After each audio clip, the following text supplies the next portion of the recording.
Martial Peak Chapter 2561 to Chapter 2593. No matter how hard the middle-aged man tried to persuade the two gatekeepers, they still couldn't get them to agree. Left with no choice, the middle-aged man could only take out a small gift. There was nothing good in the wilderness, just some monster beasts, monster cores. Monster cores were hard currency among the various races in the savage wildlands because anyone could use them to improve their strength. This made the two beasts smile. After discussing with each other for a while, one of them turned around and walked inside, obviously to report. The man transformed from the dark python truly understood what it meant to meet the king of hell, but the little demons were hard to deal with. He chatted with the remaining gatekeeper to pass the time. He swore in his heart, "Once I've made a great contribution and received a reward, I'll show you how powerful I am. If you dare to give me a hard time, I'll make you spit out what you've eaten." After a short while, the gatekeeper returned and cupped his hands to the middle-aged man. "Master is in a good mood today. He allows you to have an audience with him. Go ahead." The middle-aged man thanked him and hurriedly walked up the mountain. The two demonic beasts guarding the mountain gate were left to play with a few inner cores in a happy mood. Although there was no one to guide him, it was obviously not the middle-aged man's first time here. He was quite familiar with the place. Along the way, he passed through several checkpoints and soon arrived at the peak of the mountain. There was a palace-like building on the mountain peak, but it was different from the buildings of the star boundary. This palace had a rough and bold style. It was made of huge stones and had no sense of beauty. Outside the palace, there was also a huge rhinoceros statue. Its four hooves were galloping as if it was launching a charge. It was unstoppable. The real body of the Thunder Rhino Monster King was a rhinoceros. It was unknown what kind of opportunity it had, but it had cultivated to the peak of the 12th level, allowing it to oversee a region in the savage wildlands. There were more than 100,000 monster beasts under its command.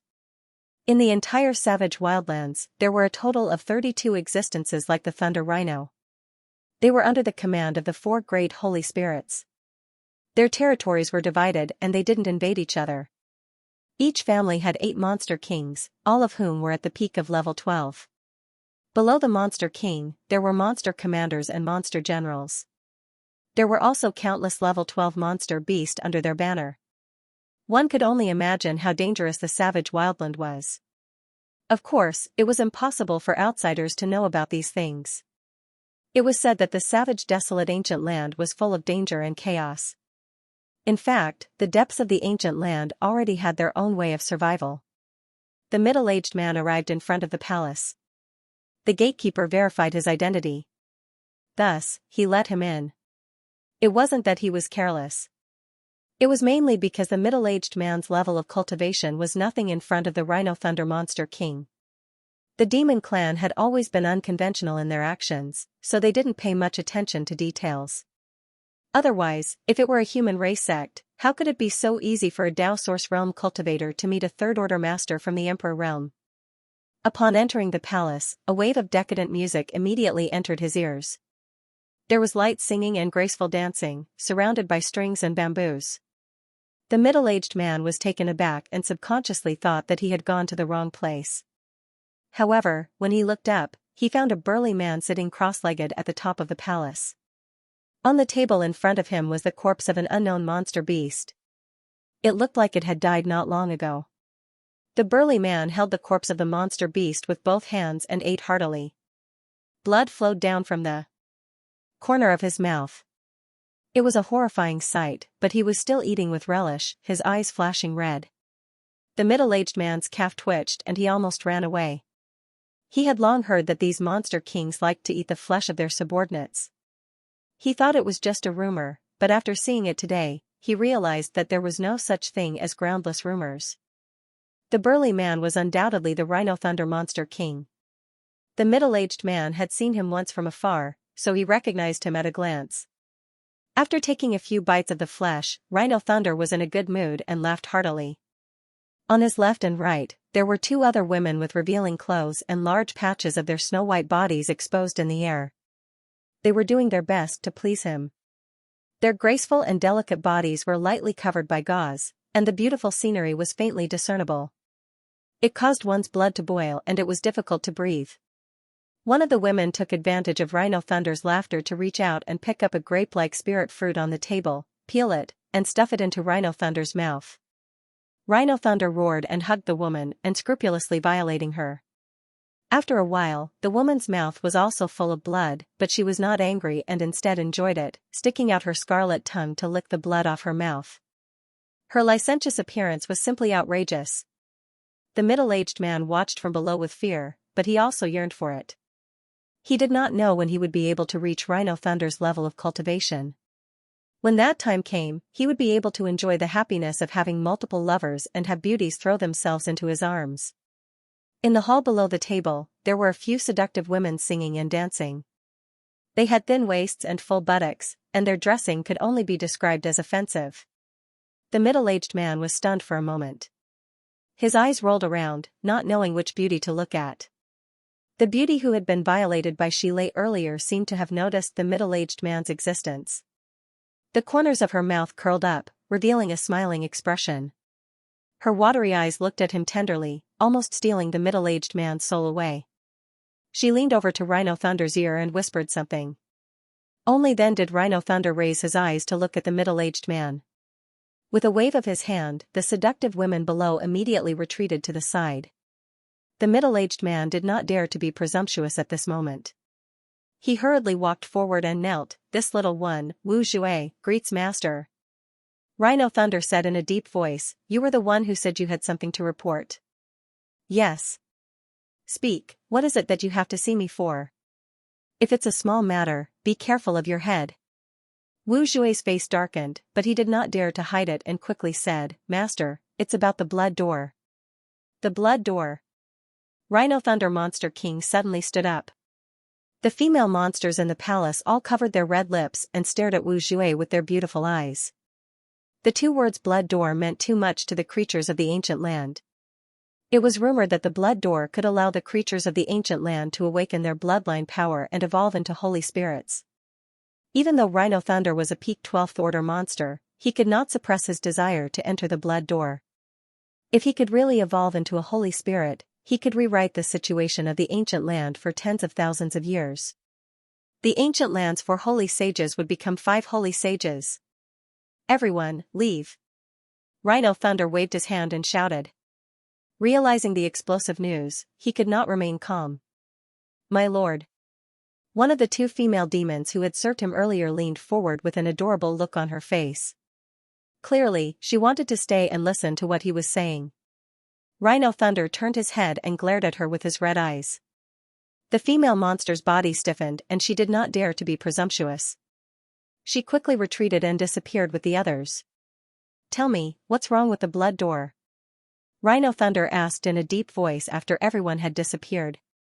Wu Jue quickly said, "There's something wrong with the blood door." "What's wrong?" Rhino Thunder asked in surprise. Wu Jue hurriedly recounted what he had seen.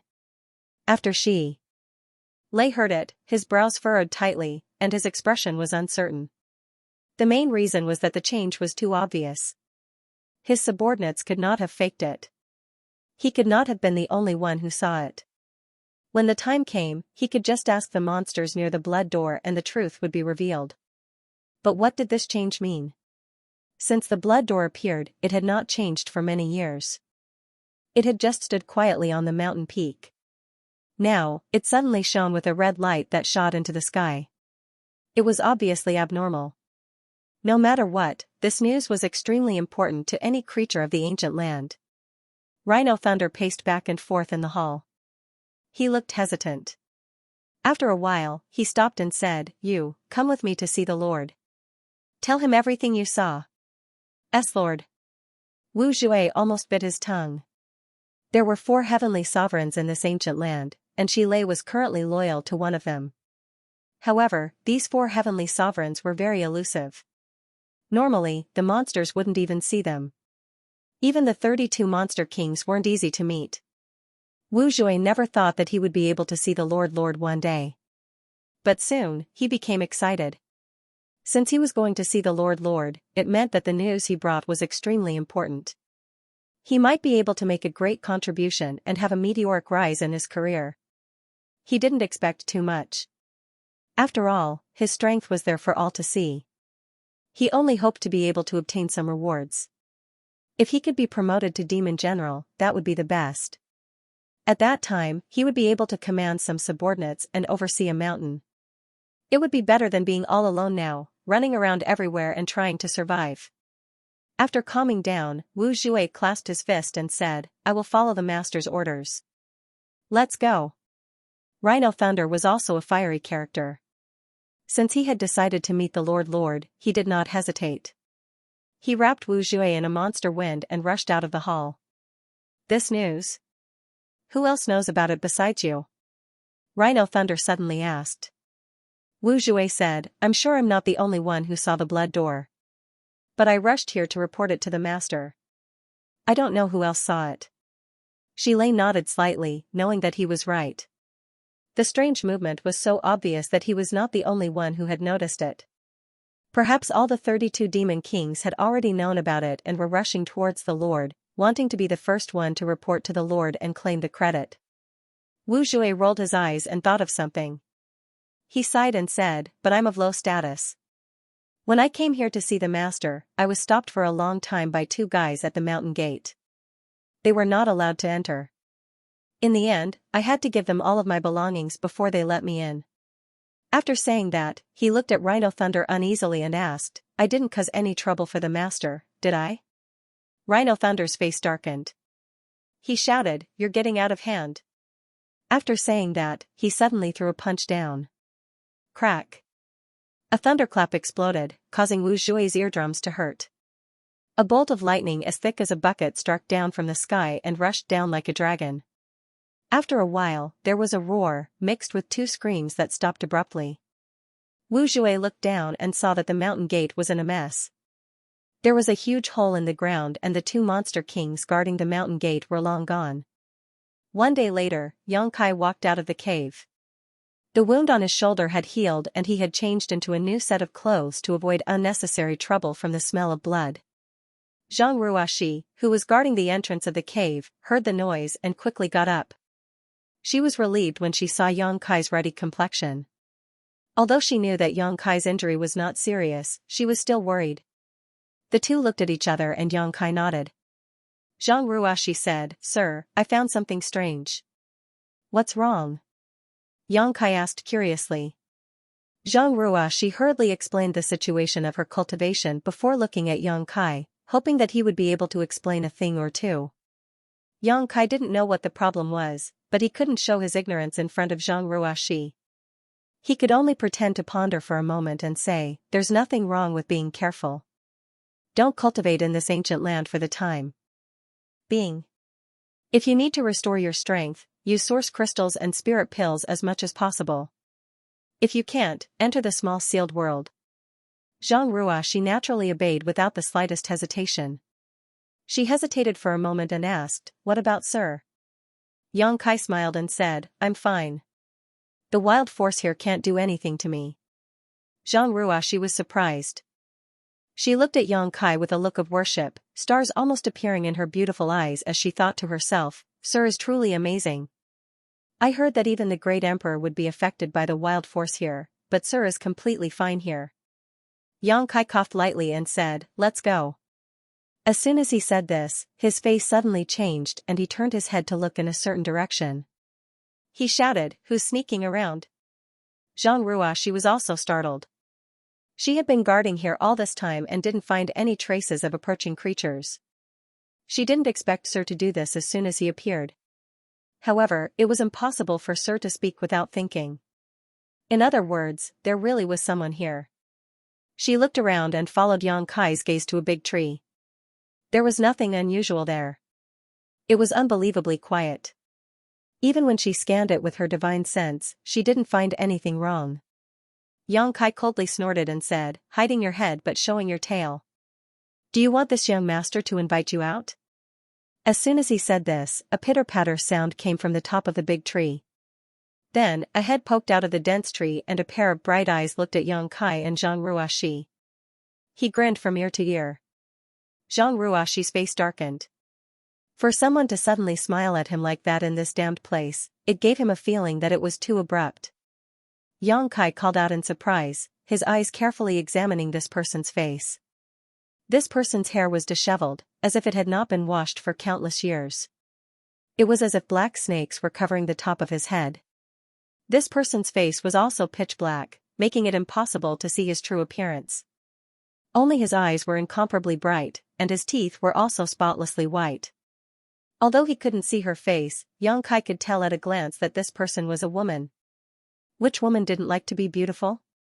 But this woman looked even more disheveled than the great emperors of the secular world that Xianxia saw in Maplewood City. Xianxia didn't know what she had encountered in this ancient wildlands. Not only that, Xianxia instinctively felt that there was something wrong with this person's mind. Because at this moment, she was hanging upside down from the tree trunk. Although her eyes were bright, they gave off a chaotic feeling. But what Xianxia was more concerned about was her concealment's secret art. If she hadn't suddenly made a noise in the tree, Xianxia wouldn't have noticed her hiding here. Who is this? Xianxia scanned her with his divine sense and felt the weak energy fluctuations in her body. He was shocked. This person was a second-order Emperor Realm Master. Just as Xianxia was feeling suspicious, the woman suddenly laughed and said, "Come and catch me." As she spoke, her body suddenly fell from the tree trunk like a willow catkin. Before she landed on the ground, she twisted her waist and shot into the jungle, disappearing in an instant, leaving behind a string of bell-like laughter. "Come and catch me. Come and catch me. Catch your mother." The corner of Xianxia's mouth twitched. He was more and more certain that there was something wrong with this woman's mind. Otherwise, how could a dignified second-order Emperor Realm Master act like this? Not only was she dressed sloppily, but her words were also inexplicable. Xianxia didn't know what to say when he encountered such a crazy woman in the ancient wildlands. How could he be in the mood to play hide-and-seek with her? Sir, her clothes. She seemed to have noticed something. She covered her red lips with her hand and stared in shock in the direction the crazy woman disappeared. What's wrong with her clothes? Xianxia frowned. When the crazy woman had fallen from the tree trunk earlier, Xianxia had also taken a quick glance at her. Just like her appearance, her clothes were tattered and the slightest movement would reveal her naked body. He couldn't tell what color they were originally, but they were now gray, as if they hadn't been washed for many years. Sir, don't you think they look familiar? She asked instead of answering. Xianxia was stunned. After her reminder, he suddenly became confused. Those are the clothes of Ice Heart Valley's disciples. She said anxiously. Are you sure? Xianxia's eyes widened. She said, when I was in Ice Moon City in the Northern Territory, I saw many Ice Heart Valley disciples. They were wearing the same clothes as the woman just now. Although they were tattered, the ice flower symbol on their chests couldn't be faked. Why would an Ice Heart Valley disciple come here? Xianxia was shocked. Ice Heart Valley was in the Northern Territory, while this was the Eastern Territory. The two territories were separated by thousands of mountains and rivers, so it was impossible for ordinary people to come here. However, when he thought about how the ancient wildlands was a treasure trove coveted by all the masters of the Star Boundary, it made sense. He was also a disciple of the Southern Territory, yet he could come here. What was so strange about someone from the Northern Territory coming here? This was a place where all the masters of the four territories gathered, a place where dragons and snakes mixed together. But there was one thing he didn't quite understand. Since ancestral founder Bing Yun, Ice Heart Valley didn't have many masters, and there were even fewer in the Emperor Realm. How could a second-order Emperor Realm disciple fall here and have a mental problem? Thinking about it, Xianxia's eyes suddenly lit up as he remembered something. When Bing Yun returned to Ice Heart Valley from the solitary void-sealed world, the acting Valley Master, and Ruai Yun, had reported something to her.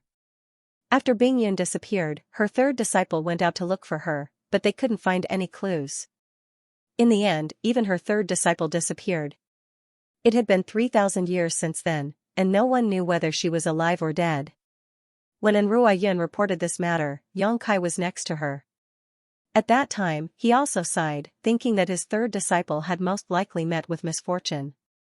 After all, the Star Boundary was a dangerous place. If his third disciple was still alive, it was impossible for there to be no news of her for 3,000 years. However, this was someone else's family matter, so Yang Kai didn't take it to heart. Now that Zhang Ruoxi mentioned it, Yang Kai suddenly felt that the crazy woman might be Bing Yan's third disciple. Her second-order Emperor realm cultivation made sense because Bing Yan's first disciple, and Ruo Yun, and second disciple, Sun Yun Xiu, were also at this level, so his third disciple shouldn't be too far behind. Realizing this possibility, Yang Kai hurriedly looked in the direction the crazy woman disappeared, but there was no trace of her. Who knew where she had run off to? It was easy to explain why his third disciple would appear in this kind of place. She left Ice Heart Valley to search for Bing Yun. With the reputation of the ancient wildlands, she naturally wouldn't miss it. She must have been hoping to find Bing Yun here. As for why she had a mental problem, Yang Kai didn't know, but he could imagine that this woman must have suffered a lot. Otherwise, how could a second-order Emperor Realm Master be so crazy and disregard her image? Of course, this was just Yang Kai's guess. Whether that crazy woman was Bing Yan's third disciple or not remained to be verified. Perhaps that crazy woman killed his third disciple and stole her clothes. It would have been fine if he hadn't seen it, but since he saw it, and it was related to Ice Heart Valley and Bing Yun, Yang Kai couldn't just ignore it. Sir, Old Ban said that an Emperor Realm Master had been lost in the ancient land's passageway for 10 years, and that she was a woman. Do you think it's her? Zhang Ruoxi suddenly asked. Yang Kai didn't think of this place, but after thinking about it carefully, it wasn't impossible. Perhaps it was because she had been lost in the ancient land's passageway for too long that she became crazy. Old Ban said that the woman was a first-order Emperor Realm Master, but Old Ban was only in the first-order Dao Source realm. How could he know if his third disciple was a first-order or second-order Emperor Realm Master? Let's go and see, Yang Kai waved his hand, and his Emperor Qi wrapped around Zhang Ruoxi and rushed in the direction that the crazy woman disappeared. But there was no trace of her. Yang Kai released his divine sense, but he couldn't detect the woman's aura. Instead, he found many monster beast traces. The crazy woman seemed to have disappeared into thin air, just like she had suddenly appeared. Where did she go? Yang Kai was annoyed. If he had known that the crazy woman was related to Ice Heart Valley's third disciple, he would have stopped her long ago. How could he have let her escape? Now, it would be difficult to find her again. After chasing her for half a day without any results, Yang Kai had no choice but to stop. It was unwise to run around in the ancient wild lands as he might attract some powerful ancient wild beasts. Since he couldn't find her, Yang Kai could only give up for now. He planned to wait until he was done here before going to the Northern Territory to convey the crazy woman's information to Bing Yun. Presumably, Bing Yun would make arrangements. After taking out the jade slip and checking it, Yang Kai found that he had traveled quite a distance into the ancient wild lands after half a day of chasing. Further ahead, there was a large gathering place of monster beast, and there seemed to be a 12th-order monster beast there. Yang Kai didn't want to cause trouble. His main purpose was to find Xiao, so naturally, he wanted to avoid any risks as much as possible. He put away the jade slip and was about to take a detour when a rustling sound came from a big tree not far away. Then, a dark face poked out of the leaves and grinned, revealing a mouth full of white teeth. She waved at Yang Kai and said, "Come and catch me. Come and catch me quickly. This crazy woman." Yang Kai was so angry that his nose was crooked. He couldn't find her all this time because she had been hiding nearby and playing with him. Faced with this kind of person, Kai Yang really didn't have much of a temper. If she was sane, he could sit down and chat with her, and ask her about her origins and background. Unfortunately, she had a crazy appearance, so even if he wanted to chat with her, she would have to give him a chance. Yang Kai gritted his teeth in anger, but he didn't dare to act rashly and alert her. This crazy woman came and went without a trace, and her concealment secret art was very strange. If he really scared her away, it would not be easy to find her again. Calming his mind, Yang Kai squeezed out a smile on his face, trying to put on a harmless look, and waved to the front, "You, come here."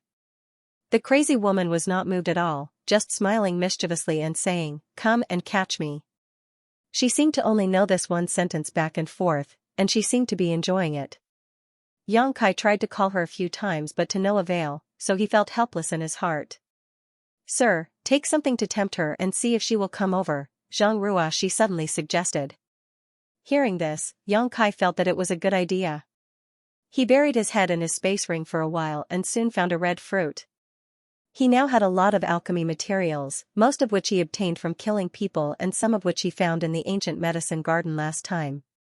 This jade sand fruit was an emperor-grade alchemy material, so its appearance was naturally extraordinary. What's more, its medicinal age was quite good, and as soon as he took it out, it exuded a strong fragrance. Yang Kai flipped his hand and spread the jade sand fruit on his palm, saying to the front, "Here's something for you to eat. Come here, don't be afraid." He was acting like a bad uncle who wanted to abduct a little girl, and in his heart, he was disgusted with himself. However, he still had to act as if nothing was wrong. The crazy woman hanging upside down on the tree was really interested in this fruit. Her pair of big bright eyes instantly fixed on the fruit, making no attempt to hide the desire in her eyes, even smacking her lips a few times, looking like she was very hungry. However, perhaps it was her nature, but she was still very vigilant. Despite the desire on her face, she didn't rush over to snatch the fruit as Yang Kai wanted. Walala, the leaves rustled and the crazy woman suddenly disappeared. Yang Kai was stunned. He quickly released his divine sense in an attempt to lock onto her whereabouts. This time, she was about to escape. In this vast ancient lands, it was like searching for a needle in a haystack. He really did not know where to find her. Walala. Another sound came from the other side. Yang Kai turned his head and saw that the crazy woman had reappeared on the branch of another tree. She stood there quietly with one hand on the trunk. Quick!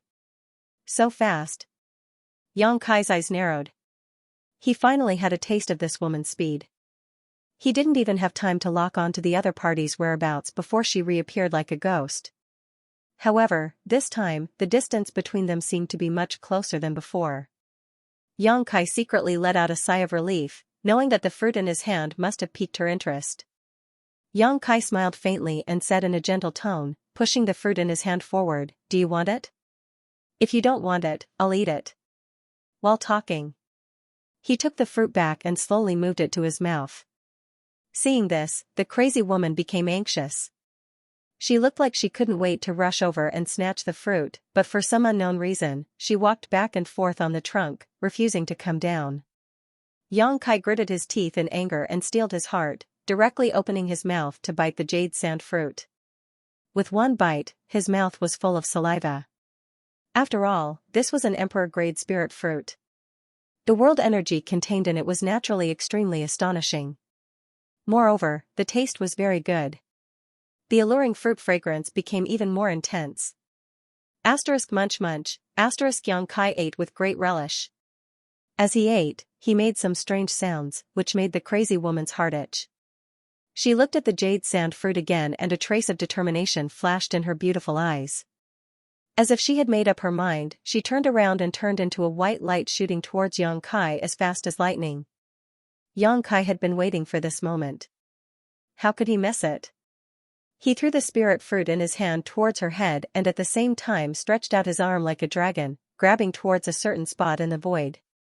A figure flashed and the crazy woman suddenly appeared not far in front of Yang Kai, her pair of bright eyes staring fixedly at the jade sand fruit thrown by Yang Kai, as if nothing in this world could attract her attention. The spirit fruit flew over, and if nothing unexpected happened, it would definitely hit her forehead. Although Yang Kai didn't intend to kill her, he didn't just throw it casually. Instead, he poured some emperor chi into it, intending to interfere with this crazy woman so that his next move would be more convenient. Who would have thought that this crazy woman would lean back at the critical moment, narrowly avoiding the attack of the spirit fruit? Then, she opened her mouth and directly bit the spirit fruit. Her eyebrows instantly curved into a crescent moon shape and she looked like she couldn't contain her joy. In the blink of an eye, Yang Kai had flashed to her side and grabbed her arm. The crazy woman was shocked and hurriedly turned her head to look at Yang Kai, an indescribable chill flashing across her beautiful eyes.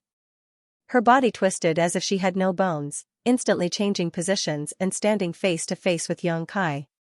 She raised her hand and slammed her other palm towards Yang Kai. Before her attack even arrived, an extremely cold aura spread out, as if it wanted to freeze the world. Yang Kai sucked in a breath of cold air and couldn't help shivering as he shouted, "Ice principles!" If he had only guessed that this crazy woman was related to Ice Heart Valley's third sister, who had been missing for many years, now he was almost certain. All the disciples of Ice Heart Valley cultivated ice attribute secret arts. Yang Kai's face became serious and he didn't dare to neglect, sending out a palm of his own, space principles pulsing from it. Kong, a loud noise rang out as both of their bodies shook violently, like two small boats tossing about in a storm. The two different principles collided with each other and were actually evenly matched.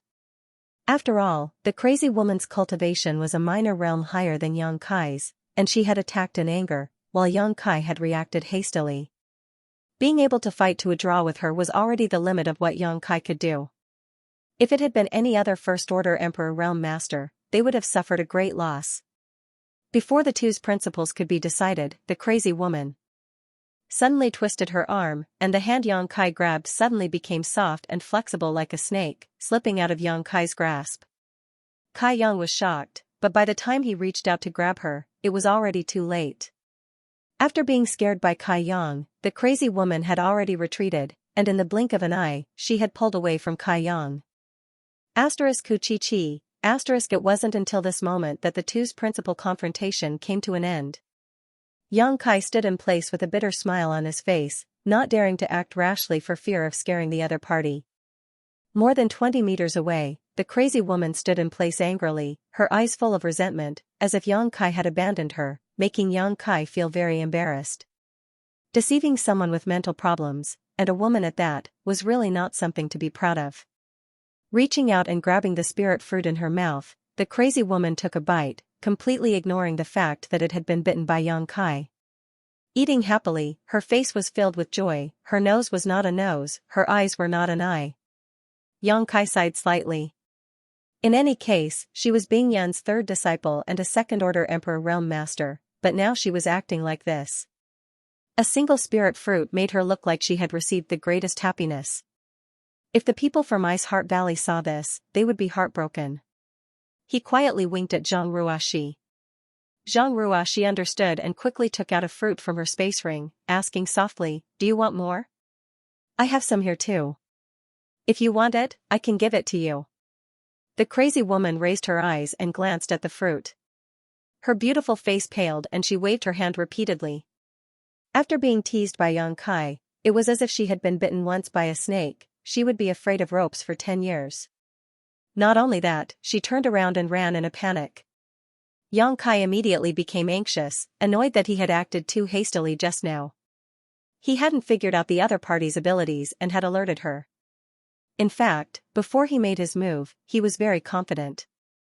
After all, with his current strength, he thought that it would be easy to take down a second-order Emperor Realm Master, but he didn't expect his third sister's reaction and adaptability to be beyond his imagination.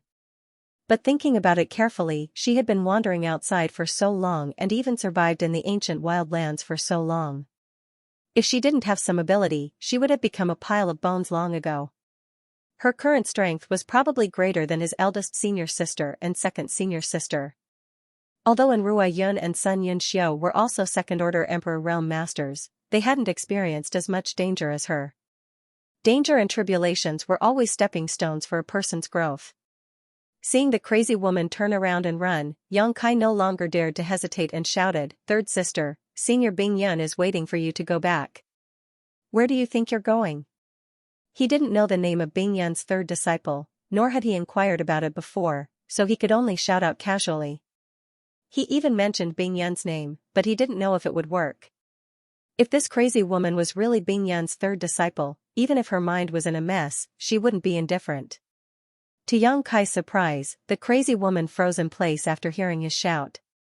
Her tender body trembled slightly, and her dark face slowly turned around. She even forgot to swallow the spirit fruit in her mouth. When their eyes met, Yang Kai found that her eyes were full of confusion. Obviously, Bing Yan's name had evoked some memories in her, but her current situation couldn't make those memories clear.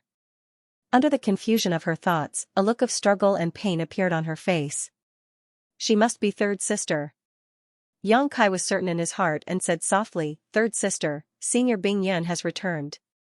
Your eldest senior sister, second senior sister, and several junior sisters are waiting for you. Don't run around, I'll take you home." While speaking, he stretched out his hand towards her. The struggle on third sister's face became more and more serious. Her pair of bright and beautiful eyes trembled violently. 2 lines of tears slid down her cheeks as she murmured, "Honored master, honored master." Xianxia was overjoyed when he heard this. Third sister was obviously recalling something.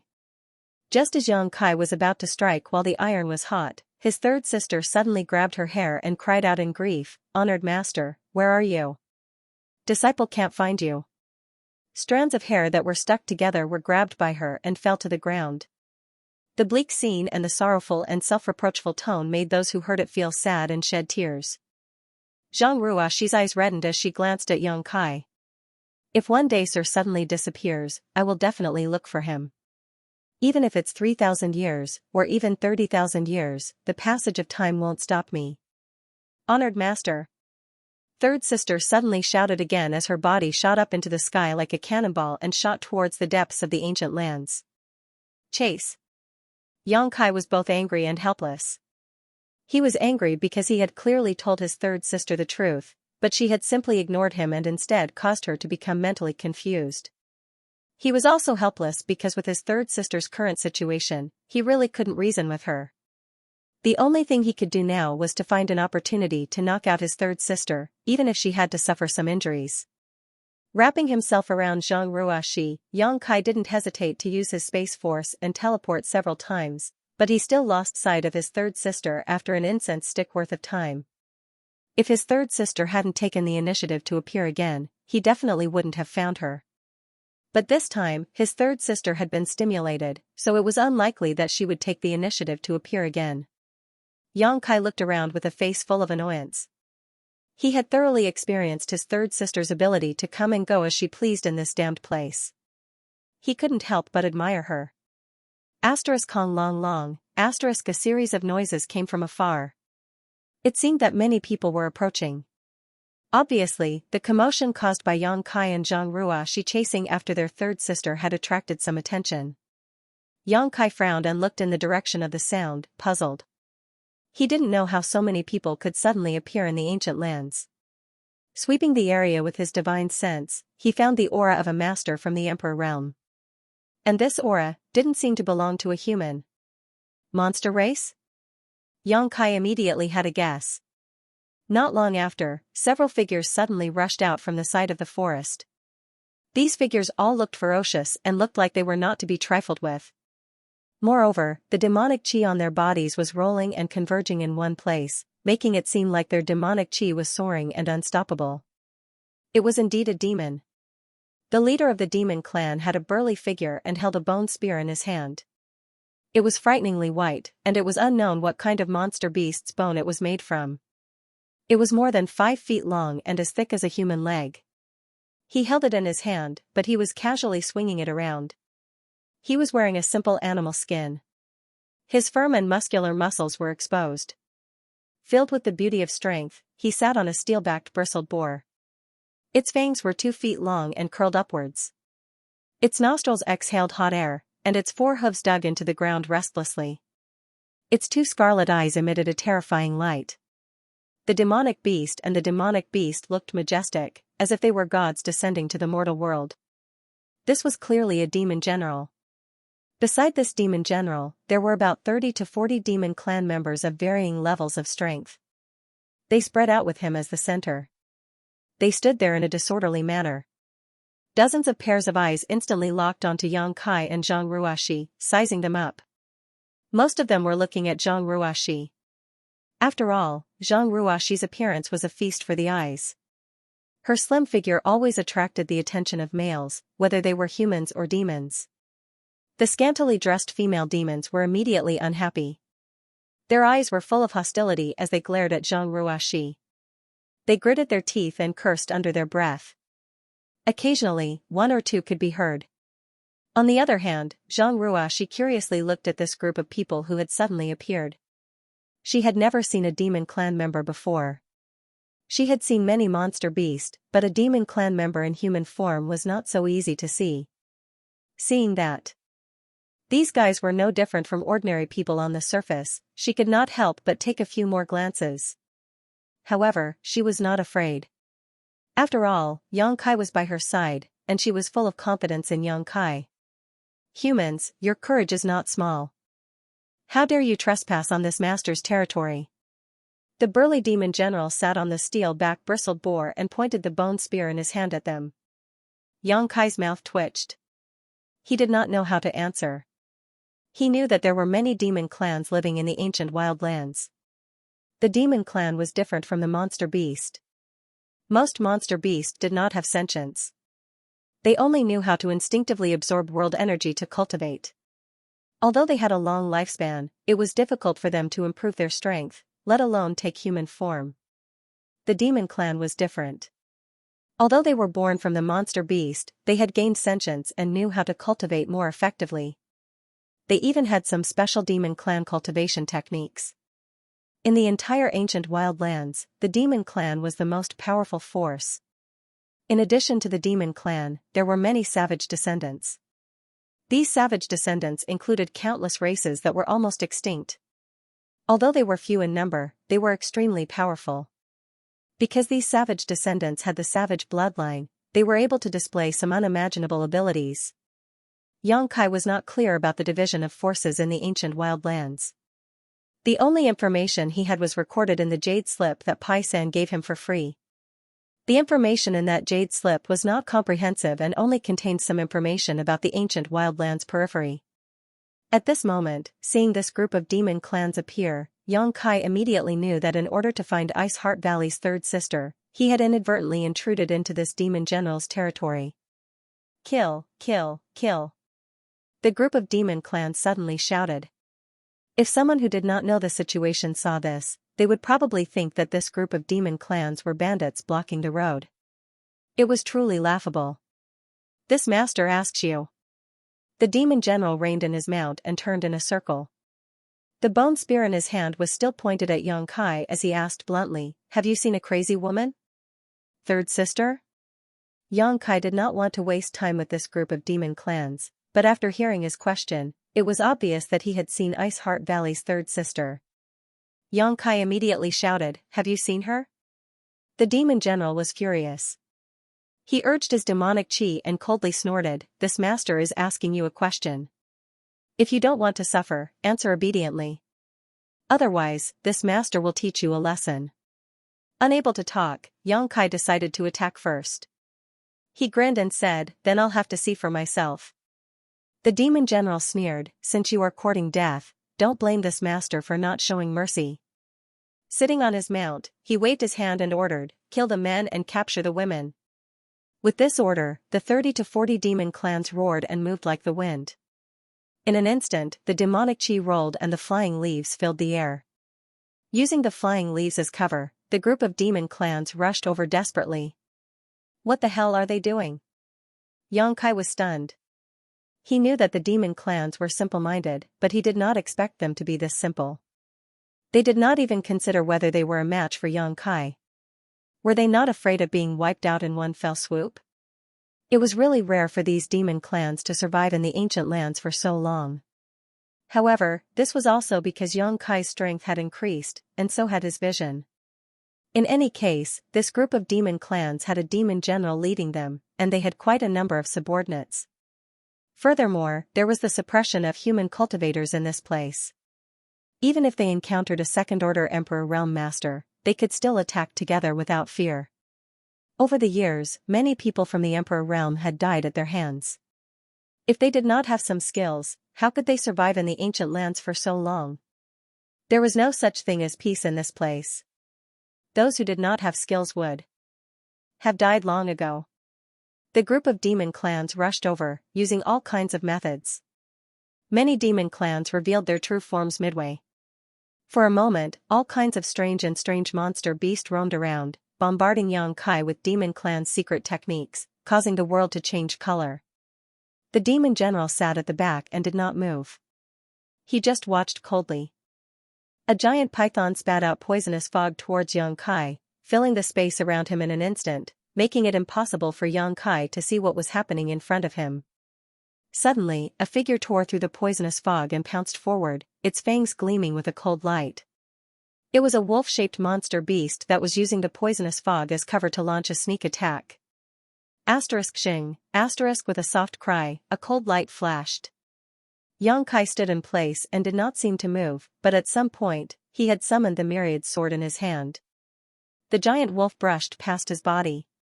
Its scarlet eyes flashed wildly, as if it had seen an extremely terrifying scene. When it landed on the ground, its body rushed forward uncontrollably. With a puff, a large amount of blood spurted out from its neck. Its head was separated from its body, and it fell to the ground, twitching. This demon clan's only had a Dao Source Realm cultivation. Even if it used the poisonous fog as cover to launch a sneak attack, how could it be Xianxia's opponent? It was killed in one blow. Xiao. 7 or 8 demon clans transformed into their true forms and rushed out of the poisonous fog, pouncing on Xianxia from all directions. Xianxia's sword swung like a dragon, flashing a cold light. With a few muffled sounds, all the demonic beasts that were pouncing towards him were sent flying. Their bodies were split into two in midair. Fresh blood and internal organs splattered all over the ground as miserable howls rose and fell one after another. The demon clans fell silent for a moment. They stopped in their tracks, and all of them widened their eyes in shock. They did not expect Xianxia to be so powerful. Drip, drip, drip, only the sound of blood dripping from the myriad sword could be heard, but it was like the sound of death, making the group of demon clans tremble in fear. At this time, they could naturally see that Xianxia was different from the humans they had encountered before. It seemed, he was not to be trifled with. "Brat, how dare you slaughter my people? Quickly accept your death." The demon general was originally sitting at the rear, his eyes constantly wandering over Zhang Ruoxi's graceful figure, revealing a lustful light. In the blink of an eye, he found that almost 10 of his people had died. Furious, he spurred his mount and rushed towards Xianxia with his spear. It was unknown what kind of strange beast the steel-backed bristled boar was, but its speed was extremely fast. Its forehoofs flew, and it actually arrived in the blink of an eye.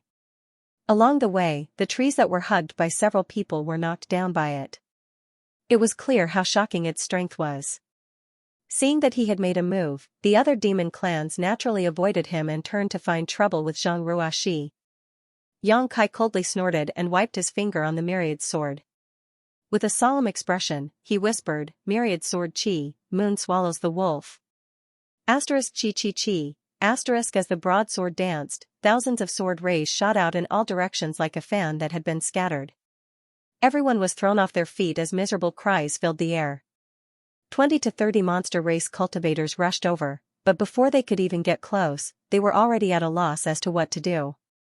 Many of the monster race cultivators were struck by dozens or even hundreds of sword chi, their bodies like broken sieves as blood gushed out. After one strike, Xianxia suddenly disappeared. Schwa. His figure flickered as he arrived in front of the monster general charging at him and slashed down with his sword. The demon general had never seen such a ferocious person before. Originally, when he saw his subordinates fall like straws, he realized that something was wrong. This human seemed to be different from those he had encountered before. Wasn't this too fierce? Now that he was suddenly attacked, he was both shocked and angry. However, his reaction was quick. Flicking the bone spear in his hand, he sent out a series of spear phantoms towards Xianxia, sending out a series of spear phantoms as monster chi surged and a series of hissing sounds rang out incessantly. Xianxia swung his sword again and again. With the support of his emperor chi, the myriad sword was incredibly sharp and actually cut the bone spear in half. In the blink of an eye, only half of the bone spear remained in the monster general's hand. Ah! The monster general turned pale with fright. At this time, how could he not know that he had encountered a ghost? In the past, he had encountered many human cultivators, but none of them could kill him like Xianxia. Even if it was a cultivator with a higher cultivation than him, their strength would be greatly suppressed in this savage, desolate ancient place. Combined with his dozens of subordinates, he had always been invincible. He had killed many people and robbed many human cultivators of their belongings, making him a windfall. This time, he had kicked an iron plate, and not only did his feet hurt. If he did not deal with this properly, he might even lose his life. Seeing Xianxia's sword coming down again, the monster general roared in horror and raised his arms to the sky, raising the remaining half of his bone spear and pouring his monster chi into it to block. Kong, an enormous force was transmitted from above. The bone spear that had accompanied him in battle for who knew how many years was directly cut in two.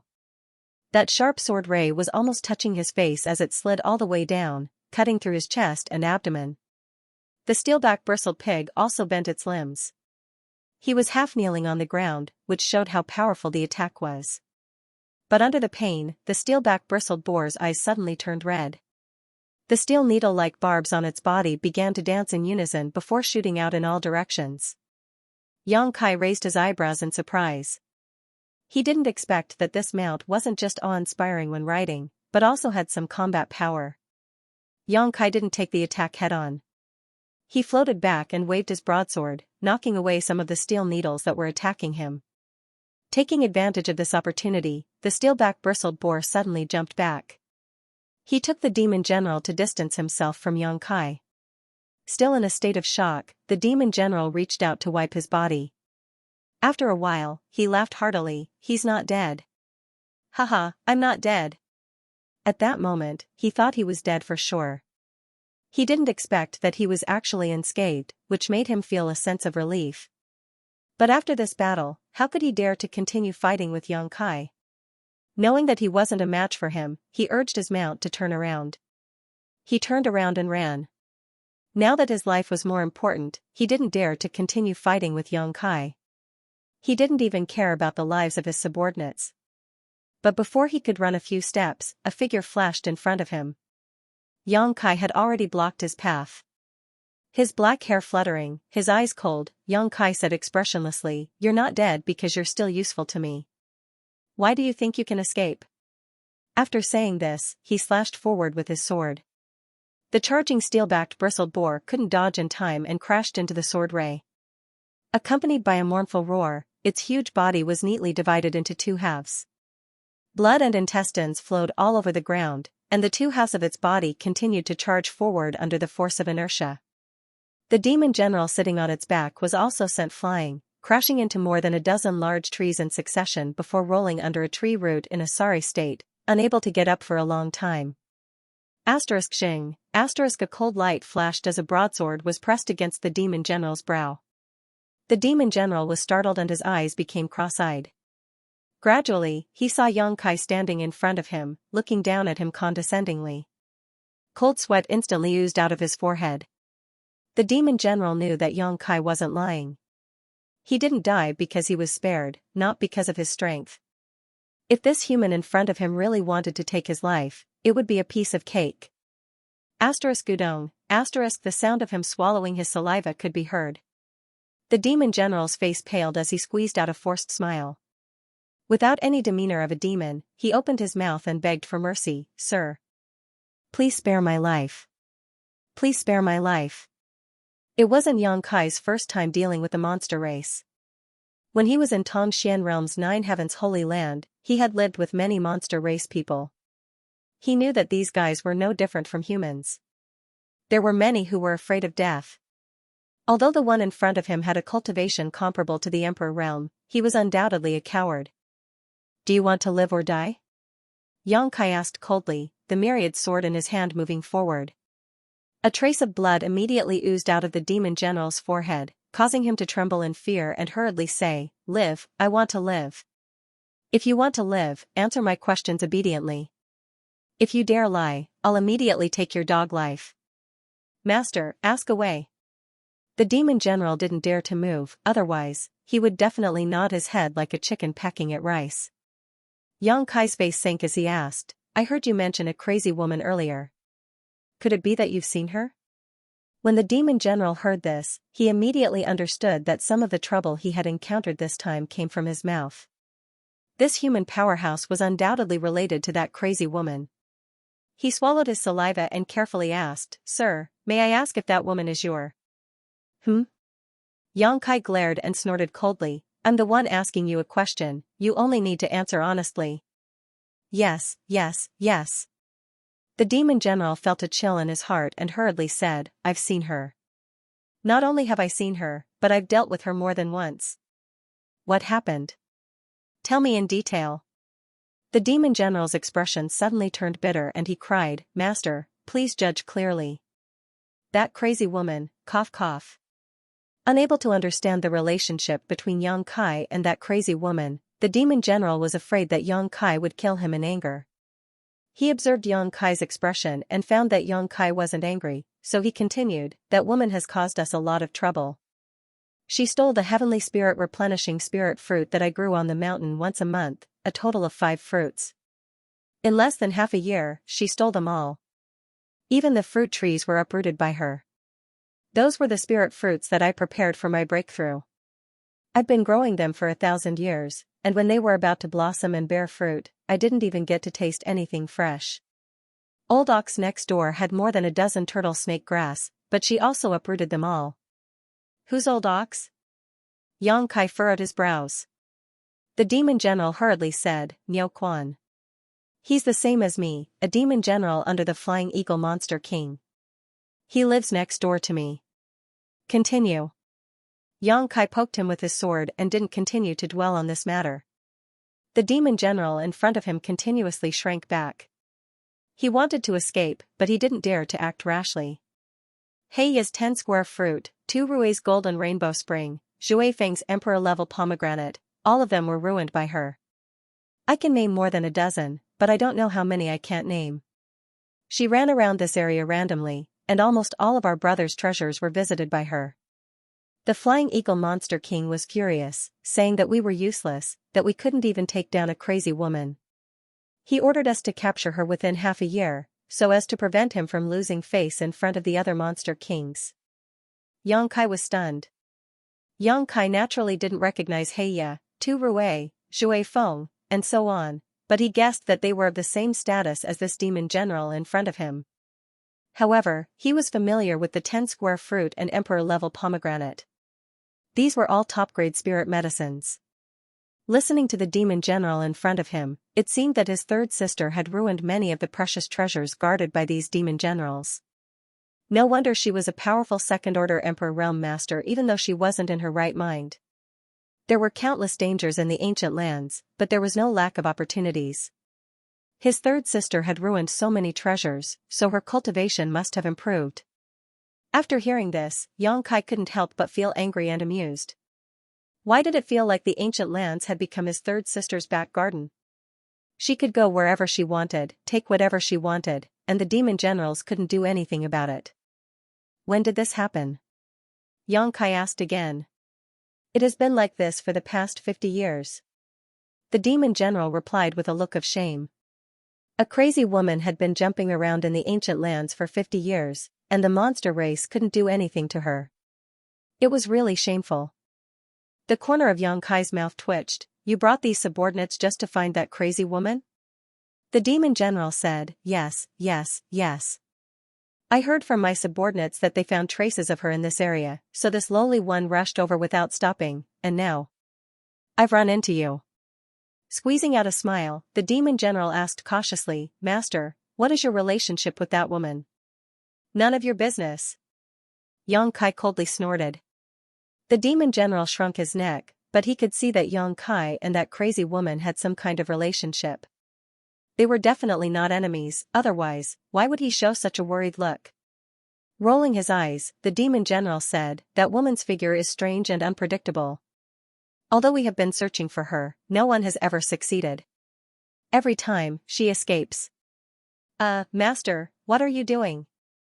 Just as he was speaking, he suddenly saw Yang Kai's eyes turn cold, and the sword in his hand seemed to be showing signs of stabbing into his body. The demon general was scared out of his wits. Knowing that his life was hanging by a thread, he hurriedly begged, Master, please spare my life. This lowly one will definitely serve the master. What use do I have for a group of monsters like you? Yang Kai coldly snorted, but his hands didn't stop moving. He only wanted to find out about his third sister, and now that he had found out, there was no need to keep this demon general alive. Sensing his killing intent, the demon general's forehead was covered in sweat. His mind flashed and he hurriedly said, "This lowly one can help Master find that woman's trace. This lowly one has been following her for 50 years, so I have some understanding of her. Please give me a chance, Master." He really had no other choice. He didn't know if saying this would work, but this was still a life-saving straw, so he had to grab it first. Unexpectedly, Xianxia really stopped what he was doing. The demon general immediately knew that he had made the right bet and said, "Master, rest assured, as long as Master spares my life, this one will not disappoint Master. Besides, this one has some subordinates, so if we send them out to search, they will be of some help." This makes sense. Xianxia didn't expect to meet Ice Heart Valley's third sister in the ancient wildlands, but since he had already encountered her, he couldn't just leave her be. However, Ice Heart Valley's third sister was very strange and her concealment secret art was very powerful. If he and Xianxia were to search for her, they might not be able to. If he could get the help of this demon general, they could save some time. After all, the other party had a lot of people. In order to calm Xianxia down, or rather, to save his life, the demon general gritted his teeth and proposed, "If Master thinks it is possible, this one is willing to offer his soul seal and follow Master wherever he goes." Offering his soul seal would make him a soul slave. Life and death were only in Xianxia's hands. Previously, in order to control Xianxia, Xianxia had done this. However, Xianxia was forced into a corner, so this demon general took the initiative to propose this. However, this demon general didn't care about such things. In order to save his life, he didn't care about such things, but who knew if he would regret it in the future. "Give it to me." Xianxia stretched out his hand to him. "You really want it?" The demon general's mouth twitched as he looked at Xianxia's cold eyes. But he didn't dare to resist, so he obediently closed his eyes and activated his secret technique. A moment later, a golden light flew out from his forehead and was caught by Xianxia. The demon general snorted, his face turning pale. After sealing the soul seal in his knowledge sea, Xianxia put away his myriad sword and said lightly, "Get up." The demon general felt bitter in his heart. However, he knew that he had at least managed to keep his life. He quickly got up and patted the dust off his body. He looked at his mount. That had been cut in half not far away and sighed faintly. "Master, tell that girl to stop. This lowly one is worried that something might happen to her." The demon general pointed to Xianxia who was still fighting with the monster race crowd. Xianxia nodded and whispered in Xianxia's ear. The demon general also shouted at the same time, "All of you, stop." It was obvious that he had quite a bit of prestige in front of these monster race masters.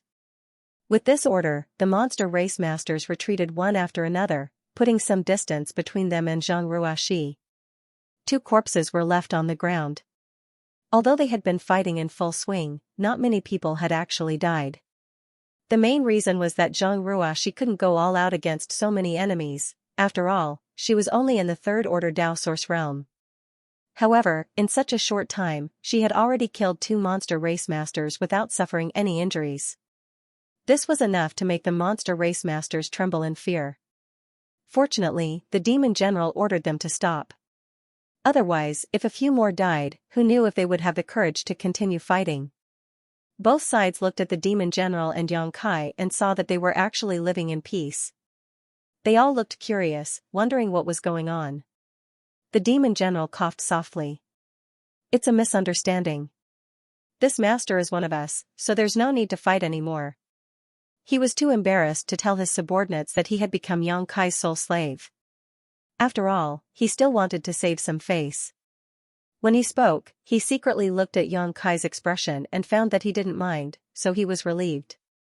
The group of monster race masters looked at each other, wondering what their master was doing. No matter how they looked at it, this man and woman were humans. How did they become one of them in the blink of an eye? However, after experiencing the power of Xianxia and Xianxia, they didn't dare to say anything for fear of provoking another fatal disaster. "From now on, when you see this master, it's as if you see me. Do you understand?" The demon general pointed at Xianxia and shouted. Although the group of monster race masters were confused, they still nodded. The main reason was that they were afraid and didn't want to avenge their dead companions. The demon general turned around and smiled flatteringly. Master, you must be tired after such a long journey. Why don't you follow this little one to the mountain to rest first? What rest? Xianxia didn't give him a good look and waved his hand. Hurry up and let them find her. If they can't find her, you're dead. The demon general's face suddenly turned bitter. Master, you don't know. That woman won't show up for a while. It's useless to look for her. Xianxia asked with a sullen face. What do you mean? The demon general cupped his fists and said, she is very timid. Every time she is frightened, she will hide for 1 to 2 months. During this time, no one can find her, so if you want to find her, you'll have to wait. Once the limelight passes, she will naturally show up again. Seeing the suspicious look on Xianxia's face, the demon general made a solemn vow. Everything this lowly one says is true, sir can ask them. Xianxia had already experienced how timid his third brother was. It should be related to his mental state, so he didn't think this demon general was lying to him. What's more, his life was now in his hands, so he didn't have the guts to lie. Even if you can't find her, you still have to look for her. Inform me immediately if you have any news, Xianxia coldly snorted. Although he knew this demon general wouldn't lie, Xianxia still held on to the slightest hope. Yes, yes, yes. The demon general couldn't persuade Xianxia and could only order the monster race masters to disperse and report back immediately if there was any news. 20 to 30 monster race masters of different cultivations received the order and scattered in all directions, leaving only 5 monster race masters on standby. Where do you want to rest? Xianxia glanced at the demon general expressionlessly. Now that someone was helping him find his third brother, he didn't have to work so hard himself. Moreover, this demon general had said that his third brother wouldn't show up for a month or 2, so he had no intention of looking for him. He would wait for a month or 2 to find out. Hearing this, the demon general immediately stretched out his hand and made an inviting gesture, nodding and bowing. This way, it's not far. We'll be there in half a day. Xianxia nodded, his figure leaping up and flying towards that direction. Xianxia, she didn't know what Xianxia was doing, but she didn't ask and just followed Xianxia into the air. When she passed by the demon general, she looked at him with disdain. For better or worse, he was a monster race master from the Emperor realm. How could he be so spineless? He was even worse than a human. Didn't she say that the monster race in the ancient lands were all brave and good at fighting? The demon general was speechless under Xianxia's glare. He rubbed his nose embarrassedly and followed them. Following his guidance, the group of people flew to the place where the demon general was staying. What's your name? Xianxia suddenly asked halfway. The demon general cupped his hands and said, this one is Xianxia. I heard you mention a flying eagle monster king before. What's his background? Xianxia looked at him curiously.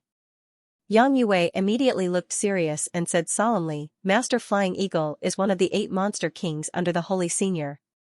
His strength is unfathomable. He has reached the peak of the 12th order, comparable to a 3rd order Emperor Realm Master. 8 monster king. Xianxia frowned. So, there are 7 monster kings like this? Xianxia chuckled and said proudly, how could there be only 7? There are 32 monster kings in the ancient lands. Xianxia was shocked. So many? All of them are 3rd order Emperor Realm Masters? Xianxia nodded, of course. Without such strength, how could they sit on the monster king's throne? In fact, there are more than 32 monster kings with such strength. It's just that there are only 32 monster kings. Those powerful existences who can't occupy the position of monster king serve the Holy Senior. There are more than a dozen of them, and each of them is not inferior to the most powerful monster king. Some are even stronger. Xianxia sucked in a breath of cold air. Before he came here, he didn't know that there were so many powerful monster clans in the ancient lands. After hearing Xianxia's words, he realized that he had underestimated this ancient lands. Which sect in the entire star boundary could have so many 3rd order Emperor Realm Masters? Even the sects of the great emperors didn't have that many, right? At most, 7 or 8 of them would be enough. In other words, the forces in the ancient lands were comparable to the sum of 4 or 5 overlord sects like Star Soul Palace. No wonder people said that the ancient lands were dangerous. It was more than dangerous, it was like the gates of hell. If one wasn't careful, they wouldn't even know how they died. He was slightly relieved that he didn't kill Yang Yue on the spot. Otherwise, he wouldn't have been able to obtain such information. This made him a little worried about the rest of his journey. Then, what is a holy senior? Yang Kai asked hesitantly as a frightening thought suddenly appeared in his mind. A holy senior is a holy senior. Yang Yue chuckled, they rule over the entire ancient lands. Oh, right, according to the humans, a holy senior is a divine spirit. Sure enough, Yang Kai was shocked. Although there were rumors that divine spirits lived in the ancient lands, no one could prove it. However, listening to Yang Yue's words, it seemed that all the monster clans living here knew about it. There really are divine spirits in the ancient lands. Zhang Ruoxi also looked at Yang Yue in shock. She couldn't immediately digest the shocking news. Her mouth was slightly open, and her breath smelled like orchids. This wasn't the end of it. Yang Yue threw out another bombshell. No one knew what he was thinking. There are 4 holy seniors in the ancient lands. Each holy senior has 8 monster king and left and right holy envoys. Hee, the strength of our ancient lands is extraordinary. For holy seniors, doesn't that mean there are 4 divine spirits here? Yang Kai's face turned pale. Although his current strength wasn't bad, he didn't have the slightest ability to fight back against an existence like a divine spirit. Yang Yue observed Yang Kai's expression and found it strange. He secretly laughed in his heart. Who told you not to give me face? Are you scared now? Unexpectedly, Yang Kai turned his head and looked at him coldly. No matter how powerful a holy senior or a monster king is, I can take your life with a single thought. This time, it was Yang Yue's turn to turn pale. He cried out in sorrow, Master, this little one is loyal to you. The sun and moon can bear witness to this. Heaven and earth can bear witness to this. Master, you are wise. Loyalty my ass. How long have we known each other? How can you talk about loyalty? You are simply lying through your teeth. Don't worry, I will return your freedom when I find that woman. Yang Kai snorted. After hitting him with a club, he naturally had to give him a date. Yang Yue was overjoyed, but he said, this little one is willing to be at Master's beck and call. This little one will never be disloyal. Where did this guy learn to say such things? He is so good at flattering people. He specializes in making people happy, but he says it like it's true. Zhang Ruoxi's gaze became more and more disdainful. Half a day later, the group landed on top of a mountain. The entire ancient lands was densely packed with countless mountain peaks. These peaks were the best hiding places for monster race cultivators. This was where Yang Yue's cave mansion was located. According to him, with this place as the center, the surrounding 10 mountain peaks were all his territory. Yang Kai took out the jade slip Sanpai gave him before and compared it. He found that this location was within the range recorded in the jade slip for the time being, but it was marked with a red mark, symbolizing an ominous place. It seemed that the information in this jade slip was not completely useless. Generally, if a cultivator saw the mark on the jade slip, they would definitely not dare to come here without permission. Halfway up the mountain, there was a cave that allowed people to enter and exit. After entering the cave and arriving at the mountainside, there was a completely different world inside. There were many grottos and other similar places. It didn't matter whether they were beautiful or not, the monster race didn't care about this. Yang Yue led Yang Kai and Zhang Ruoxi into the grotto, giving the best room inside to Yang Kai and the adjacent room to Zhang Ruoxi before bowing and retreating. His life was in the other's hands, so he had to be respectful. Inside the grotto, Yang Kai looked around and found that although this place was small, it was fully equipped. This should be Yang Yue's place of residence. There was a stone bed and exquisite bedding on the bed, but he didn't know where it came from. There was also a bath in the grotto, which seemed to be a pool of spring water from the mountain. The water was so clear that Yang Kai reached out to touch it and found that the temperature was just right. This monster actually knows how to enjoy life. Yang Kai smiled slightly, walked to a stone bench nearby and sat down. Sir, what should we do now? Zhang Ruoxi followed him and asked. Since we're already here, let's just take it as it comes, Yang Kai sighed slightly. He didn't expect this trip to the ancient lands to have such a turn of events. However, he couldn't just ignore his third brother, but he also had to find Xiao. He had a spiritual connection with Xiao, just like how he could sense the existence of Lu Yan. As long as they were within a certain range, they should be able to find each other. Zhang Ruoxi naturally followed his orders and had no objections. Suddenly, there was a knock on the door. The two of them looked at each other. Yang Kai signaled to Zhang Ruoxi with his eyes, and the latter quickly walked out. Outside the door, Yang Yue stood there uneasily.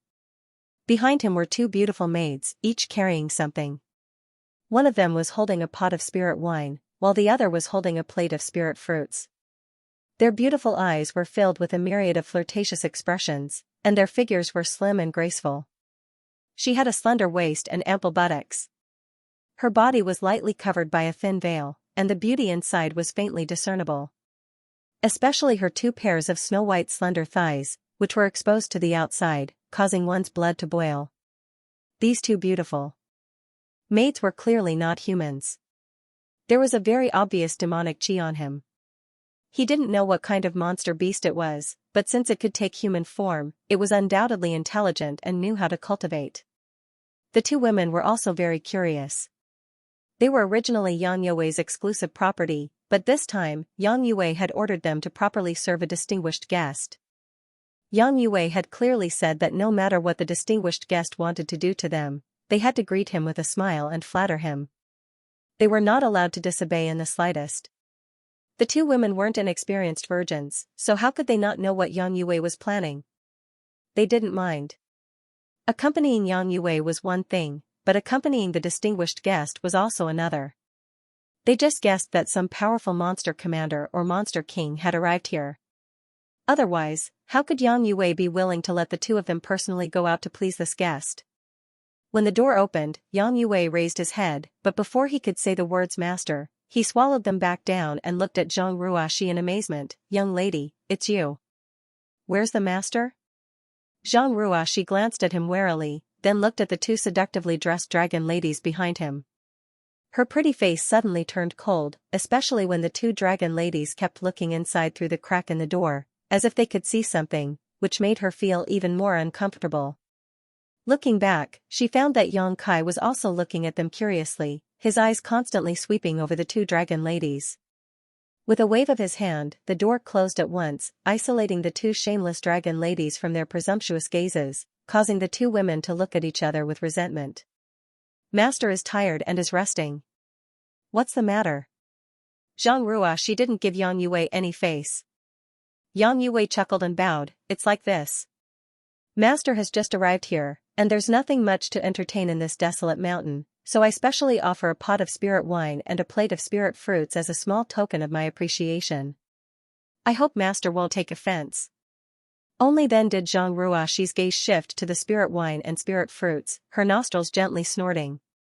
Yang Yue didn't know what she meant and stood there waiting for her to move out of the way, but he found that Zhang Ruoxi was like a door god blocking the way, with no intention of moving out of the way at all. Helpless, he could only tilt his head and signal to the two dragon ladies to hand over the things in their hands to Zhang Ruoxi. Is there anything else? Zhang Ruoxi took the things and asked impatiently when she saw that they still showed no signs of leaving. Yang Yue smiled flatteringly. Master must be tired after such a long journey. This one has also prepared two servants to serve Master's bath and rest. I wonder if young lady would be so kind as to. Before he could finish speaking, he saw Zhang Ruoxi reach out and point in the direction they came from.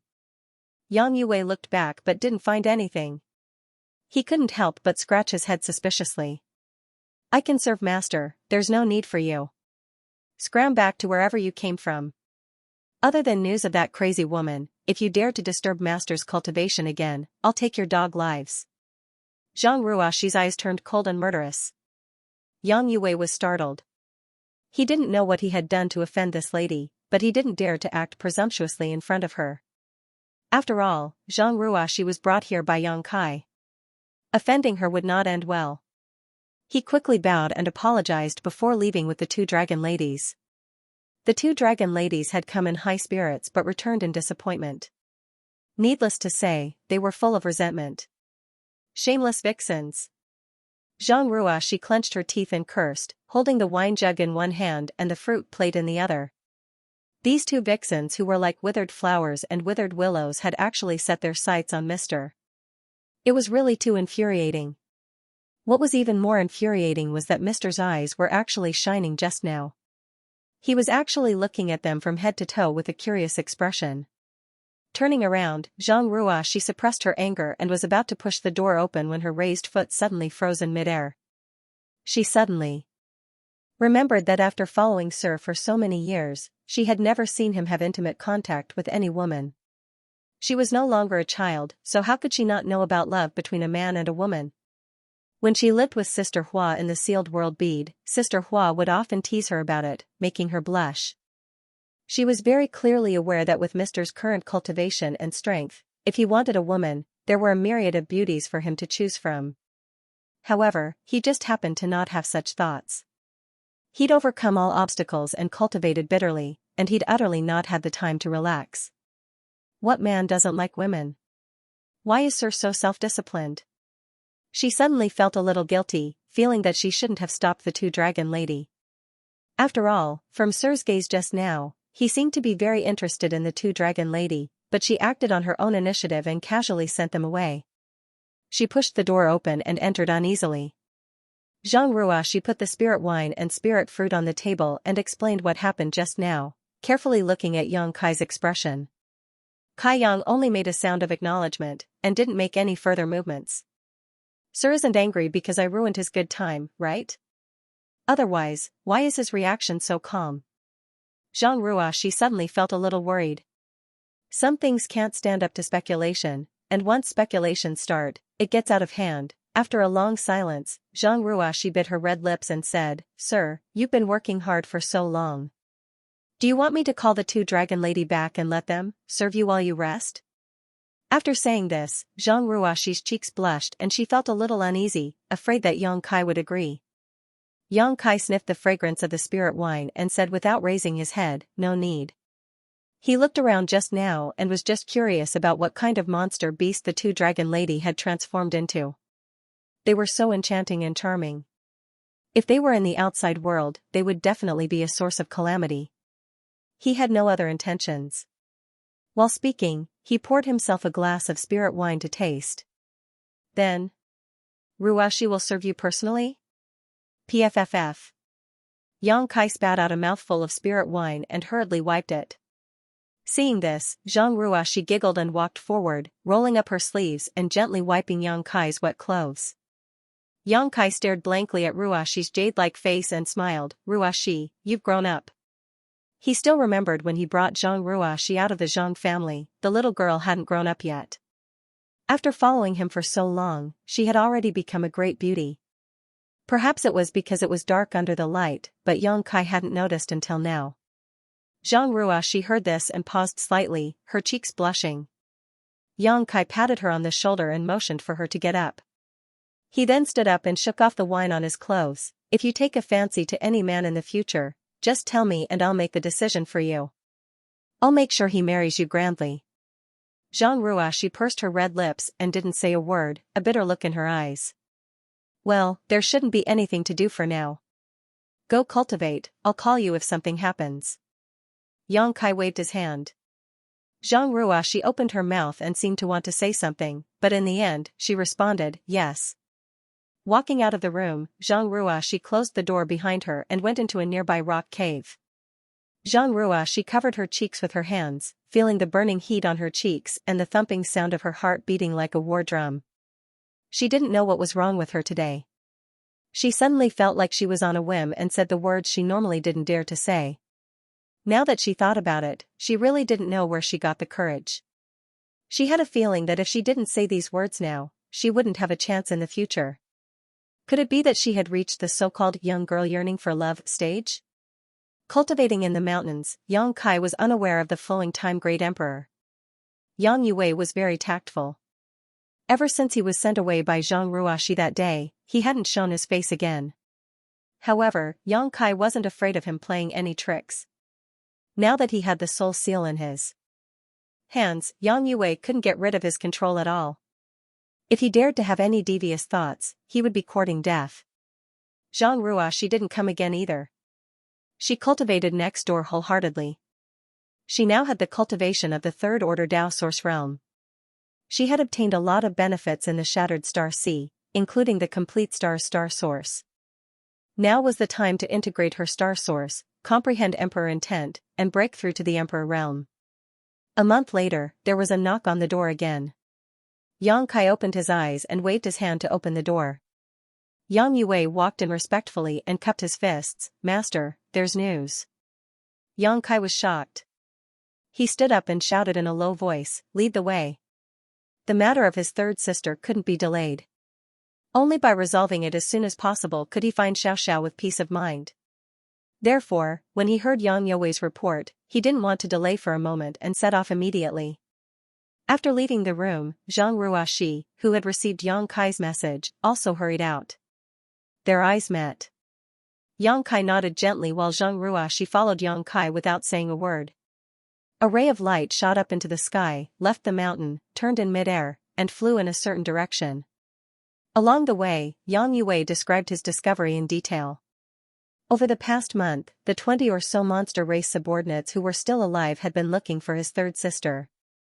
Half a day ago, a small monster race subordinate suddenly discovered something and quickly reported it to Yang Yue. However, they didn't dare to act rashly and alert the enemy. His third sister was too vigilant. Over the past few decades, they had found her many times but never succeeded in capturing her. Therefore, they had been watching her movements from afar and quietly following her.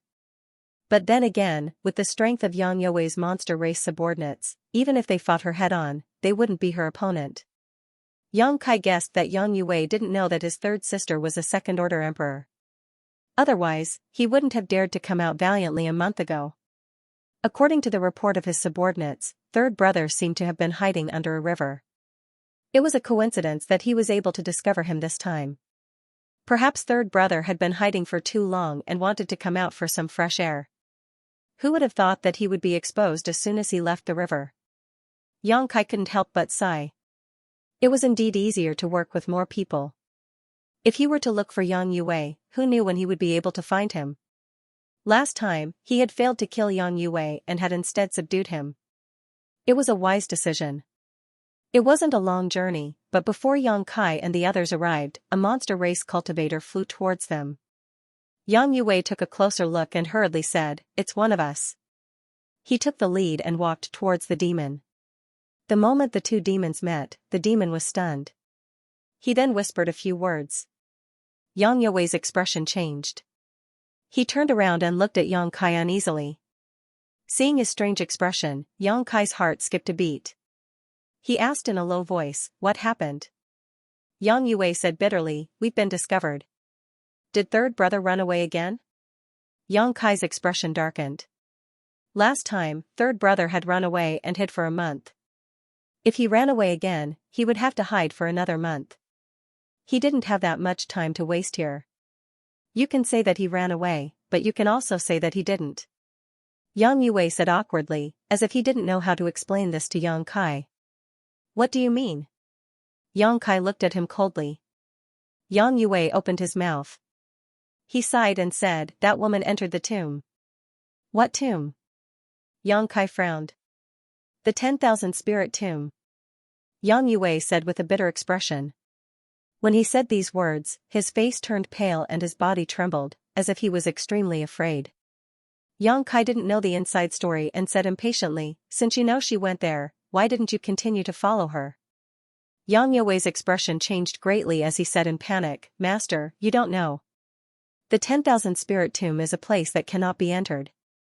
It is the burial place of all the creatures in the ancient lands. It has always been a place where people enter but never come out." Yang Kai sneered, "I don't care. Tell your people to continue to follow her, or I'll teach you a lesson." Yang Yue said in shock, "Master, listen to me first. What is going on with the 10,000 spirit tomb? After you will understand that this lowly one is powerless." Yang Kai looked at him coldly and found that he wasn't exaggerating, so he said, "Good, let's see what kind of tricks you can come up with." Yang Yue smiled bitterly, "This lowly one doesn't dare." This lowly one wants to let Master know that the 10,000 spirit tomb is an invisible place and the burial place of all the creatures in the ancient lands. What is an invisible place? Yang Yue said bitterly, no one knows where it is and it is impossible to find. Yang Kai said angrily, you just said that third brother entered the 10,000 spirit tomb, and now you say that you don't know where he is? Do you think this young master is a 3-year-old child who can be fooled by you? Zhang Ruoxi also looked at him coldly with an unfriendly expression. The main reason was that Yang Yue's words contradicted each other so much that it was hard not to be suspicious. Yang Yue was terrified and felt the pressure on his soul. He knew that if he didn't explain clearly, he would die today, so he said anxiously, Master, please calm down. Everything this lowly one said is true. Moreover, the 10,000 spirit tomb is an existence that all the creatures in the ancient lands know about. You can ask anyone and they will know about it. How could this lowly one dare to deceive you? Yang Kai frowned. He also felt that Yang Yue wouldn't joke about this, so he raised his hand and said, continue. Yang Yue took a deep breath, knowing that he wouldn't die for a while, so he said carefully, the 10,000 spirit tomb is ethereal and untraceable. It will appear anywhere in the ancient lands without any pattern. It can be as short as a day or two and as long as a few months. Every time it appears, only one door will appear. If you want to enter, you can enter through that door. But for so many years, no one has ever been able to come out after entering. Moreover, when the 10,000 spirit tomb appears, the monster beast or the creatures of the ancient lands that are about to die of old age nearby will take the initiative to enter the tomb and wait for death. That's why it is called the 10,000 spirit tomb.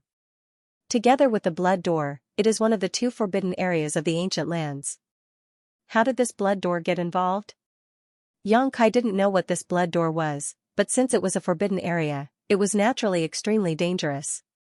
He wasn't in the mood to ask about the blood door, so he just said, according to what you said, the 10,000 spirit tomb is the place where the creatures of the ancient lands die of old age.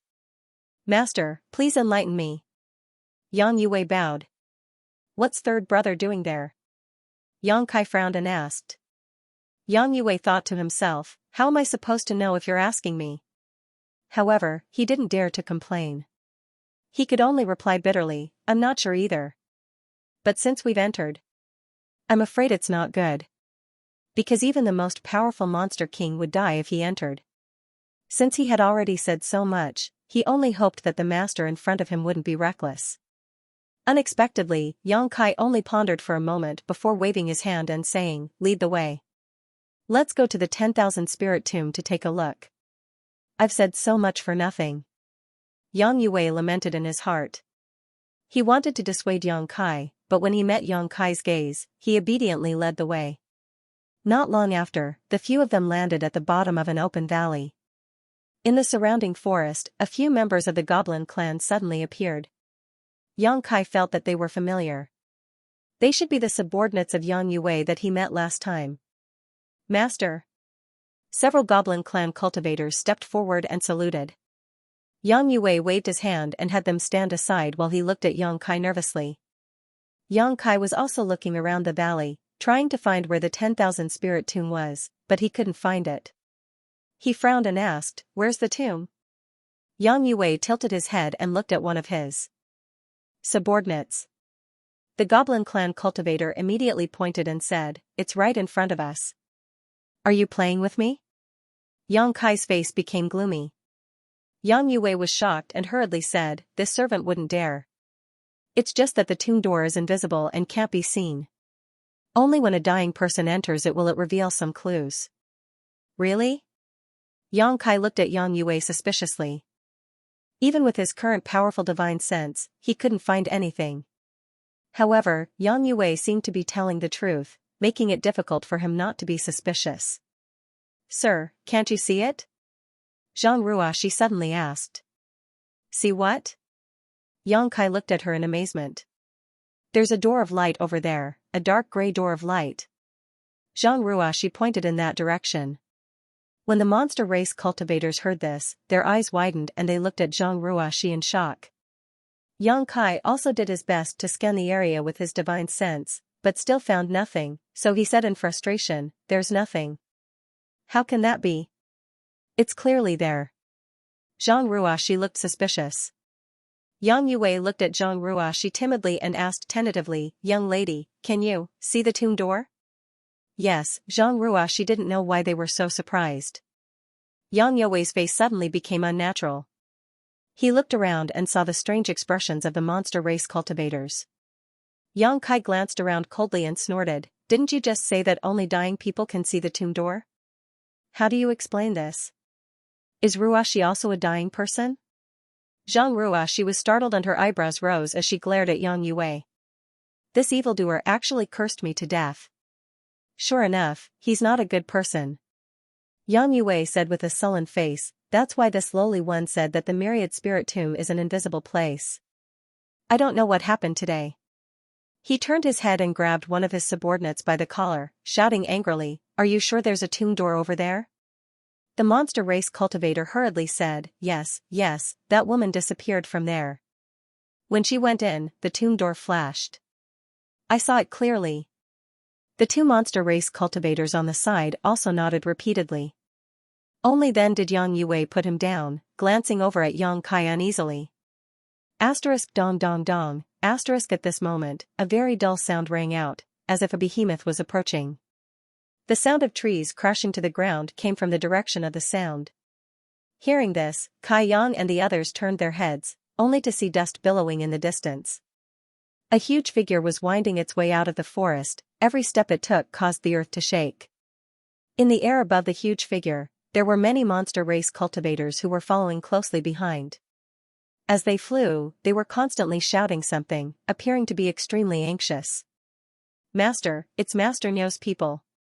A monster suddenly approached Yang Yue and whispered. Yang Yue's expression changed slightly when he heard this. He quickly flew into the air and saw the appearance of the behemoth coming over. He couldn't help but shout, "Niu Quan." He had mentioned the name Niu Quan before. Although Yang Kai didn't ask in detail, he knew that Niu Quan was a monster general. He should be on the same level as Yang Yue, but he didn't expect to meet him here today. Yang Kai was considering whether to ask Yang Yue to cooperate with him to kill the witnesses, so as to prevent the unrelated monster race from finding out that he and Yang Yue were together. But he didn't expect Yang Yue to directly fly over there. He waited in the air and shouted, "Old Niu, where are you going?" There was no response. Yang Yue's expression changed again. He hurriedly said, "Old Niu, I'm Old Yang, wake up and look at me." The demonic beasts who had followed Niu Quan all the way here obviously recognized Yang Yue. Immediately, one of the demonic beasts cried out, "Lord Yang, please cast a spell to save my lord. I don't know what happened today, but my lord suddenly revealed his true form and ran here without a care in the world. We couldn't stop him, and he didn't respond to our shouts." Hearing him say this, Yang Yue immediately confirmed the guess in his heart. He glanced at the place where the invisible door was, and a trace of sadness appeared on his face. He sighed heavily, waved his hand, and flew back to Yang Kai's side. Rumble.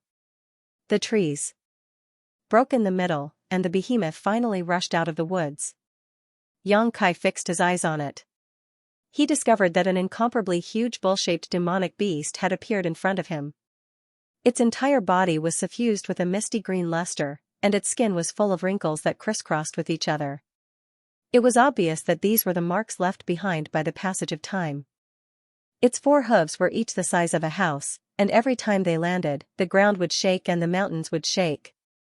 On both sides of the monster's head, there were 2 sharp horns that curved like sickles. However, one of its horns was broken. No one knew who did it, but the broken horn did not weaken the monster beast's aura. Instead, it made it look even more ferocious. This should be the demon general called Niu Quan. Yang Kai knew what was going on, but he didn't know why the demon general would reveal his true form. Although the demon race's combat strength would increase greatly after revealing their true form, they were still not as agile as humans. Therefore, the demon race wouldn't reveal their true form unless it was absolutely necessary. What happened? Yang Kai turned to look at Yang Yue. "My time is up. Are we going to enter the cemetery?" Yang Yue sighed slightly. There was a hint of sadness in his tone. He had long known that Niu Quan would not live for long, but he did not expect this day to come so suddenly. Yang Kai looked at Niu Quan and then looked at the location of the tomb door that the demons had pointed out. He suddenly realized something and said, "It can feel the summoning of the All-Spirits tomb?" Yang Yue nodded and said, "All the creatures of the ancient lands. Before their time is up, they can feel the location of the All-Spirits tomb and can't help but enter it." Old Niu, sigh. He sighed heavily and was speechless. "This is worth a look." Yang Kai raised his eyebrows. He had no friendship with Niu Quan. Previously, he was not sure whether this All-Spirits tomb was real or not, but now there was a way to verify it. Therefore, Yang Kai did not feel anything. Instead, he looked at it with great interest, as if it was an eye-opener. Niu Quan's group of subordinates were still calling, but after transforming into their true forms, it seemed to be unable to hear anything. It only knew to walk step by step towards the location of the tomb door. Not long after, all the demon race who followed them learned the truth from Yang Yue's subordinates. They knew that their master was going to enter the All-Spirits tomb. Suddenly, they all looked sad and sorrowful. Under everyone's gazes, Niu Quan walked to an open area in the valley. Suddenly, it stopped and moved to the sky before charging forward. Yang Kai's eyes widened in an instant. Because in the void, a grayish-black door of light suddenly flashed. The door of light was more than 100 feet tall, and although it had been standing there, it was hidden in the void. If Niu Quan had not entered and caused a ripple, it was likely that no one would have seen it. As Yang Yue had said before, only the creatures who were about to die in the ancient land could see this tomb door. Niu Quan passed through the tomb door, and his huge body quickly disappeared. As the ripple spread, the tomb door also disappeared at the same time. The demon race who came here with Niu Quan all cried bitterly and wailed. Yang Yue also smacked his lips, a bitter expression on his face. There is really a tomb door. After seeing it with his own eyes, Yang Kai knew that Yang Yue and the others did not lie to him just now. It also confirmed that Old Third had really entered the All-Spirits tomb. What should he do now? Yang Kai felt a headache coming on. He didn't know what kind of dangers lay inside, and if he entered, how would he get out? What if this 10,000 spirit tomb was a place where he couldn't get out? Wouldn't entering it be suicide? Although he had the Tao of space, he didn't dare to act rashly. On the other hand, it was Ruashi who could see the tomb door before. It was really strange. Thinking of this, he turned his head and looked at Zhang Ruashi.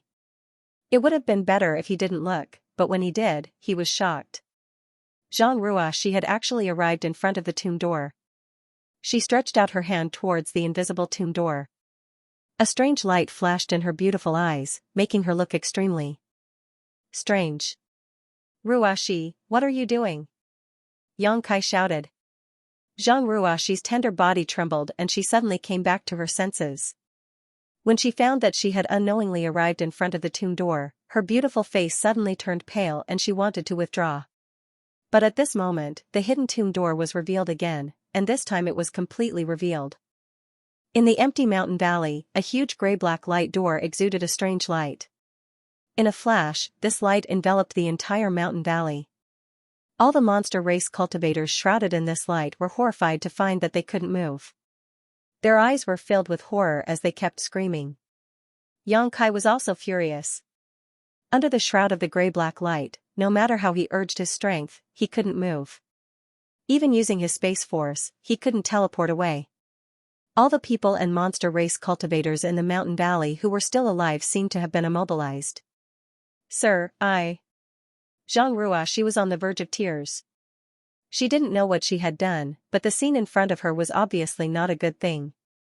While she was frightened, she also blamed herself, feeling that her sir had been implicated this time. "Master, save me." Yang Yue opened his mouth and shouted, hoping that Yang Kai would save him, but who would have thought that Yang Kai was also a clay bodhisattva crossing a river, unable to save himself. Yang Yue's heart sank. This unforeseen event happened extremely quickly, so fast that no one could react in time. Yang Kai struggled for a while but found that he couldn't break free, so he gritted his teeth and summoned the mountains and rivers bell. But at that moment, the tomb door flashed again and disappeared. Along with it, all the living creatures in the mountain valley disappeared. In a gray-black world, there was no sun, moon, stars, flowers, or trees. It was dead silent, like a cemetery. Yang Kai, Zhang Ruashi, and the other monster race cultivators appeared together, and the mysterious force that bound them disappeared at once. Yang Kai immediately rushed to Zhang Ruashi's side, enveloped her with his emperor qi, and looked around vigilantly. Seeing this, Yang Kai's expression couldn't help but become stunned. Everyone seemed to be standing on top of a mountain of bones, and as far as their eyes could see, there were pure white bones. The skeletons scattered on the ground were of different sizes. The small ones were almost negligible, while the large ones were huge. The true body of Niu Quan that they had seen before was not even worth mentioning. These white bones were left behind by a monster beast that had died many years ago, and all of them were extremely fragile. With the slightest touch from an external force, they all turned into bone fragments and scattered. Moo! A roar came from not far away, and Yang Kai turned his head to look, his eyes narrowing. Niu Quan. Surprisingly, Niu Quan, who he'd seen in the valley earlier, was here as well. However, at this moment, it was surrounded by the aura of death as it lay silently at a certain spot on the mountain of bones. It didn't move at all, and it seemed to be in the twilight of its life and was waiting for death. Specks of fluorescent light flew out from his flesh like dancing fairies, adding a touch of vitality to this gray-black monotonous world. These specks of light seemed to be attracted by something and flew into the depths of the mountain. As the light disappeared, the vitality of Niu Quan's body became dimmer and dimmer. Myriad Spirit Tomb. Yang Kai's face suddenly sank. If he had some guesses before, after seeing Niu Quan, it was clear at a glance what this place was. Myriad Spirit Tomb. The tomb of all living creatures in the ancient lands, a place where one could enter but not leave. Even the most powerful monster king would not be able to leave alive after entering this place. How did I end up in this damned place? Previously, Yang Kai was still hesitating whether to come in and explore to find traces of his third sister, but now, he had come in regardless of whether he wanted to or not, so there was no chance for him to hesitate. Sir, I'm sorry, I don't know what happened to me just now. Zhang Ruashi was on the verge of tears. She also knew that she had made a big mistake, but the situation just now was really out of her control. Since entering this ancient wildlands, she found that there was something wrong with her, but she didn't expect to cause such a disaster. Yang Kai turned his head and glanced at her. He reached out and patted her head, but he didn't say anything. It was too late to say anything now. Since they had already come in, what was the use of scolding Zhang Ruashi? Moreover, he had already noticed that Zhang Ruashi didn't do it on purpose.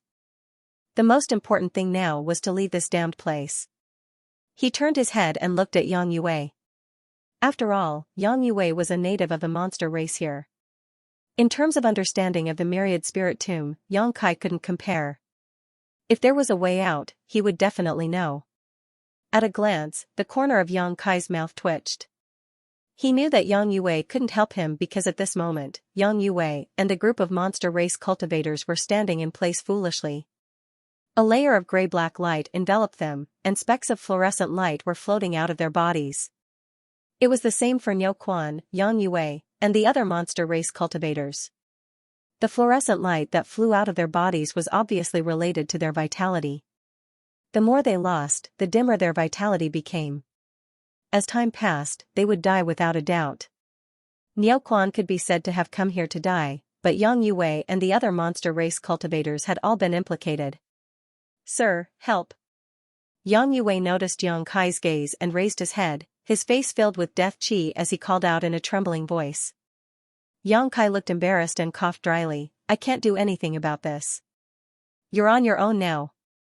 He didn't understand what was going on with the Myriad Spirit Tomb and how he could save Yang Yue and the others. He could send them into the sealed world bead and they might be able to escape, but the sealed world bead was Yang Kai's top secret. He wouldn't expose it except for a few people he could trust. It wasn't worth it to expose the existence of the sealed world bead to save these monster race cultivators. Yang Yue was in despair when he heard this, but soon looked at Yang Kai in surprise and asked, Master, why are you safe and sound? Yang Kai had also noticed this. Of all the people who had been sucked into the tomb door, only he and Zhang Ruashi were safe. The other monster race cultivators were all rapidly losing their vitality. If he hadn't noticed this, Yang Kai wouldn't have calmed down so quickly. I don't know. Maybe it's because we're not from the ancient lands. Didn't you say that this is the tomb of the ancient land's inhabitants? Xianxia explained casually. Other than this explanation, he didn't know the reason for this situation in front of him. Is there such a good thing? Yang Yue's mouth twitched and his eyes glowed with resentment. If you hadn't ordered us to find the whereabouts of that crazy woman, how could it be related to the myriad spirit tomb? Now that we're here, we're so unlucky that we won't be able to survive. On the other hand, you're free and unfettered. You don't have to worry about dying here at all, yet you refuse to help us. Yang Yue was infuriated. He wanted to tear Xianxia apart to vent the hatred in his heart. Master, you can't abandon us. Yang Yue gritted his teeth and shouted. Xianxia frowned and said impatiently, I already said that I don't have a solution. Who knows what's going on with this tomb? As he spoke, he suddenly glanced at Yang Yue, and a wisp of a cold smile appeared on the corners of his mouth as he said, What, are you very angry? Nonsense. Who wouldn't be angry if this happened to them? Since he was going to die anyway, Yang Yue's courage suddenly grew. His eyes were cold as he said, Master, if you don't care, we might have to drag you down with us. Xianxia was amused. He squinted at him and said, You want me to die with you? Have you forgotten that your life and death is in this young master's hands? What right do you have to drag me down with you? Yang Yue's expression stiffened, and he was instantly silenced. Just now, he was too busy being angry. He had actually forgotten about this matter. Only now did he realize that even if he wanted to drag Xianxia down with him, he didn't have the ability to do so. His soul seal was still in the other's hands. For a moment, grief welled up in his heart. He fell to the ground and cried, What a tragedy, what? A tragedy. I, old Yang, have worked so hard to cultivate until now, but before I can enjoy my life, I'm going to die. The heavens really don't have eyes. Damn heavens, this old Yang will never forgive you. His cry was heart-wrenching. His voice was sorrowful, and when the other monster race people heard it, they also felt sad. Falling into the tomb, they could all foresee their fate. It was just that they weren't as exaggerated as Yang Yue, but they definitely felt bad in their hearts. Xianxia snorted and said, Don't cry so hard. If we're going to die, we'll all die together. We'll all have companions on the road to the Yellow Springs, so we won't be lonely. Yang Yue wiped his tears and said angrily, It's easy for you to say that. The tomb is the tomb of the ancient land's inhabitants. It has nothing to do with you. Xianxia curled his lips and stopped talking. In fact, he was also very surprised. Why wasn't he and Zhang Ruashi affected by the ancient lands? Instead, all the other monster race people were losing their vitality and turning into fluorescent light. Is it really like what I said just now? At this moment, a whimpering sound suddenly rang out, and strands of dark light suddenly flew out from under the white bones. As soon as the dark light appeared, it turned into a variety of strange monster beasts, pouncing on the living monster race and knocking them to the ground. Every time a monster beast figure rushed over, the vitality of the monster race people dimmed, and the fluorescent light flying out suddenly accelerated. Beast souls! Yang Yue was shocked and shouted in horror. Xianxia's complexion also changed, because in just a short time, thousands of black shadows had flown out from the bottom of the Bone Mountain. These black shadows were somewhat similar to Yin souls and were emitting dancing qi. Obviously, they were the beast souls of the monster beasts that had died here. The All-Spirits tomb had existed for countless years. Over the years, countless demonic beasts had died here. After these demonic beasts died, their beast souls were actually left behind. The number was simply uncountable.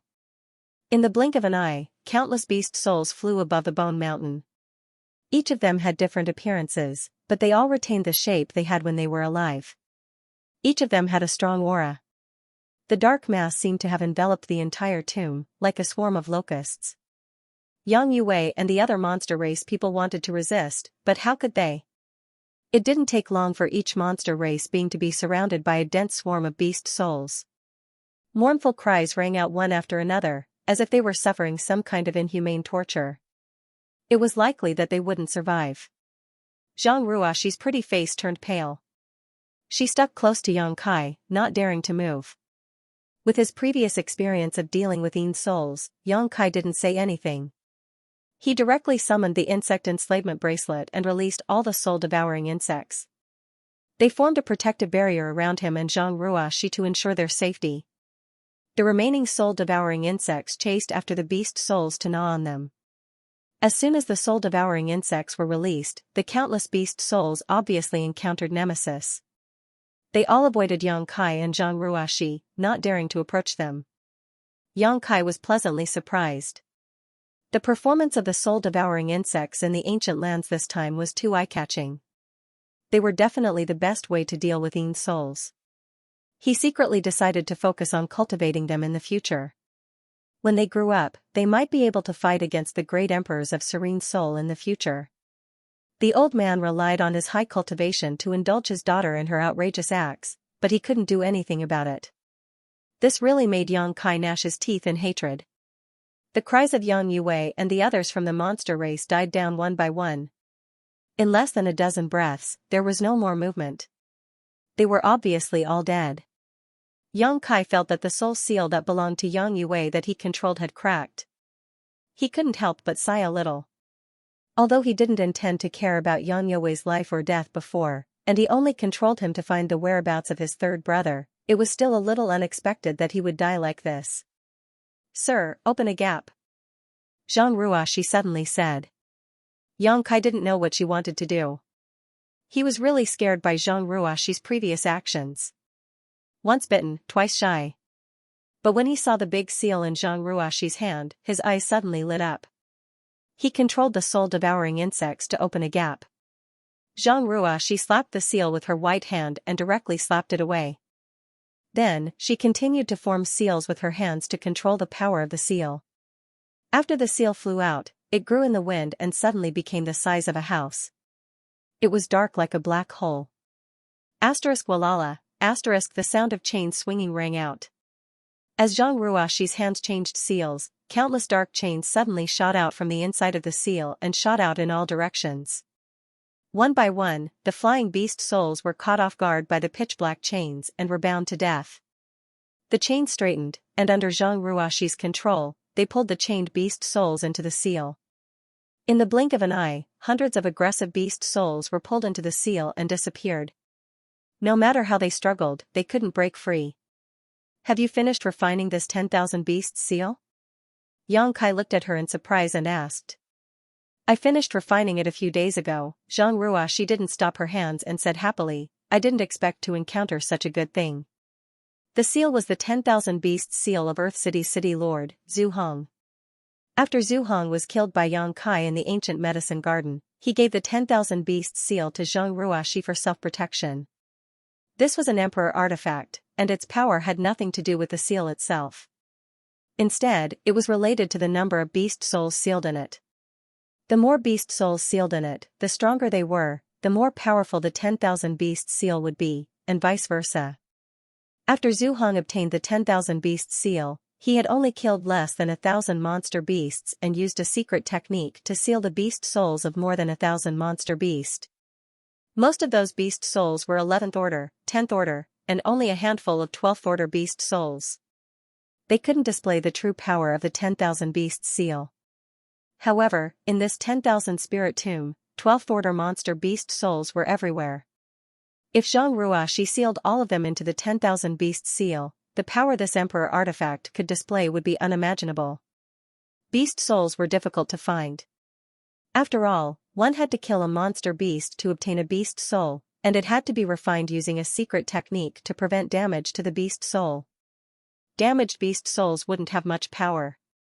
However, this place was a natural gathering place for beast souls. It was simply tailor-made for the 10,000 beast seal to replenish its power. Previously, she was still thinking about where she should go to kill a monster beast to improve the power of the 10,000 beast seal, but she didn't expect to run into such a good thing. How could she not be happy? Since ancient times, countless creatures of the ancient lands had died here. Even the powerful monster king, whose strength was comparable to a third-order emperor realm master, couldn't avoid it. One could imagine how many tyrannical beast souls were gathered here. If he really sealed all the beast souls here into the 10,000 beasts seal and then took them out to fight, the entire star boundary would be shocked. Asterisk walala, asterisk the sound of chains moving through the air continued to ring out. Every time Zhang Ruoxi moved, hundreds of beast souls would be dragged into the 10,000 beasts seal, and she would repeat the process over and over again. She was very busy. Yang Kai watched enviously. The 10,000 beasts seal obviously had a strong restraining effect on beast souls. No matter how strong or small the flying beast souls were, once locked by the 10,000 beasts seal, they could no longer break free and were sucked into the seal. Yang Kai clearly saw many beast souls comparable to 12th order monster beast souls being dragged into the seal. Ruoxi has struck gold this time. I wonder how much more powerful the 10,000 beast seal will become after this trip. Thinking about it, Yang Kai's face sank again. This was the 10,000 spirit tomb. He didn't know how to get out, nor did he know of tearing. Space would work here. Asterisk crash, asterisk countless beast souls swam and crashed into each other, shattering the bone mountain into pieces.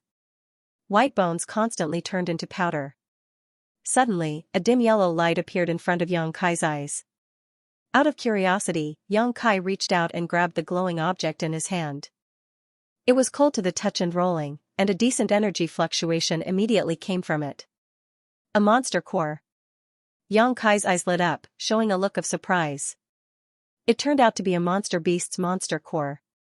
And judging from the energy fluctuation, it seemed to be a 10th order monster beast's monster core. He stood in place for a while, not knowing what to think, but he became very excited.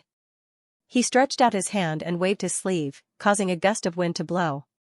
Asterisk hoo-hoo-hoo, asterisk the bone mountain collapsed, and countless beast bones turned into ashes, flying in all directions.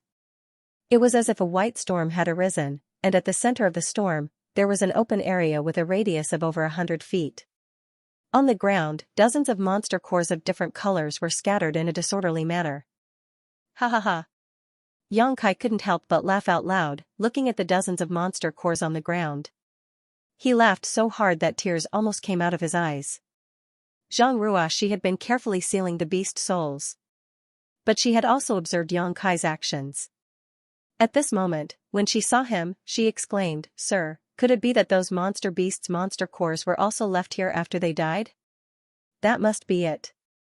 Ruoxi, we've hit the jackpot this time." Yang Kai happily replied and then took back the dozens of inner cores. These dozens of inner cores were of different quality.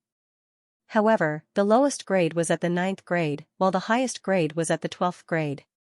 Countless monster beasts died in this tomb of all spirits.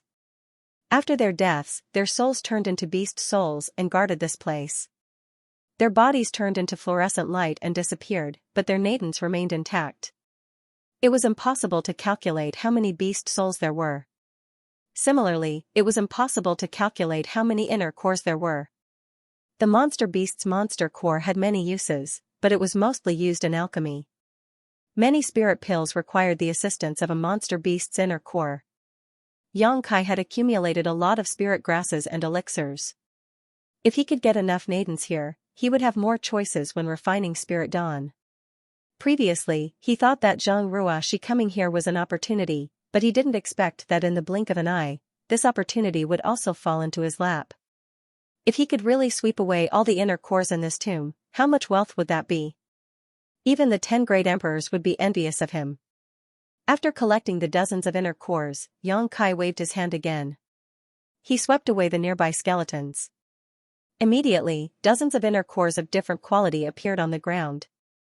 Zhang Ruoxi was working hard to seal the beast souls, while Yang Kai was also working hard to collect the inner cores. The two of them were performing their respective duties without interfering with each other, truly cooperating seamlessly. In the beginning, Yang Kai would sweep away the skeletons, but after a while, he felt that it was a bit troublesome, so he simply released his divine sense to find the hidden locations of the inner cores. Then, he flicked his golden blood thread to collect the inner cores from the skeletons, saving the place from being in a foul atmosphere. His efficiency suddenly increased a lot. In a short while, all the beast souls in the vicinity were collected by Zhang Ruoxi, and all the inner cores on the ground within a dozen kilometers were also collected by Yang Kai. Although there was no detailed count, there were at least tens of thousands of inner cores. Among these tens of thousands of inner cores, even if the 12th order monster beast inner core only accounted for 1%, it was still hundreds of 12th order monster cores, each of which was priceless. Let's go to another place. The surrounding area was empty, and there were no more beast souls or inner cores. Xianxia immediately pulled Zhang Ruoxi to another location. As for how to get out, it wouldn't be too late to think about it after he had collected enough benefits. Above another mountain of bones, Zhang Ruoxi summoned the 10,000 beasts seal while Xianxia released his divine sense to search for the inner cores hidden under the skeletons. In less than a cup of tea's worth of time, this place was once again cleaned up. Needless to say, Xianxia wrapped Zhang Ruoxi and changed locations again. Along the way, all the beast souls were sealed by Zhang Ruoxi, and all the inner cores were plundered by Xianxia. This was the first time the entire myriad spirit tomb had encountered such a change since its birth. This was simply a robbery. If the 4 great divine spirits of the ancient wildlands knew about this, who knew how they would feel? There was no sun, moon, or stars here, nor was there any distinction between night and day. However, Xianxia estimated that he and Zhang Ruoxi had stayed here for about 3 days and had almost finished running through the entire tomb. This should be a small isolated world, the area was not too big. The two of them spent 3 days here, mainly to seal the beast souls and collect the beast cores. If they really ran at full speed, they should be able to run all over the graveyard in less than 2 hours. The harvest was unimaginable. The 10,000 beast seal was dark and gloomy. Even without urging its power, one could feel its tyrannical power. According to Zhang Ruoxi, the 10,000 beast seal was almost full. There were at least hundreds of thousands of beast souls sealed inside, not including those devoured by the soul-devouring insects. The soul-devouring insects had also been greatly nourished these days. More than half of the beast souls were sealed by Zhang Ruoxi, and the rest were devoured by the insects. As a result, the soul-devouring insects were now conveying a lazy mood to Xianxia, as if they were about to fall asleep. Xianxia knew that this was a sign that they were about to evolve and was overjoyed. The number of inner cores Xianxia had obtained was more than 1 million. The inner cores in the open space of the small sealed world were almost piled up into a small hill, ranging from 9th order to 12th order. If such a large number of inner cores were taken out, no great force would be able to eat it alone. Even the sects founded by the great emperors did not have the financial resources to do so. After running around the 10,000 spirit tomb again and confirming that there were not many fish that escaped the net, Xianxia stopped and turned his head to look in a certain direction. "Sir, do you want to go that way?" Zhang Ruoxi put away the 10,000 beast seal and stood gracefully beside him. These days, the two had run through the entire tomb but did not find any exit, let alone any trace of Xianxia. If there was any exit, it could only be in that direction. Because there were no monster beast skeletons in that direction, the two did not go there to investigate. That place should be the center of the entire 10,000 spirit tomb. All the monster beasts that came here to die had surrounded the central area in a circular formation, leaving a large open area. Xianxia had been collecting inner cores before, so he did not pay much attention to the situation there. Now, he had to go and take a look. If Xianxia's third sister was still here, then she must be in that central area. He did not know whether she was dead or alive. Nodding, Xianxia moved his feet and rushed in that direction, with Zhang Ruoxi hurriedly following behind. After passing through the White Bone Mountain, the two quickly arrived at the open area. Looking around, there seemed to be a little gray light shining in the distance. Xianxia squinted his eyes and focused his vision. After a while, his face lit up with joy. Because the gray light was in the shape of the tomb door he had seen before. That might really be the exit. If he could get out from there, he would not have to use his space force to tear space. Moreover, Xianxia was not sure if he could tear a minor world boundary. His speed suddenly increased, but halfway through, Xianxia suddenly came to a halt and lowered his head to look down. Zhang Ruoxi's beautiful eyes also widened with a stunned expression. The reason for that was because there was an extremely ferocious aura coming from somewhere below. The source of that aura was actually a skinny body that was only skin and bones. Looking at its appearance, its hair was disheveled and it was battered and exhausted, but it was obviously still alive. On the thin body, there were traces of black chi and dots of fluorescent light constantly flying out. A monster race. Zhang Ruoxi whispered. At a glance, she could tell that the creature over there was a monster race, and an extremely powerful one at that. It's a monster king. Yang Kai added in shock. He did not know why this monster king would appear here, because this area did not look like a place that a monster race could set foot in. Otherwise, it would not be so empty and would have been filled with bones long ago. Moreover, this monster king was obviously not dead yet, and was struggling to resist the loss of its vitality. But judging from its appearance, it should not be able to hold on much longer. No wonder Yang Yue said before that even the most powerful monster king would die in the 10,000 spirit tomb. The monster king in front of him was the best evidence. A monster race master who could become a monster king was comparable to a peak third-order emperor realm master, but they could not escape after entering this place. After hesitating for a while, Yang Kai flashed and arrived in front of the monster king. The monster king was obviously startled. Its skinny body trembled, and only then did it look up at Yang Kai. Its two eye sockets were profound, and its eyes were somewhat lifeless. It was indeed an arrow at the end of its flight. Why is it a human again? The monster king's mouth opened and closed, and its turbid eyes revealed a look of surprise. Yang Kai raised his eyebrows. He understood the meaning behind its words and frowned. Have you seen other people come here before? The monster king looked like it was about to die, but it was still extremely rebellious. Hearing this, it grinned and tried to squeeze out a sneer that was uglier than crying. Why should this king tell you? Yang Kai's eyes flashed. He pointed to the light door and said, I'm going to leave from there. If you want to live, I can give you a ride. The rebellious monster king suddenly lost its calm. Its lifeless eyes suddenly lit up, and it looked like it was tempted. But it quickly disappeared and it snorted, Are you that kind? Yang Kai said indifferently, We're just taking what we need. As long as you can tell me what I want to know, I'll save your life. What good would it do me to lie to you? You're about to die. Yang Kai looked at him indifferently. The monster king said, You humans, humph. What he meant was that humans were too deceitful and could not be trusted. Yang Kai did not say anything else and turned to leave. If that's the case, then forget it. Wait. As expected, Yang Kai had only taken a few steps when the monster king called out from behind him. After all, it was a matter of life and death. Even if there was a glimmer of hope, he had to struggle. Yang Kai turned sideways and looked at him from the corner of his eyes.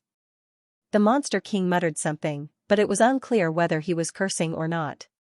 After a while, he said, Take this king out first. This king can tell you everything you want to know. Get lost. Yang Kai coldly snorted and did not bother to pay attention to him anymore. Seeing that Yang Kai was really leaving like this, the monster king was very anxious. He did not have the time to discuss conditions with Yang Kai. He said in a hoarse voice, Yes, there was a person who left from here. Yang Kai stopped again and turned around. He looked at him with a cold expression and said, Don't play any tricks, or I'll leave immediately. The monster king's expression was ugly, but he did not dare to say anything. Yang Kai said, Then what did the person who left look like? The monster king said unhappily, A woman with disheveled hair and crazy behavior. She even took an inner core and smashed it at this king's head. She really pissed this king off. If this king had not fallen from grace, how could this king be bullied by her like this? Yang Kai found it funny, but this was something that Oel-san was really capable of. He continued to ask, She left from that side? Yes. Hearing this news, Yang Kai could not help but feel relieved. He had not found any trace of Oel-san before. He was really afraid that something bad had happened to her here. After all, this place was very dangerous. The countless beast souls were not to be trifled with. Rubbing his chin, Yang Kai asked again, She can leave, but why are you trapped here? The monster king said with grief and indignation, If I could leave, why would I be trapped here? The tomb of all spirits greatly suppresses the living beings of the ancient lands. I was lucky to be able to make it here.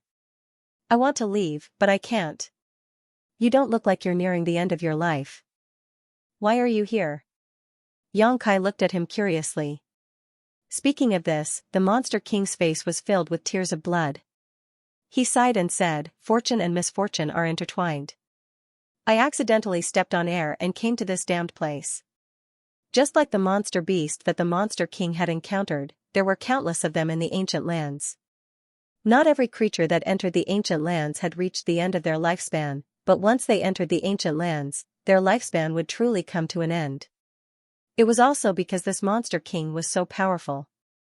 It was because of this that he could barely make it here and escape the pursuit of the beast souls. Otherwise, he would have been dead long ago. After he finished speaking, the Monster King urged, "What else do you want to ask? I can't hold on for much longer." "Nope." Kai Yang shook his head, his eyes sweeping over him. He felt the evil intention in his eyes. The Monster King's heart skipped a beat. He realized that Yang Kai was going to burn the bridge after crossing the river. What he said earlier about giving him a ride was complete nonsense. The Monster King was filled with grief and indignation.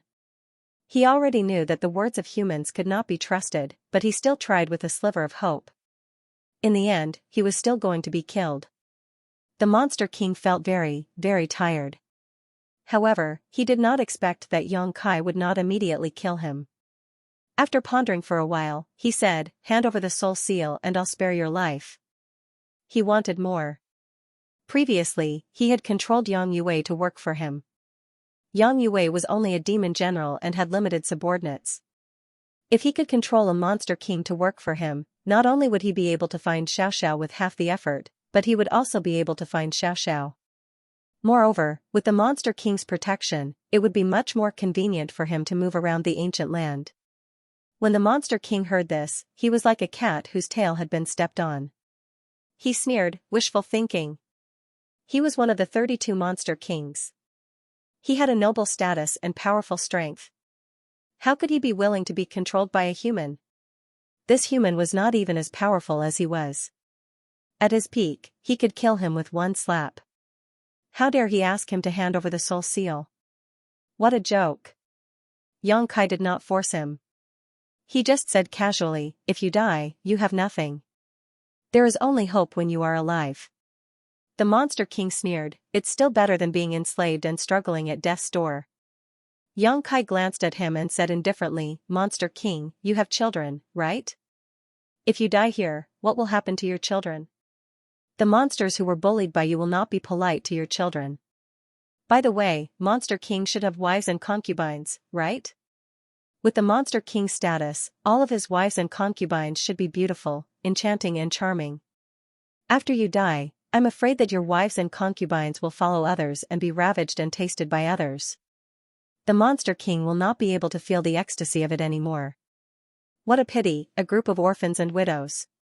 I'm afraid that the days ahead will not be easy." When the Monster King heard Yang Kai's words, his originally gloomy face became as black as the bottom of a pot.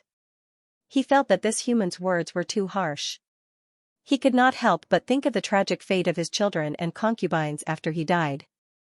Especially his wives and concubines. If they were really pressed down by others and freely ravaged. There was no way to think about it anymore.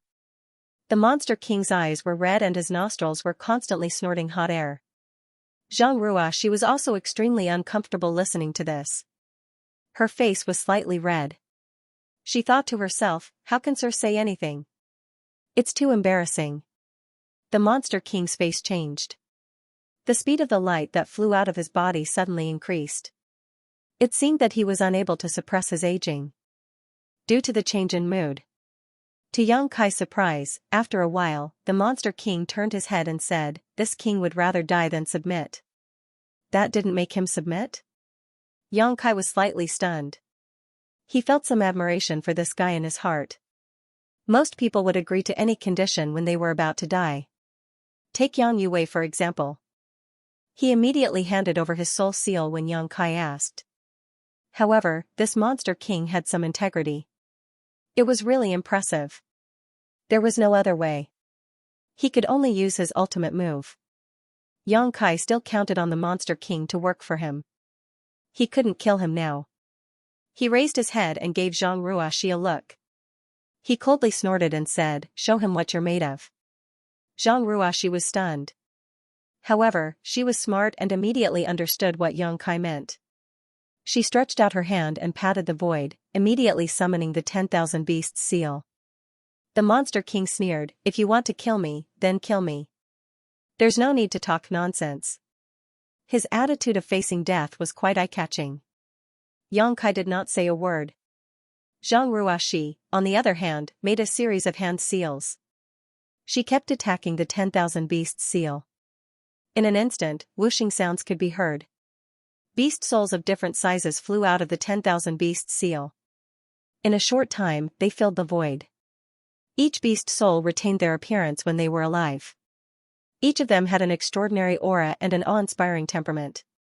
Judging from their auras, they were no weaker than the Monster King.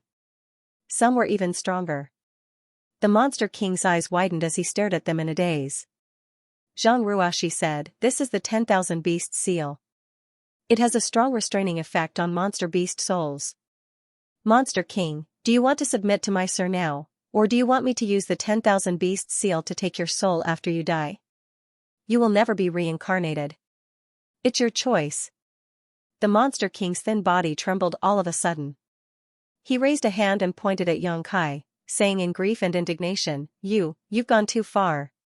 He would rather die than submit. He wasn't willing to give up his soul seal in order to live, but so what? Once the 10,000 beasts seal appeared, he wouldn't be able to rest in peace even if he died. His soul would still be taken into the 10,000 beasts seal. At that time, he would really be better off dead.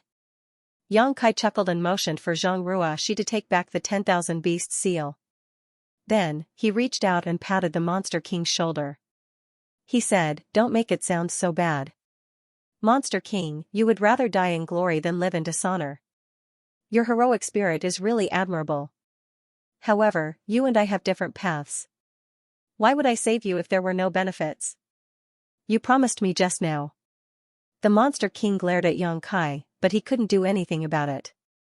Xianxia rubbed his chin and said, "Times have changed. As the saying goes, a wise man submits to circumstances. To tell you the truth, Monster King, I won't make things difficult for you. You've submitted to me, and I just want you to do a small thing for me. Once it's done, I'll leave the ancient lands. At that time, I'll definitely return your freedom. Do you think I'll believe your words?" The Monster King looked at Xianxia contemptuously. Xianxia snorted, "Do you have a choice now?" This person changed his face faster than flipping a book. The Monster King was stunned. "I don't have time to dawdle with you. Either you hand over your soul seal, or I'll immediately kill you and take your soul into the 10,000 beasts seal. It's up to you." Xianxia waved his hand and said in an unquestionable tone. Zhang Ruaxi had already controlled the 10,000 beasts seal to fly above the Monster King's head. If he didn't agree, she would immediately attack. The Monster King was unwilling, but there was nothing he could do. He could only grit his teeth and growl, "Hand it over." His voice was full of grief, indignation, and unwillingness. This time, it was really a case of a tiger being bullied by a dog, or a dragon being played by a shrimp in shallow water. Xianxia immediately put on a smiling face and stretched out his hand to him. The Monster King activated his secret technique, and soon, a golden light appeared on his forehead. Xianxia grabbed it and sealed it into his knowledge sea. This trip to the graveyard, without Yang Yue, had gained the Monster King, so it wasn't a loss. The Monster King, who had used his secret technique to hand over his soul seal, was extremely weak at the moment. The flowing light on his body was dissipating, and he seemed to be about to die. Xianxia grabbed him, turned around, and rushed toward the grayish-black light gate, asking, "Is it okay to leave from here?" The Monster King nodded gently, his gaze complicated. This time, he had escaped, but he had lost his freedom. From now on, he would be enslaved. This was not what he wanted, so he didn't feel the joy of escaping death. Instead, he was very depressed. Not long after, Xianxia carried the Monster King to the light gate. He activated his Emperor Qi and enveloped the Monster King and Zhang Ruaxi before rushing in. In a flash, 2 people and 1 monster had left the myriad spirit tomb and reappeared in a lush world. They were surrounded by ancient trees that towered into the clouds, and wild energy flowed around them. This was a certain place in the ancient wild land. It was so easy. Yang Kai couldn't help but feel a little surprised. From the looks of it, the All-Spirit Tomb's existence was really targeted at the living beings in the savage, desolate ancient land. It did not restrict the entry and exit of outsiders. Of course, after entering, one would have to escape the pursuit of countless beast souls. Otherwise, only death would await them. Looking around, they were no longer in the valley where they had entered the myriad spirit tomb. They had no idea where they were. The appearance of the three seemed to have caused a bit of a commotion. Not far away, a shifter quickly rushed over to investigate. Before he could even get close, the Monster King in Yang Kai's hand let out a low roar and shot out like lightning, heading straight for the shifter. There was a miserable cry. The shifter didn't even see who had ambushed him before he was pinned to the ground. The Monster King opened his mouth and bit down on the shifter's neck, swallowing mouthfuls of blood. In an instant, there was a burst of miserable howls. The shifter who had been pinned to the ground struggled but was unable to break free. Gradually, there was no more movement. A moment later, the Monster King got up, wiped the corner of his mouth, and turned back. The shifter's blood seemed to be a great supplement to him. His originally skinny appearance had improved a bit. At the very least, his skin had a bit more luster. Even his flesh had grown a lot, and his withered vitality had increased a bit. He glanced at Yang Kai with a somewhat complicated expression, but in the end, he lowered his head and sighed heavily. "Monster King, how should I address you?" Yang Kai asked. "Xia Wu Wei." The Monster King replied unhappily. However, seeing that Yang Kai didn't slight him in the slightest because he was a soul slave, he felt a lot more relieved. He was really afraid that Yang Kai would order him around as soon as he came up. If that really happened, with his explosive temper, he definitely wouldn't be able to tolerate it. "No fear, no matter." "Monster King, what a good name." Yang Kai smiled slightly. Xia Wuwei waved his hand and said, "I just randomly came up with it." After a moment of silence, he asked again, "How should I address you?" Yang Kai said, "Just call me Young Master Yang." Xia Wuwei nodded slightly and said, "Young Master Yang, you said that you wanted me to do something. I wonder what it is." He looked like he couldn't wait to finish Yang Kai's matter. Then, he would be able to get rid of his intentions of controlling him. He didn't hide it at all. "No rush." Yang Kai chuckled. "First, take me back to your territory. What I want to do can't be done without help." "You want to return to your own territory?"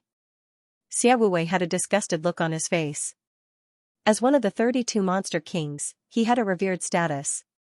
If he was seen with a human, he would definitely be punished.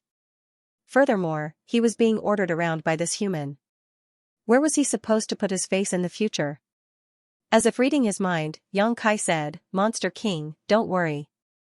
I won't make things difficult for you. If your subordinates ask, you can say that I'm a friend from the outside world who came to visit you. It doesn't matter if the ancient land demon clan has 1 or 2 human friends outside, right?" The corner of Xia Wuwei's mouth twitched, and he said against his will, "It's okay." If not for the fact that the soul seal was controlled by Yang Kai, he would not have obeyed his orders. But now that he was under someone else's roof, he had no choice but to lower his head. Then, the three of them started to move and headed deeper into the ancient lands. Xia Wuwei was undoubtedly very familiar with the ancient wild lands, so he didn't need to hide at all as he led Yang Kai and Zhang Ruashi on a rampage. Along the way, a few ignorant demons would occasionally come to investigate. They all became food for Xia Wuwei to replenish his vitality. Half a day later, a towering mountain appeared in front of him. There were some buildings on the mountain.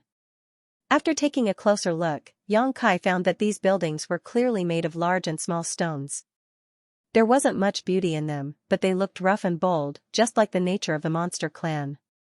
There were countless caves on the mountainside, and many monster clan members lived in them. The arrival of Yang Kai and the others had obviously alarmed these monster clan members.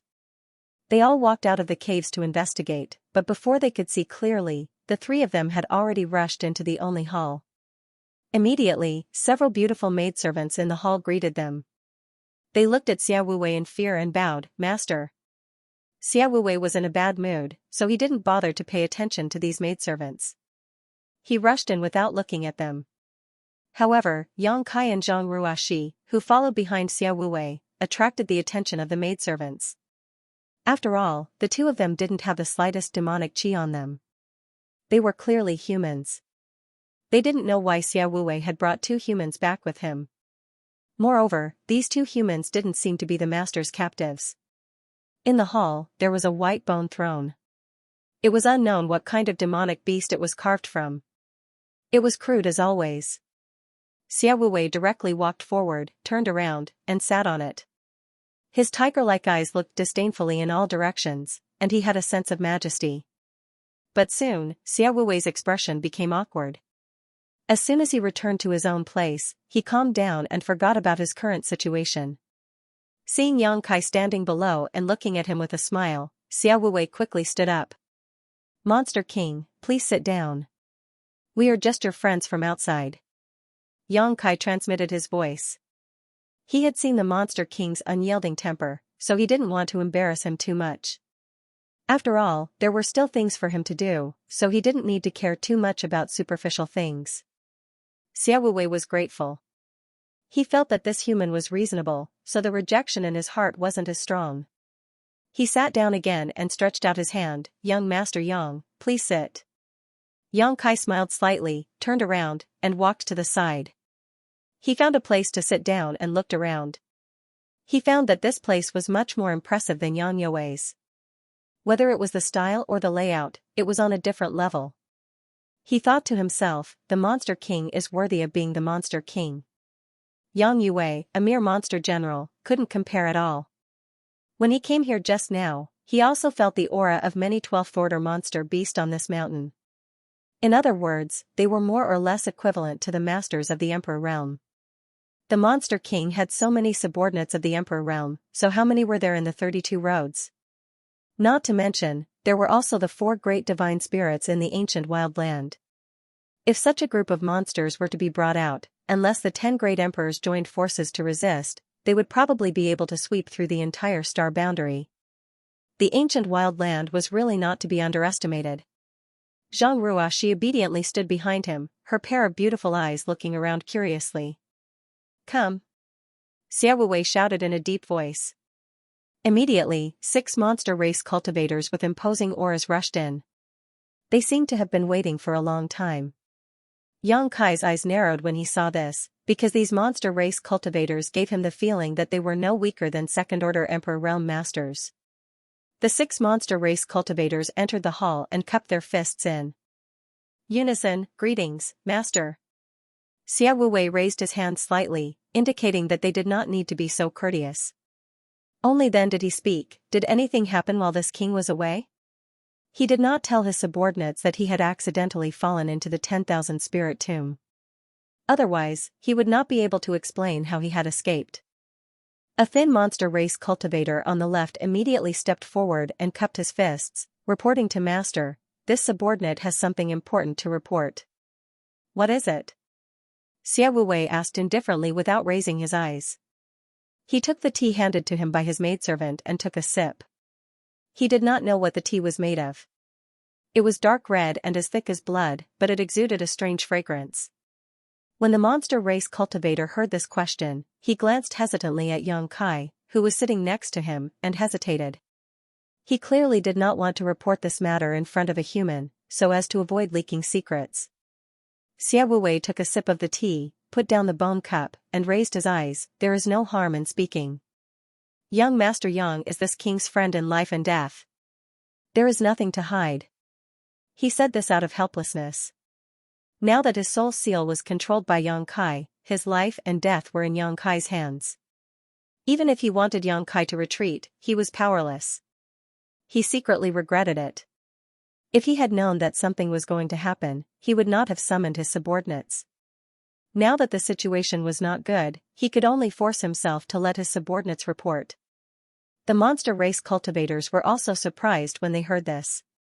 When they saw a human sitting in the hall before, they were full of suspicion. They did not know who this human was and why the Monster King Master was so welcoming. Now that they heard Xia Wuwei say that this human was a friend in life and death, they were even more shocked. Since when did the Monster King Master have such a good relationship with a human? However, on second thought, the Monster King Master once left the ancient land several decades ago. It seemed that he went out to the human world. It was said that the trip was extremely dangerous and he almost lost his life. Later on, they heard that the Monster King was saved by a human and could safely return to the ancient land. Unknowingly, the monster race cultivators connected Xianxia to the benefactor who saved Xia Wuwei's life. They suddenly understood, and the arrogance and disdain in their eyes disappeared. The monster race cultivator said in a deep voice, "Master, there is a change in the blood gate." The blood gate? Xia Wuwei stopped what he was doing and looked at his subordinates in shock. The latter nodded slightly. Xia Wuwei's breathing suddenly quickened, and he said in a deep voice, "Is the news accurate?" The monster race cultivator said, "There is no doubt about it." At first, it was a subordinate of the Rhino Thunder Monster King who discovered the situation. However, many people saw it at that time and reported it one after another. Now, the situation at the Blood Gate has alarmed the four Saint Venerables and they are all sending people to investigate. Xia Wuwei suddenly became a little uneasy. He stood up and said hurriedly, "Tell me the details." "Yes," the monster race cultivator replied. He organized his words and said, "More than a month ago, the Blood Gate suddenly erupted with a bloody light and rushed into the sky. However, it only lasted for a moment before it returned to normal. However, during this month, the Blood Gate has clearly become a little different from before. It seems to be emitting a kind of magical power. Many people can't help but want to rush in after getting close to it. Many people have already been killed there." Bloodline attraction? Xia Wuwei's eyes flashed wildly. The monster race cultivator nodded and said, "We also guessed so." This subordinate risked his life to go investigate and found that the Blood Gate could indeed attract this subordinate, making this subordinate want to rush in regardless of everything. If it wasn't for Shu Yu and the others at the critical moment, this subordinate would have been killed. All signs show that the Blood Gate is about to open, and the ancient rumors are true. Xia Wuwei listened with a face full of excitement. He put his hands behind his back and paced back and forth on the high platform. After a while, he stopped and said in a deep voice, "What did the Saint Venerables say?" The monster race cultivator said, "The Saint Venerables are all in agreement. They don't want us to mistakenly believe the rumors and throw away our lives. Now, the 8 envoys near the Blood Gate have all been dispatched and sealed off the surroundings. No one can get close. Mistakenly believe the rumors." Xia Wuwei sneered, "The attraction of bloodline is our instinct. The Saint Venerables thought that they would be safe and sound after blocking the mouths of others. They have a good plan. I'm afraid they are just worried that 1 or 2 more Saint Venerables will appear and affect their status." Xia Wuwei's face was filled with indignation and his arrogant words made his subordinates tremble in fear. They secretly thought that their master still had a bad temper. Fortunately, there were no outsiders here. Otherwise, if those Saint Venerables heard this, their master would not be able to bear the consequences. "Blood Gate, what is that?" Xianxia, who had been listening for a long time, finally couldn't help but ask. He had heard Yang Yue mention the Blood Door before, so he knew that it was one of the 2 forbidden areas of the savage desolate ancient lands like the All-Spirit Tomb. However, from Xia Wuwei's expression and words, this Blood Door seemed to have a lot of implications. Even the 4 saint spirits of the ancient lands had interfered. This was not a small matter. Xianxia was currently searching for Xiaoxiao and Lao San in the savage desolate ancient lands, so it was not a bad thing to know more about the situation here. As the saying goes, know yourself and know your enemy, and you will never be defeated. Hearing Xianxia's question, Xia Wuwei was startled and suddenly realized that there were 2 outsiders here, causing his mouth to twitch. He was too excited just now and actually forgot about this. If it's not convenient to say, then forget it. Xianxia smiled and picked up the red tea that the maid beside him had served. He smelled it but didn't dare to drink it, afraid that this thing was made with blood. He said it lightly, but Xia Wuwei didn't dare to ignore it. After all, Xianxia was already interested, so who knew what he was thinking? He could only say, "There's nothing inconvenient about it. The Blood Door has nothing to do with humans. It is a forbidden area for the living beings of the ancient lands." Xianxia said, "I heard that the Blood Door and All-Spirit Tomb are the 2 forbidden areas of the ancient lands. Is that true?" Xiaowei nodded, that's right. The All-Spirit Tomb is the place where the living beings of the ancient lands grow old and die. However, the Blood Door is where we are reborn. One life and one death. It is divided into 2 levels. Reborn? Yang Kai was stunned. Xiaowei said in a deep voice, according to the ancient legends, after entering the Blood Door, you will be reborn, return to your ancestral bloodline, and become a saint spirit. Become a saint spirit? Yang Kai was shocked. Could it be that after entering the Blood Door, one can become a saint spirit? Xiaowei nodded and said, that's the literal meaning. But no one knew exactly what was going on. Ever since the ancient land was born, the forbidden Blood Door had been there. No one could get close to it, and no one could enter it. However, that ancient rumor had been passed down from generation to generation. In the ancient land, even the little monsters who had just gained intelligence knew this rumor. I won't hide it from you, young Master Yang. We all have the desolate bloodline. Strength and aptitude were also related to the thickness of one's bloodline. If he could fully activate the bloodline in his body, he would be able to restore the glory of the ancestral bloodline. Naturally, he would possess the power of a Holy Spirit. Yang Kai was amazed. There's actually such a place in this world. Does the Blood Door really have such a miraculous effect? Xiaowei said, no one can confirm whether it has such a miraculous effect, but there are rumors that there are indeed a few holy spirits who came out of the Blood Door. However, it's been so long that there's no way to verify it. But no matter what, the Blood Door is a great fortune for the creatures of the ancient land. It's just like the legends of carps leaping over the dragon gate and transforming into dragons. The existence of the Blood Door is like that dragon gate. Who wouldn't want to give it a try? The Monster King also wants to go? Yang Kai's eyes revealed a strange look. Xiaowei scoffed, that would require the master to give him a chance. They have sent out the 8 great saint envoys to seal off the surroundings. Who can get close? However, if we do this, it will be a bit embarrassing. If we're talking about who knows the secrets of the Blood Door the most, it will undoubtedly be the 4 saint masters. Yang Kai nodded slightly. Hearing Xiaowei's words, he immediately understood the meaning of the Blood Door.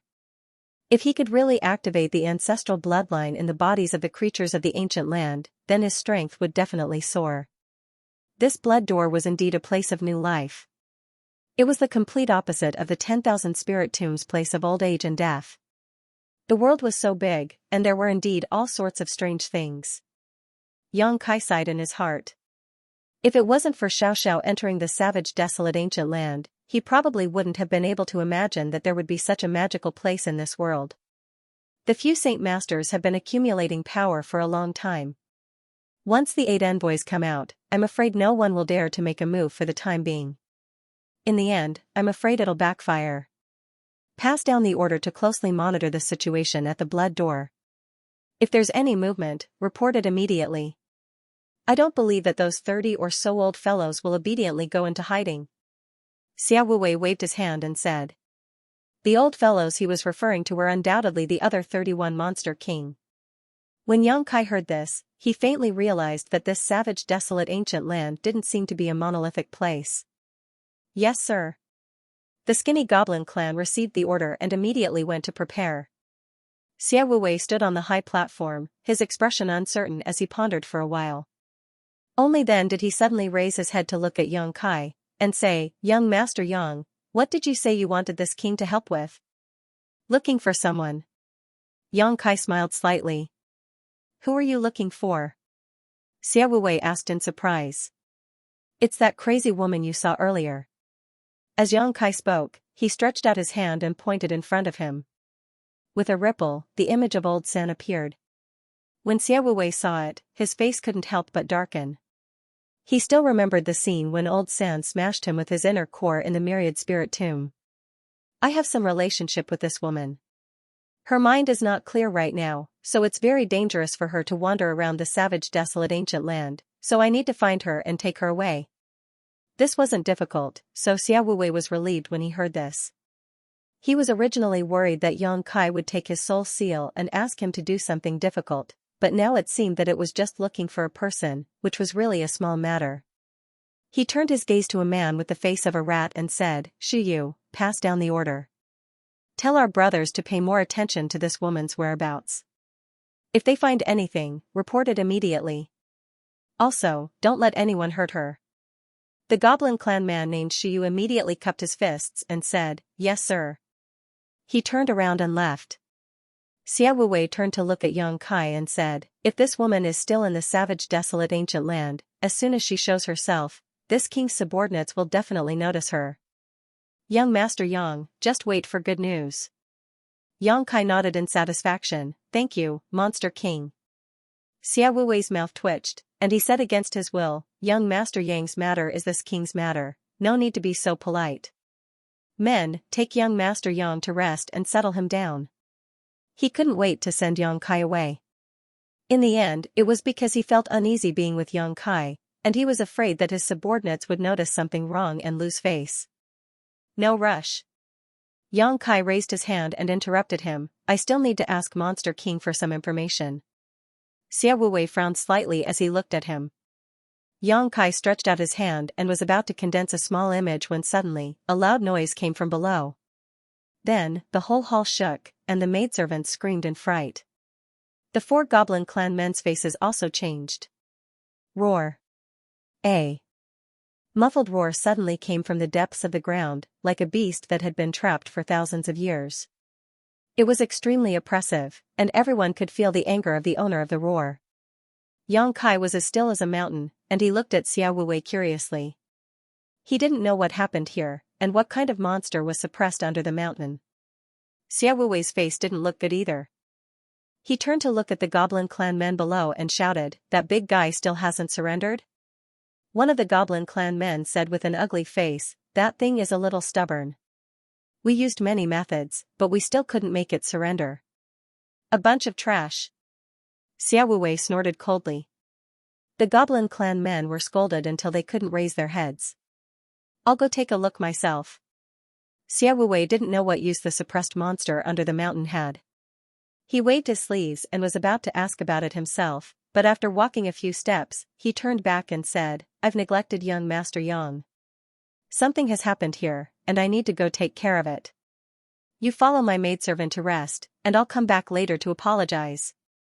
"It's okay, I'll go and join in the fun." Yang Kai smiled slightly. Xia Wuwei rolled his eyes, but he couldn't stop Yang Kai, so he could only walk forward. The remaining 4 goblin clan men hurried to follow, and they were muttering in their hearts. They felt that the Monster King Master was too polite to this human, even allowing him to participate in such a confidential matter.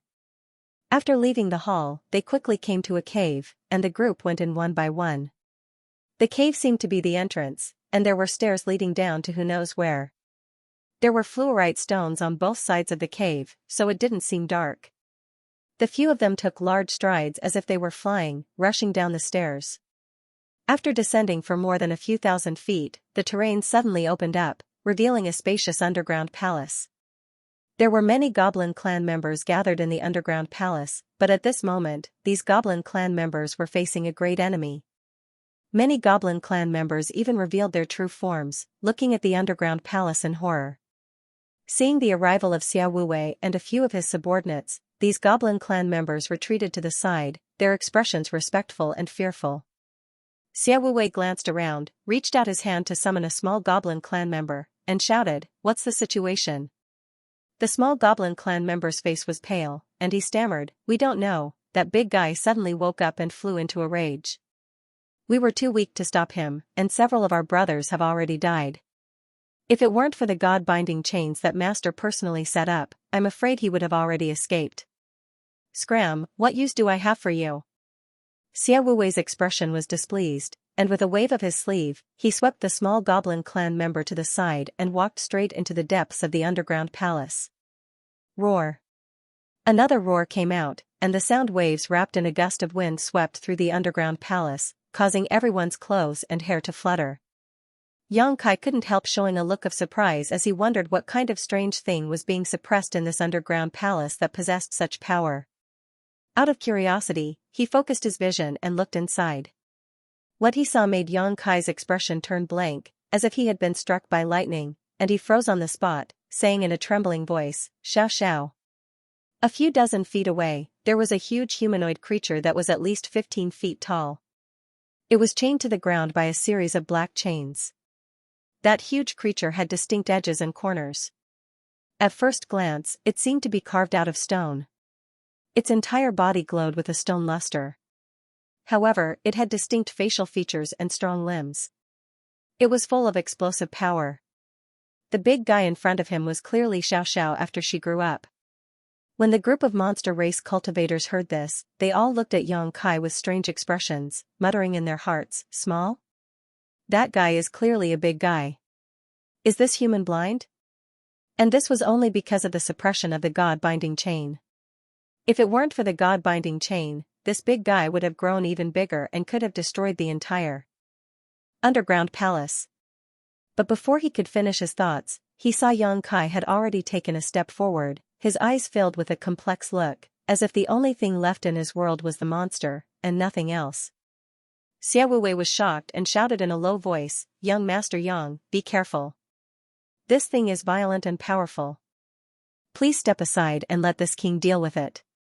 He didn't know what Yang Kai was up to, but he had personally experienced how difficult the monster was to deal with. Back then, in order to subdue it, many of his subordinates had died. Even he was beaten to the point of vomiting 3 liters of blood and almost died on the spot. If it weren't for this monster's tyrannical strength and wanting to subdue it for his own use, Xiao Wuwei would have killed it long ago instead of being imprisoned here. Yang Kai was just a first-order Emperor Realm Master. Even if he was restrained by the god-binding chain, he wouldn't have a good ending. Yang Kai ignored him and continued to move forward. Xiao Wuwei frowned and was about to step forward to stop him, but he saw Zhang Ruashi move and block him with her hand. What is the meaning of this, young lady? Xiao Wuwei looked at Zhang Ruashi with a gloomy face. A mere third-order Dao Source Realm cultivator dared to be so presumptuous towards him. If it weren't for his soul seal being controlled, he would have already slapped her. Ruashi wasn't afraid and said indifferently, since Sir is acting like this, then he must have his own plans. He has his own plans. Monster King, just wait and see. She didn't know what Yang Kai wanted to do, nor did she know why Yang Kai suddenly stepped forward. She just didn't want anyone to disturb him out of her blind trust in Yang Kai. Xiao Wuwei was furious. If it weren't for the fact that he was now a soul slave and his life and death were closely related to Yang Kai's safety, why would he care about his life or death? He stood in place with an ugly face. His demonic chi had already been secretly activated, ready to pounce on the rescue at any time. At the same time, he gave a look to his subordinates, telling them to hurry and save people if they sensed that something was wrong. All the demons were perturbed as they focused their attention on the scene. However, Yang Kai had already arrived in front of the massive creature. Not Xiao. Yang Kai looked at the stone giant in front of him, and the excitement in his heart gradually faded. He gradually realized that the stone giant in front of him was not his Xiao. This was because he had an inexplicable spiritual connection with Xiao. If this stone giant was really Xiao, there was no way he hadn't sensed it before. Most importantly, even though he was already close enough, the stone giant was still roaring angrily, as if it wanted to kill him. It struggled madly, but it was locked in place by the god-binding chain. The chains rattled as he tossed them around. Roar. The stone giant roared. The strong wind blew Yang Kai's face out of shape. The whole underground palace was filled with sand and stones, and the walls of the palace rumbled as if they would collapse at any time. Yang Kai released his divine consciousness and tried to communicate with the stone giant, but he found that the stone giant was in a state of rage and had no intention of responding to him. Helpless, he could only ask, "Are you Xiao Xiao's tribesman?" To suddenly encounter a stone giant that looked exactly like Xiao in a place like this. Yang Kai couldn't help but think of something. In this world, there might not only be 2 stone mongoose, Xiao and the Dharmakaya. There might be another special tribe in this world. Perhaps Xiao sensed that there was a tribe that belonged to her here, so she entered the savage wilderness ancient land. Or perhaps, the stone giant knew Xiao. Roar.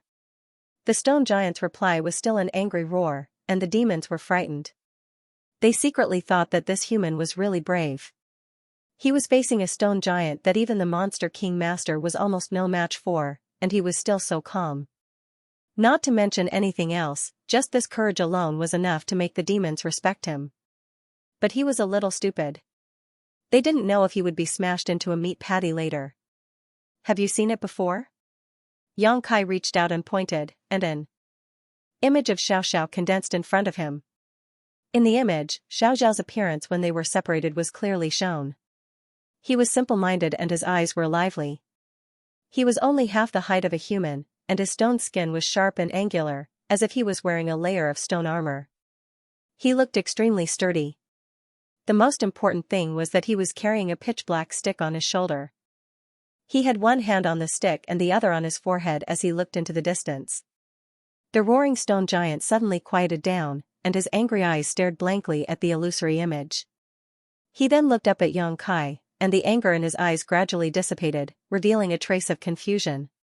The main thing was that Xiaoxiao, who was carrying the heaven-shaking pillar, was too unconventional. You've seen it before, right? Xianxia observed the stone giant's expression and was delighted. The stone giant was silent for a while and then slowly nodded. As expected. Xianxia was overjoyed and hurriedly asked, "Where is Xiaoxiao now? Is he okay?" He couldn't wait to know Xiaoxiao's current situation. He blamed himself for parting with Xiaoxiao in the Starlight Corridor back then. Lu Yan was quickly found, and there was even news of Qiyu and the others. Now, they were all settled in Thousand Leaves sect to cultivate. Only Xiaoxiao remained unheard of. The star boundary was a dangerous place, so he didn't know how Xiaoxiao was doing, especially when he heard In Lixing say that Xiaoxiao had entered the ancient wildlands. Now that he suddenly had a clue about Xiaoxiao, how could he not be happy? He couldn't wait to drill into the stone giant's head and investigate Xiaoxiao's current situation. The stone giant opened his mouth and spoke in a muffled voice, "Who are you to Xiaoxiao?"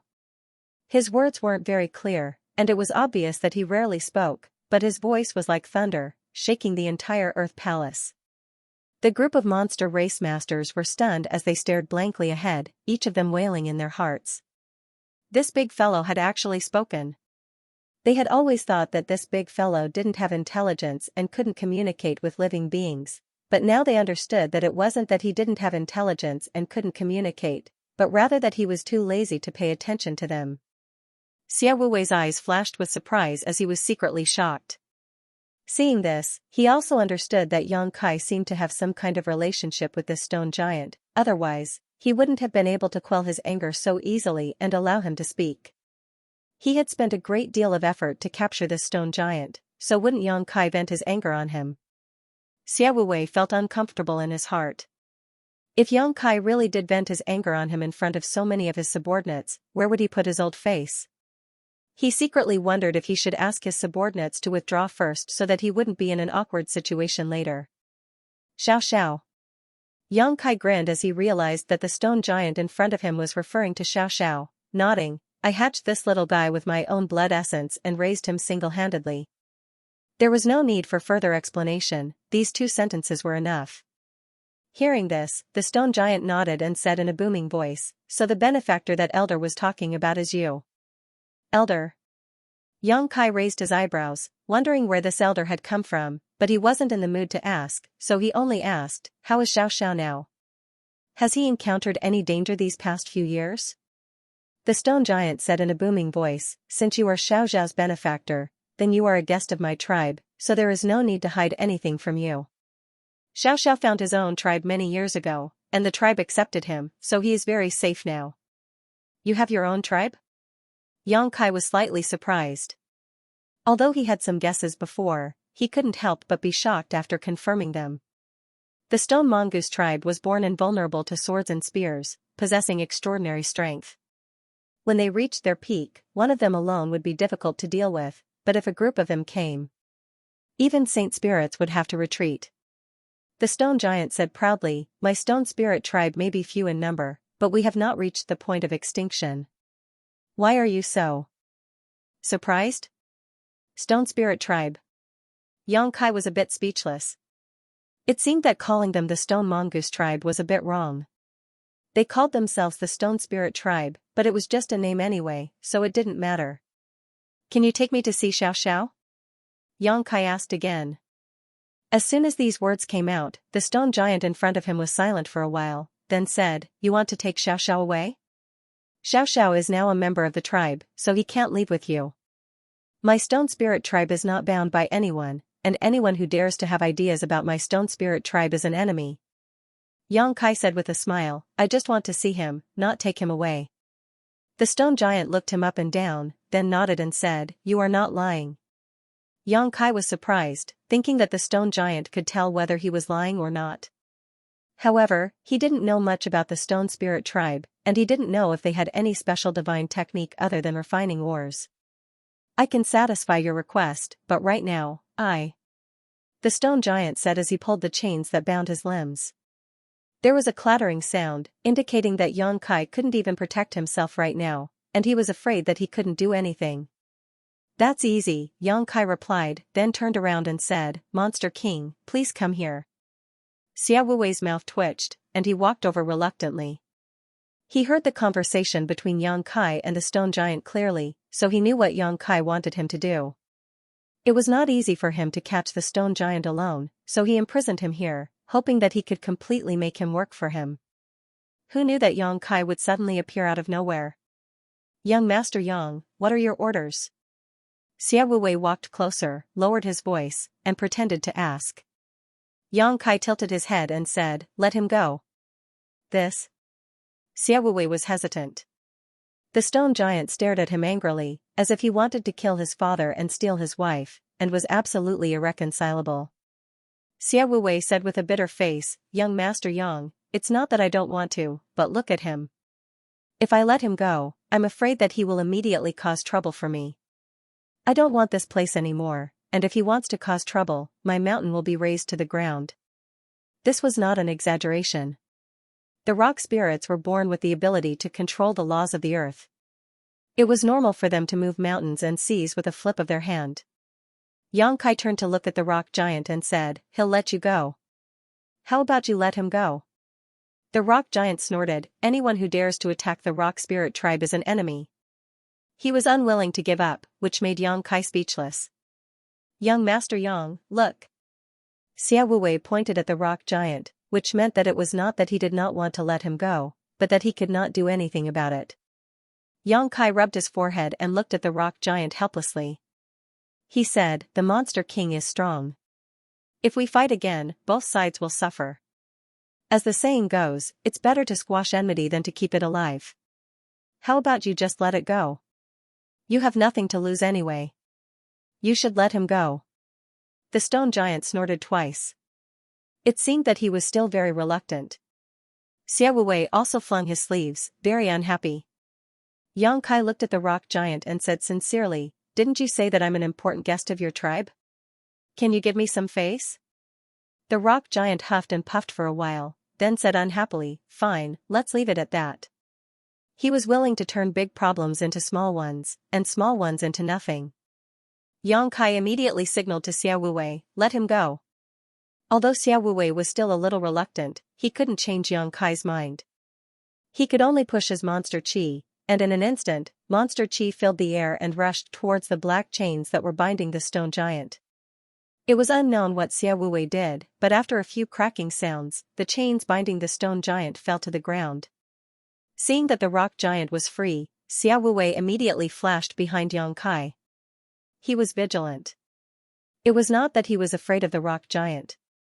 It was just that this thing was not to be trifled with. If he took a punch, he would vomit blood. If he had a choice, Xia Wuwei did not want to fight with him. The rock giant only glanced at Xia Wuwei with a fierce look in his eyes. However, he kept his promise and did not do anything as soon as he was free. Yang Kai said, "Can you take me to Xiaoxiao now?" The stone giant nodded lightly. With a series of crackling sounds coming from his body, he directly transformed from 5 zhong tall to as tall as a person. All of a sudden, he became much more refined. He waved his hand at Yang Kai, then strode out in large strides, treating Xia Wu as if he was nothing. That was what one would call condescending. Yang Kai hurriedly followed. Xia Wuwei had a sour expression on his face. After hesitating for a moment, he also followed. All the monsters were puzzled. They didn't know why the Monster King Master would listen to a human's instructions and release the stone giant that they had painstakingly captured. Xia Wuwei naturally couldn't be bothered to explain anything to them. He just walked up with a sullen face. After an incense stick's worth of time, the group left the underground palace. He returned to the ground. The stone giant turned its head and looked around. After identifying the direction, he didn't say anything. He stomped his feet on the ground and soared into the sky. In the blink of an eye, he rushed into the dense jungle. Seeing this, Yang Kai could only anxiously say to Xia Wuwei, "Monster King, please pay attention to what I asked you to do. After you find that woman, it would be best if you can capture her safely. If you can't, send someone to monitor her. I will be back. Don't hurt her." Xia Wuwei looked bitter, but he had to cup his fists and say, "Rest assured, young Master Yang. This king will not disappoint you. However, young Master Yang, you must be careful." He couldn't wait for Yang Kai to leave without returning. However, if Yang Kai was in any danger, as a soul slave, he wouldn't have it easy either. Naturally, he didn't want Yang Kai to be in any danger. Yang Kai didn't have time to talk to him. He just nodded and wrapped Zhang Ruashi in his emperor qi. Using his space principles, he disappeared and chased after the stone giant. The group of monster beasts watched Yang Kai leave before they came forward and looked at Xia Wuwei in confusion. They didn't know what the Monster King Master was up to. Xia Wuwei said with a sullen face, "Today's matter is not to be leaked, or you will be killed without mercy." The group of monster beasts were terrified and they all cupped their fists and said yes. The stone giant didn't seem to be able to fly, but its jumping ability was beyond imagination. Every time it jumped, it would cover a distance of several thousand feet, so its speed wasn't slow. After waiting for Yang Kai for a while, the stone giant saw that Yang Kai was quickly following and continued forward without looking back. He was undoubtedly very familiar with the ancient wildlands. Along the way, he avoided the territories of many powerful existences and didn't cause too many twists and turns. However, Yang Kai telling him not to embarrass Yang Kai seemed to have made him a little unhappy, so along the way, he didn't want to communicate with him at all. Yang Kai wanted to ask him about the Stone Spirit Clan and Xiao, but he didn't have a chance and could only follow behind. Ruashi could also see that Yang Kai had something on his mind, so she didn't say a word and didn't dare to disturb him. The journey was rather depressing. After a full day and night in the ancient land, the stone giant in front of them suddenly stopped. The stone giant stood on top of a huge tree and looked into the distance under the morning sun. *Schwa. Yang Kai's figure landed beside him and followed his gaze. In the depths of the jungle, there was a lush primitive land. Ancient trees towered into the sky, layer upon layer, and the morning clouds lingered in the air. It was a fairyland. The stone giant stretched out his hand, clenched his fist, and hammered his own chest, making a thumping sound. Zhang Ruashi watched with a frightened expression, afraid that he would beat himself to death. Roar! The stone giant roared towards the sky, with an inexplicable emotion in his voice. The roar fluctuated, as if he was using some mysterious means to transmit a message. *Walala, *the surrounding birds flew away in fright and beasts scattered. Immediately afterward, in the depths of the jungle, another roar sounded. Responding to the stone giant's call. Yang Kai's mood was surging, because after arriving here, he suddenly felt that somewhere in the jungle, there was an invisible telepathic connection that suddenly connected with him. This was a connection between bloodlines that couldn't be erased even after 10,000 years. Xiao. Xiao's birth was catalyzed by Yang Kai using his own blood essence. In other words, Yang Kai's blood flowed in Xiao's body. This was a connection that went deep into his bones and could not be severed by anyone or anything. The elder has agreed to let you enter the tribal territory. Come with me. The stone giant next to him suddenly turned his head and said, then jumped down from the canopy and dashed through the jungle as nimbly as an ape. Yang Kai suppressed the excitement in his heart and followed suit. A gray figure half the height of a person dashed through the jungle towards Yang Kai's direction. The distance between the two sides was rapidly closing, and even though they were separated by thousands of trees, the two could clearly feel each other's existence. *Xiao. Yang Kai's movements paused, and he suddenly stopped in place. Immediately afterward, in front of him, a gray light rushed towards him like a bolt of lightning. Ruashi was shocked, thinking that she had encountered a sneak attack and immediately summoned the 10,000 beasts seal, but soon she realized that she had misunderstood. Because at this moment, Yang Kai was actually smiling and stretching out his hand. The gray light didn't slow down and directly hit Yang Kai's body. Yang Kai's eyes almost popped out of their sockets. His whole body was pushed back by a strong force and uncontrollably flew backwards, knocking down several trees in a row before gradually stabilizing. Ahem. Unable to catch his breath, Yang Kai almost suffered internal injuries. Xiao Zhao's hug was a bit violent. Leaning back against a half-tilted tree, Yang Kai stretched out his hand and patted Xiao Xiao, who was constantly rubbing his head against him. Woo! Xiao Xiao made a series of inexplicable sounds. Although Yang Kai couldn't understand what it was saying, he could clearly feel its joy and excitement. The excitement of reuniting after such a long time made it impossible for Xiao Xiao to control himself. As soon as they met, Xiao Xiao gave Yang Kai a barbaric bump. Soon, Xiao Xiao seemed to realize that he had done something wrong and quickly got up. Half kneeling in front of Yang Kai, his pair of eyes nervously looked at Yang Kai for fear that he would be injured.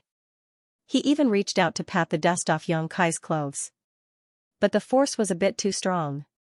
It's okay. Yang Kai patted Xiao Zhao's head and seriously looked at him. After so many years, Xiao Xiao didn't seem to have changed much. However, Yang Kai clearly felt that his aura had become stronger. The stone giant, who had led Yang Kai here, was a little dumbfounded. That small hug just now was indeed just a hug to the Stone Spirit clan, but to a naturally weak human being, that hug was not something that just anyone could bear. Yet this human in front of him was unscathed and even had a smiling expression on his face. This human's body is a bit strong. Woo-woo. Xiao Xiao was still sobbing endlessly. If the rock spirit could cry, then it would surely be covered in tears by now, and its excitement was stuck in its chest, unable to be vented. Xiao Xiao jumped up and down while scratching its ears and cheeks like a monkey that had become a spirit, causing others to find it funny. Suddenly, Xiao Xiao jumped to the side and opened his arms to hug a big tree. Who knows how long this tree has lived? It would take at least 3 people to wrap their arms around it. The tree's crown towered into the clouds, making Xiao Xiao, who was half the height of a human, look like a tiny ant in front of it. However, this hug caused the entire tree to shake violently. Roar! Xiao Zhao's roar instantly caused the ground to tremble. Dense cracks like a spider web appeared at the base of the tree, exposing the roots one by one. Boom! Boom! Boom! Xiao Xiao continued to lower and raise his arms. Each movement made the tree shake non-stop. After 2 or 3 repetitions, the huge tree was uprooted and the surrounding soil was sent flying. This scene left Ruashi dumbfounded. She finally understood what true strength was. The uprooted tree was as light as a feather. In Xiao Zhao's hand, directly thrown into the sky, it turned into a small black dot. Who knows where it will end up? Roar! Xiao Xiao roared towards the sky. His roar was continuous, his fists constantly pounding his chest. The thumping sounds were like the beating of war drums. Little fool, why aren't you pulling up the honored guest? What are you doing? An old voice suddenly sounded in front of them. Although it was forceful, it was gentle and kind, making those who heard it involuntarily feel a sense of intimacy. Xiao Xiao shuddered violently, as if in awe of the owner of this voice. He bounced back to Yang Kai's side and reached out to pull him up, looking at him foolishly. After venting his anger, he finally calmed down. Yang Kai raised his eyes and looked forward. What he saw stunned him. Stone spirits that were as tall as a human slowly walked out from various parts of the forest. With a rough count, there were actually 7 or 8 of them. Obviously, they had all sensed the commotion here and gathered over. Those pairs of round eyes were curiously sizing him up. The rock spirit in the middle was particularly prominent, but it wasn't because he was strong or tall. Compared to the other rock spirits, he was a little shorter. His short stature wasn't because of his height, but because his body was a little hunched. The first impression this rock spirit gave off was that he was old. His hunched waist was supported by a stone crutch. The stone skin on his body was also in a cracked state, which was the mark of the endless flowing time great emperor. On his chiseled chin was a small stone awl, like a beard. Only his eyes were extremely bright, flashing with wisdom. The rock spirit clan's innate intelligence was worrisome, but Xianxia didn't know why, but when he looked into the eyes of this old rock spirit, he saw the reflection of a wise old man. Xianxia was in awe. He knew that this old rock spirit had probably lived for tens of thousands of years. At the same time, he also realized who this old rock spirit was. He cupped his fists. Bowing, he said, "Junior Xianxia greets Elder. I took the liberty to disturb you, I hope Elder won't take offense." Hearing this, Zhang Ruoxi knew that this was a master and quickly bowed. The elder chuckled, his laughter was extremely hearty. "No need to disturb you. My rock spirit clan has been waiting for you for a long time. Today, you have finally arrived." "Waiting for me?" Xianxia was stunned, but soon seemed to recall something. He turned his head and glanced at Xiao, who was standing beside him. He smiled and patted Xiao's shoulder. He thought that it was because of Xiao that this so-called elder Shiling said that he had been waiting for him. "Honored guests, you've come from afar and must be tired from the journey. Please follow this old man to rest. My rock spirit clan hasn't had a guest for many years." After the elder finished speaking, he didn't wait for Xianxia's agreement and turned around to walk into the depths of the forest. Although he looked extremely old and had a walking stick in his hand, his stooped figure moved as if he was flying. Its speed wasn't any slower than the other rock spirits. As soon as he left, the rest of the rock spirits also followed him and left, but before they left, they looked at Xianxia with a strange gaze. Xiao grabbed Xianxia's hand and whimpered a few times before dragging him away. Xianxia was helpless and could only ask Zhang Ruoxi to follow. After walking for a short while, the group came to a place surrounded by some towering ancient trees. Each of these towering ancient trees was as thick as 10 people hugging around it. There was a tree hole under the tree root. The tree hole seemed to have been turned into a natural treehouse, and there were traces of living creatures living inside. Xianxia looked at it curiously. He suddenly realized that these treehouses should be where the rock spirit clan lived. Thinking about it, these guys could easily transform into dozens of feet tall and hundreds of feet tall. Ordinary houses really couldn't withstand their torment. This kind of natural treehouse was the best habitat for them. Who knew how many years the rock spirit clan had lived here? Each treehouse had traces of the ancient desolate flowing time great emperor. After arriving here, the rock spirit elder walked straight into a treehouse and disappeared.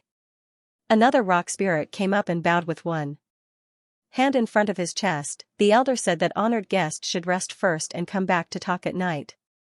Xianxia glanced at him. He didn't know if this stone spirit was the one captured by Xiaowei. These guys all looked the same. Ordinary people wouldn't be able to tell them apart unless they lived with them for a long time. Imitating him, Xianxia bowed with one hand in front of his chest and said politely, "Thank you for your trouble." Although he didn't know why he had to talk at night, he came here to find Xiao. Now that he had seen Xiao, his wish had been fulfilled. Other things didn't matter. Whether Xiao wanted to leave with him or not wasn't something Xianxia needed to consider. It would be best if Xiao was willing to leave with him, but if he couldn't abandon his clan and chose to stay, Xianxia wouldn't force him. Every living creature had their own clan. Xiao was able to find his own clan and was no longer alone. Xianxia was sincerely happy for him. Entertain the guest well. The rock spirit ordered Xiao again. Xiao scratched his head and nodded. The rock spirit glanced at him, sighed slightly, and turned away. It seemed to feel helpless towards Xiao who was still a child. However, in the entire rock spirit clan, only Xiao was still a child. There was nothing to be done about him being naughty and willful. After the rock spirit left, Xiao dragged Xianxia under a big tree. There was also a treehouse under the tree. It was obviously Xiao's residence. After Xianxia and Zhang Ruoxi followed him inside, Xiao looked around for a while and suddenly rushed out. Who knows what he ran out to do? After a while, a roar came from a nearby treehouse. "Little guy is being naughty again. Be careful or I'll tell the elder and have him punish you." Kong long long. After a while, Xiao ran back with 2 stone stools on his shoulders and threw them on the ground. He looked at Yang Kai and pointed at the stone stools while whining. Ruoshi couldn't help but cover her mouth and laugh. She understood that these 2 stone stools were probably stolen by Xiaoxiao from another rock spirit. Yang Kai also couldn't help but smile. Exchanging a glance with Ruoshi, he sat down with a shake of his robe. Looking around, Yang Kai found that the treehouse was empty. The area was not small, larger than an average house. However, there were no furnishings inside, not even a table or chair. Instead, it was a few stone sculptures nearby that attracted Yang Kai's attention. These stone sculptures looked very rough. It was obvious that the sculptor's skill was not skilled. However, it was still possible to make out that these stone sculptures were of a person, a man. From left to right, the stone sculptures were getting better and better. Finally, the last stone sculpture had clear facial features. After looking at it for a while, Ruoshi suddenly understood and asked in surprise, "Sir, this is you?" Although the stone sculpture didn't look the slightest bit similar to Yang Kai, Zhang Ruoshi was still keenly aware of who carved this stone sculpture. Xiaoxiao jumped, ran to the best stone sculpture, picked it up, and placed it in front of Yang Kai as if he was presenting a treasure. He then pointed at himself, then pointed at him. Yang Kai stared at it in a daze. His heart moved slightly, and he praised, "Good sculpture, very similar." After receiving the praise, Xiaoxiao jumped 3 feet high, somersaulted in the air, and ran to the other stone sculptures, smashing them into pieces. For some unknown reason, it seemed that as long as this stone sculpture was praised by Yang Kai, it was enough. Everything else was just floating clouds. Woo-woo, Xiaoxiao waved his arms and drew a few pictures. Yang Kai raised an eyebrow and asked, "Did you teach yourself all this?" Xiaoxiao nodded fiercely and began to draw again. Yang Kai immediately snorted, "That's because other people don't know what's good for them. Just ignore them." Zhang Ruoshi watched quietly from the side, a faint smile on her face. She suddenly found this scene very warm. She couldn't understand what Xiaoxiao was gesturing, nor could she understand what Xiaoxiao was saying. However, Sir could clearly see what he was trying to express without any mistakes. One man and one stone spirit, using this special method to communicate in this cave, chatting about trivial matters, but it was a happy and harmonious atmosphere. In this primitive jungle, far away from the hustle and bustle of the outside world, the disputes of the outside world seemed to pass like yesterday's clouds, unable to invade this place. Ruoshi could see that Yang Kai and the little stone spirit in front of her had a very good relationship. Ruoshi had never seen Yang Kai so patient. He treated this little stone spirit like his own child, full of tolerance and benevolence. How good would it be if it could always be like this? As long as Sir is willing to stay, I will be happy to stay here, even if I have to live a life isolated from the outside world. Laughter constantly came from the treehouse as time passed quickly. Soon, it was evening, and the sky was getting dark. A stone spirit came in from outside and bowed with one hand on his chest. "Guest, the elder invites you to a banquet." "Banquet?" Yang Kai was startled. Although the elder had told him to come back at night during the day, Yang Kai didn't expect them to prepare a banquet. This made him feel a little flattered. He quickly got up and said, "Thank you, elder. This junior will be right there." The stone spirit nodded and turned to leave. Xiaoxiao no longer gestured with Yang Kai. Instead, he took his hand and dragged him outside. "Xiaoxiao, is there anything you pay attention to here?" Yang Kai asked as he walked. The stone spirit clan could be regarded as a wild alien race that had always lived in the deepest part of the ancient lands. Yang Kai had just arrived here, so naturally, he was worried that he would offend the stone spirit clan, so naturally, he had to ask clearly and do as the Romans did. But Xiaoxiao just kept shaking his head and didn't say anything to him. His mysterious appearance made Yang Kai feel very helpless. After leaving the tree hole, Yang Kai and Zhang Ruoshi looked up and couldn't help showing a strange light. "It's so beautiful." Ruoshi couldn't help but exclaim. The night in this barren land was so beautiful that it was intoxicating. Fireflies were dancing on the ancient trees all around, and between the trees, there were colorful streams of light. Like ribbons, they flew back and forth, embellishing this place as if it was a paradise on earth. Ruoshi's eyes were filled with stars. She couldn't wait to live here forever and never leave again. The little girl had always had little resistance to such beautiful things. Xianxia had also spent many nights in the ancient wild lands, but he had never seen a place as beautiful as the stone spirit's residence. He couldn't help but sigh with emotion at the uncanny workmanship of nature. As Xiaoxiao continued to walk forward, she soon arrived at a spacious area. There were already 7 or 8 rock spirits gathered here, standing behind a stone plate. Each of these stone plates was the size of a millstone, probably made by the rock spirit clan themselves and placed here to serve as tables. Behind the stone tables, there were also stone stools.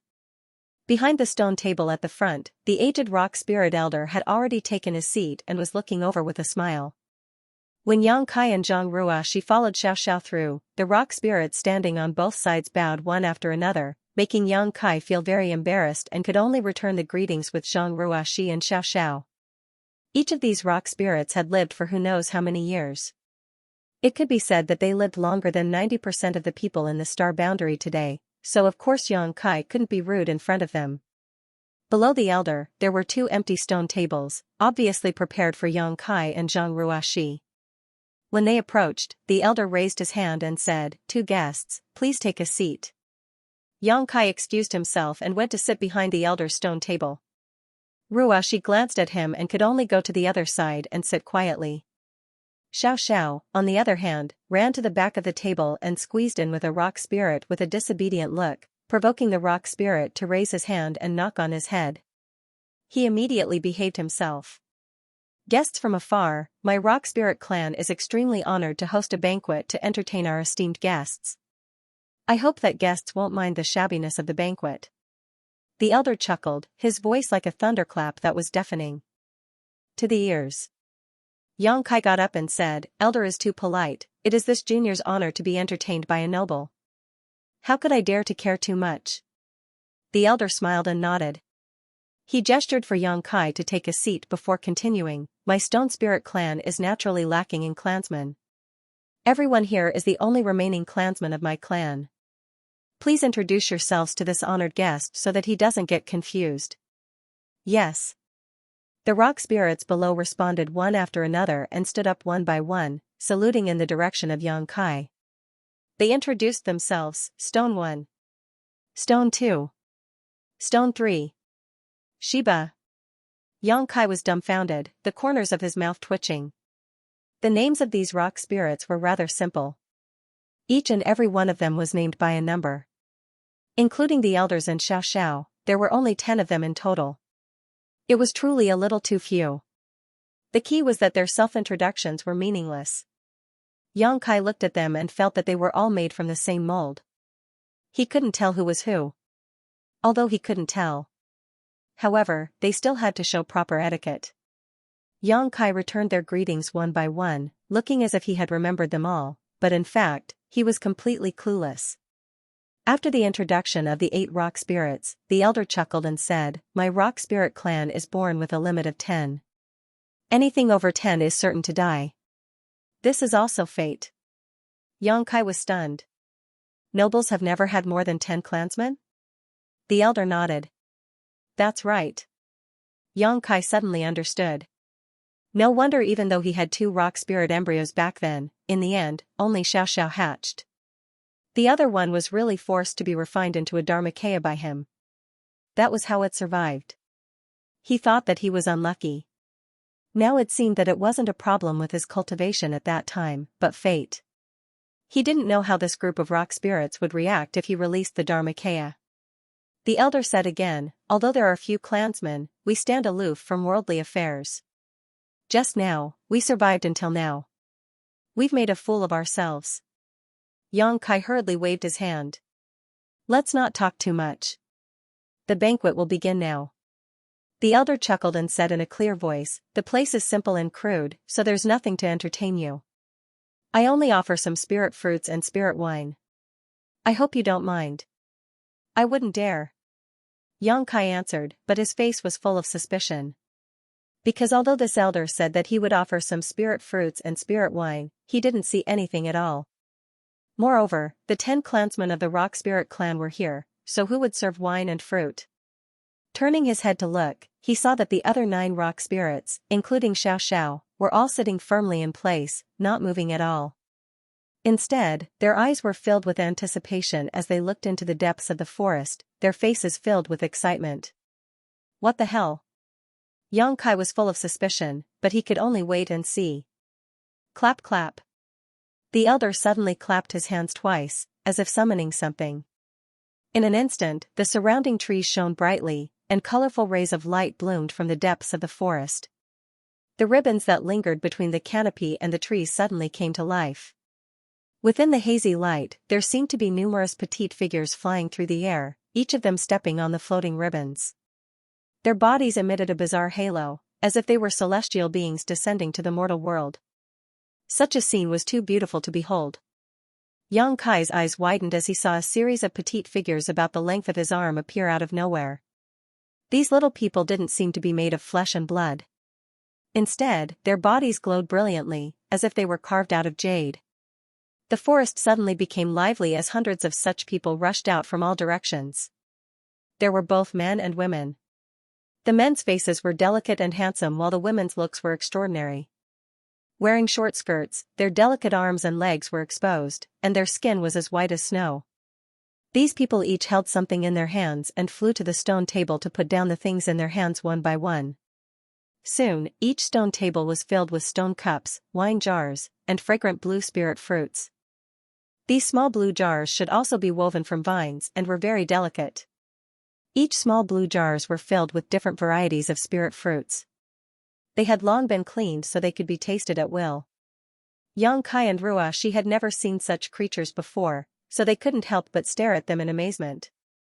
A female person flew in front of Xianxia and put down the small blue jars on her arm. Looking up, she saw Xianxia staring at her with wide eyes. Immediately, her cheeks flushed red and she covered her face and retreated with a shy look. This made Xianxia feel quite embarrassed, thinking that he had scared her.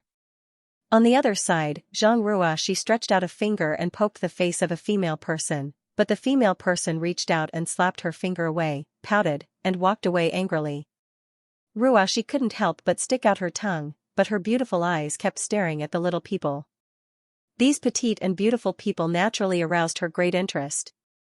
She secretly felt that it would be great if she could take a few back and raise them.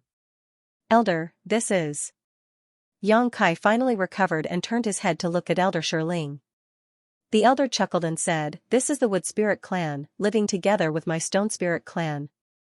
They are my Stone Spirit clan's most solid and reliable ally." After a pause, he continued, "My Stone Spirit clan needs their help, and the Wood Spirit clan is not good at fighting. It is difficult for them to survive in the ancient lands and they need my clan's protection, so we can be considered to be helping each other." Xianxia suddenly understood and nodded, "So that's how it is." These little people did not seem to be good at fighting. Any random monster beast would be able to bite them to death. The ancient lands were dangerous, and if they wanted to survive, they could only rely on the strong. The Stone Spirit clan was undoubtedly the one they relied on. This trip to the ancient lands could be considered an eye-opener. Not only did he see so many little people, but he also saw this magical Wood Spirit clan. Ordinary people wouldn't even know of the existence of these two clans. As he spoke, a little female figure that looked different from the other wood spirits flew over. This little female figure was undoubtedly more gorgeous, and her temperament was more noble and pure. Her delicate face was shrouded in a layer of lustrous white light, making her look extremely sacred and inviolable. She also wore a strange laurel crown on her head. The elder introduced, "This is the Wood Spirit clan's matriarch, Muna." Xianxia hurriedly got up and said, "Xianxia greets Senior Mu."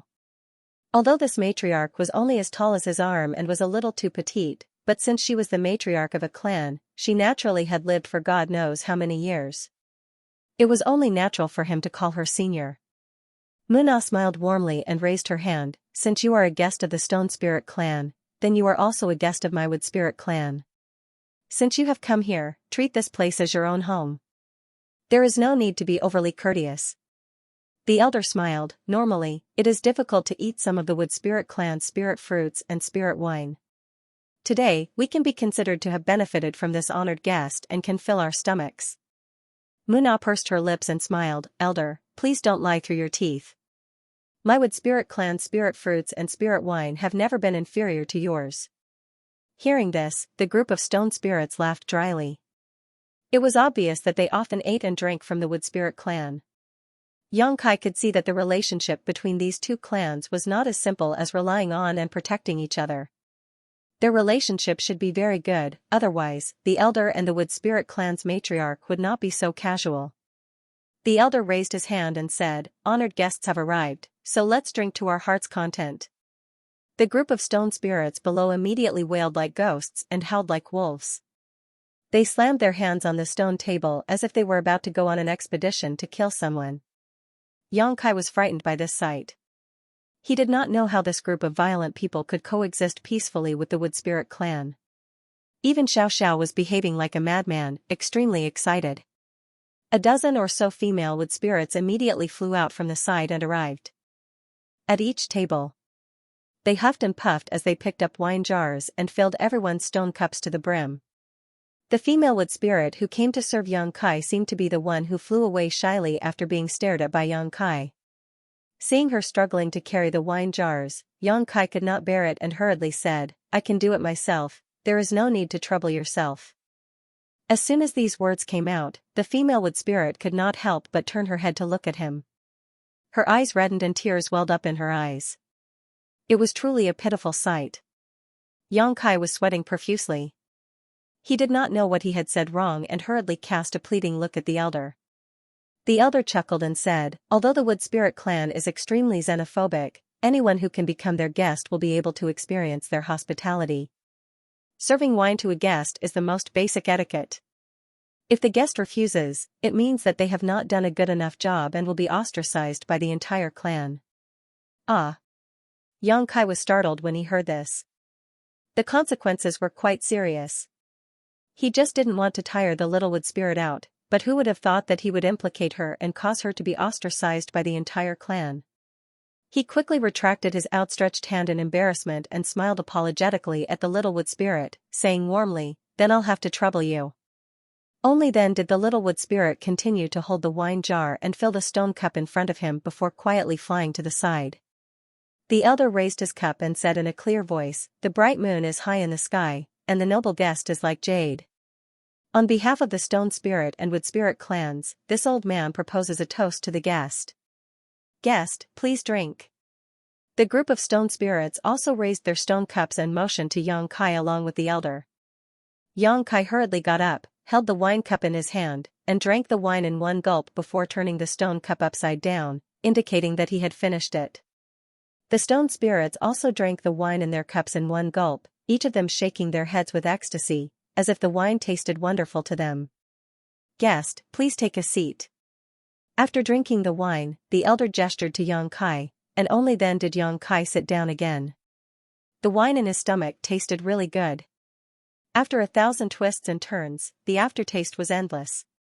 Even he, who was not a good drinker, felt refreshed after drinking it. He wondered what kind of winemaking skills the wood spirit clan had. After drinking the wine, Patriarch Muna, who had been standing next to the elder, suddenly clapped her hands lightly. In an instant, more than 20 wood spirits flew to the center of the field. Half of them were holding exquisite and small musical instruments in their hands, and no one was directing them. In an instant, the sound of flutes and zither filled the air, accompanied by the strange sound of wooden drums. It was like the tinkling of a mountain stream. The sound was extremely pleasing to the ears.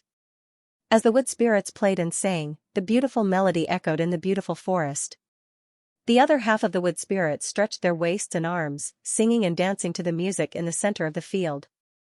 It was a very exotic scene. What they saw and what they heard. It was as if there was some kind of magical power that cleansed the hearts of the two guests, causing Xianxia and Zhang Ruashi, who were both outsiders, to suddenly calm down and stare intently. In particular, Ruashi's eyes were shining. The more she looked at these wood spirits, the more she liked them. Elder Rock Spirit was also watching with a smile on his face. He stroked his beard and nodded slightly when he saw the beauty of the scene.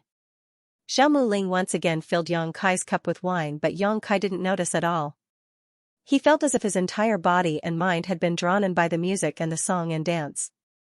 He felt a sense of tranquility that he had never felt before, and all the distracting thoughts in his heart had disappeared. After the dance, Xianxia was still in a daze for a long time.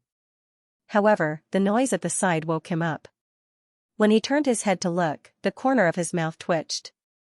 There were 9 rock spirits, including Xiaoxiao. They were all engrossed in stuffing themselves with food. Like the reincarnation of hungry ghosts, all of them hugged their own wine jars and gulped down the wine. The rare wine flowed from the corners of their mouths to their chests, wasting a lot of it. After drinking a mouthful of wine, they grabbed the spirit fruit in front of them and stuffed it into their mouths, chewing madly. The 9 wood spirits who were serving wine at the side looked at them with disdain. When the 2 races of creatures gathered together, it was simply a combination of beauty and wildness. The visual conflict was quite strong. The elder and matriarch Muna, on the other hand, were used to this and just watched with a smile on their faces, not saying a word. Xianxia also lowered his head and tasted the spirit fruit. These were spirit fruits planted by the wood spirit clan. Even the spirit wine they brewed was not only delicious, but also seemed to have a miraculous effect of cleansing the soul, which surprised Xianxia. He secretly felt that if someone who had become the demon race could obtain such a thing, it might be able to alleviate the symptoms. After 3 rounds of wine and 5 flavors of food, the atmosphere suddenly became lively. 2 rock spirits who were swaying from drinking suddenly stood up from their seats. It wasn't clear whether they were rock spirits or rock spirits, but in any case, they looked no different. They strode to the center of the field. The wood spirits who were playing music seemed to know what was going to happen, so they quickly avoided and flew out of the field. They all looked at the 2 rock spirits with a smile on their faces. Xianxia and Ruoshi didn't know what these 2 were going to do, but they were also curious and watched. The 2 rock spirits in the center of the field looked at each other for a while, then suddenly roared in unison and rushed towards each other. With a loud bang, the 2 rock spirits collided with each other like 2 mountains. One rock spirit grabbed the other's neck with both hands, while the other rock spirit grabbed the other's waist with both hands. Both of them were fixed in place, their legs constantly curling towards each other's legs. It was as if they had an irreconcilable hatred and wanted to kill each other. Xianxia watched with trepidation, fearing that these 2 would get too engrossed in their fight and accidentally hurt the little wood spirits next to them. However, those little wood spirits were also watching with relish, constantly shouting and cheering for the 2 rock spirits. After watching for a while, Xianxia finally understood that these 2 rock spirits were wrestling. However, the rock spirit clan was extremely strong, and this kind of barbaric wrestling was not something that any other clan could play with. Every time they clashed, it would make people's eyelids twitch, but the clansmen of both clans were used to it. After struggling for a while, one of the rock spirits saw an opportunity and tripped his opponent with 1 foot. Using both hands, he threw his opponent to the ground, kicking up a lot of dust. Roar! The victorious rock spirit roared towards the sky, his fists hanging in front of his chest, looking extremely arrogant. Suddenly, a nearby rock spirit couldn't watch anymore and jumped into the center of the field to wrestle with him. More and more rock spirits were eliminated, and more people left the field.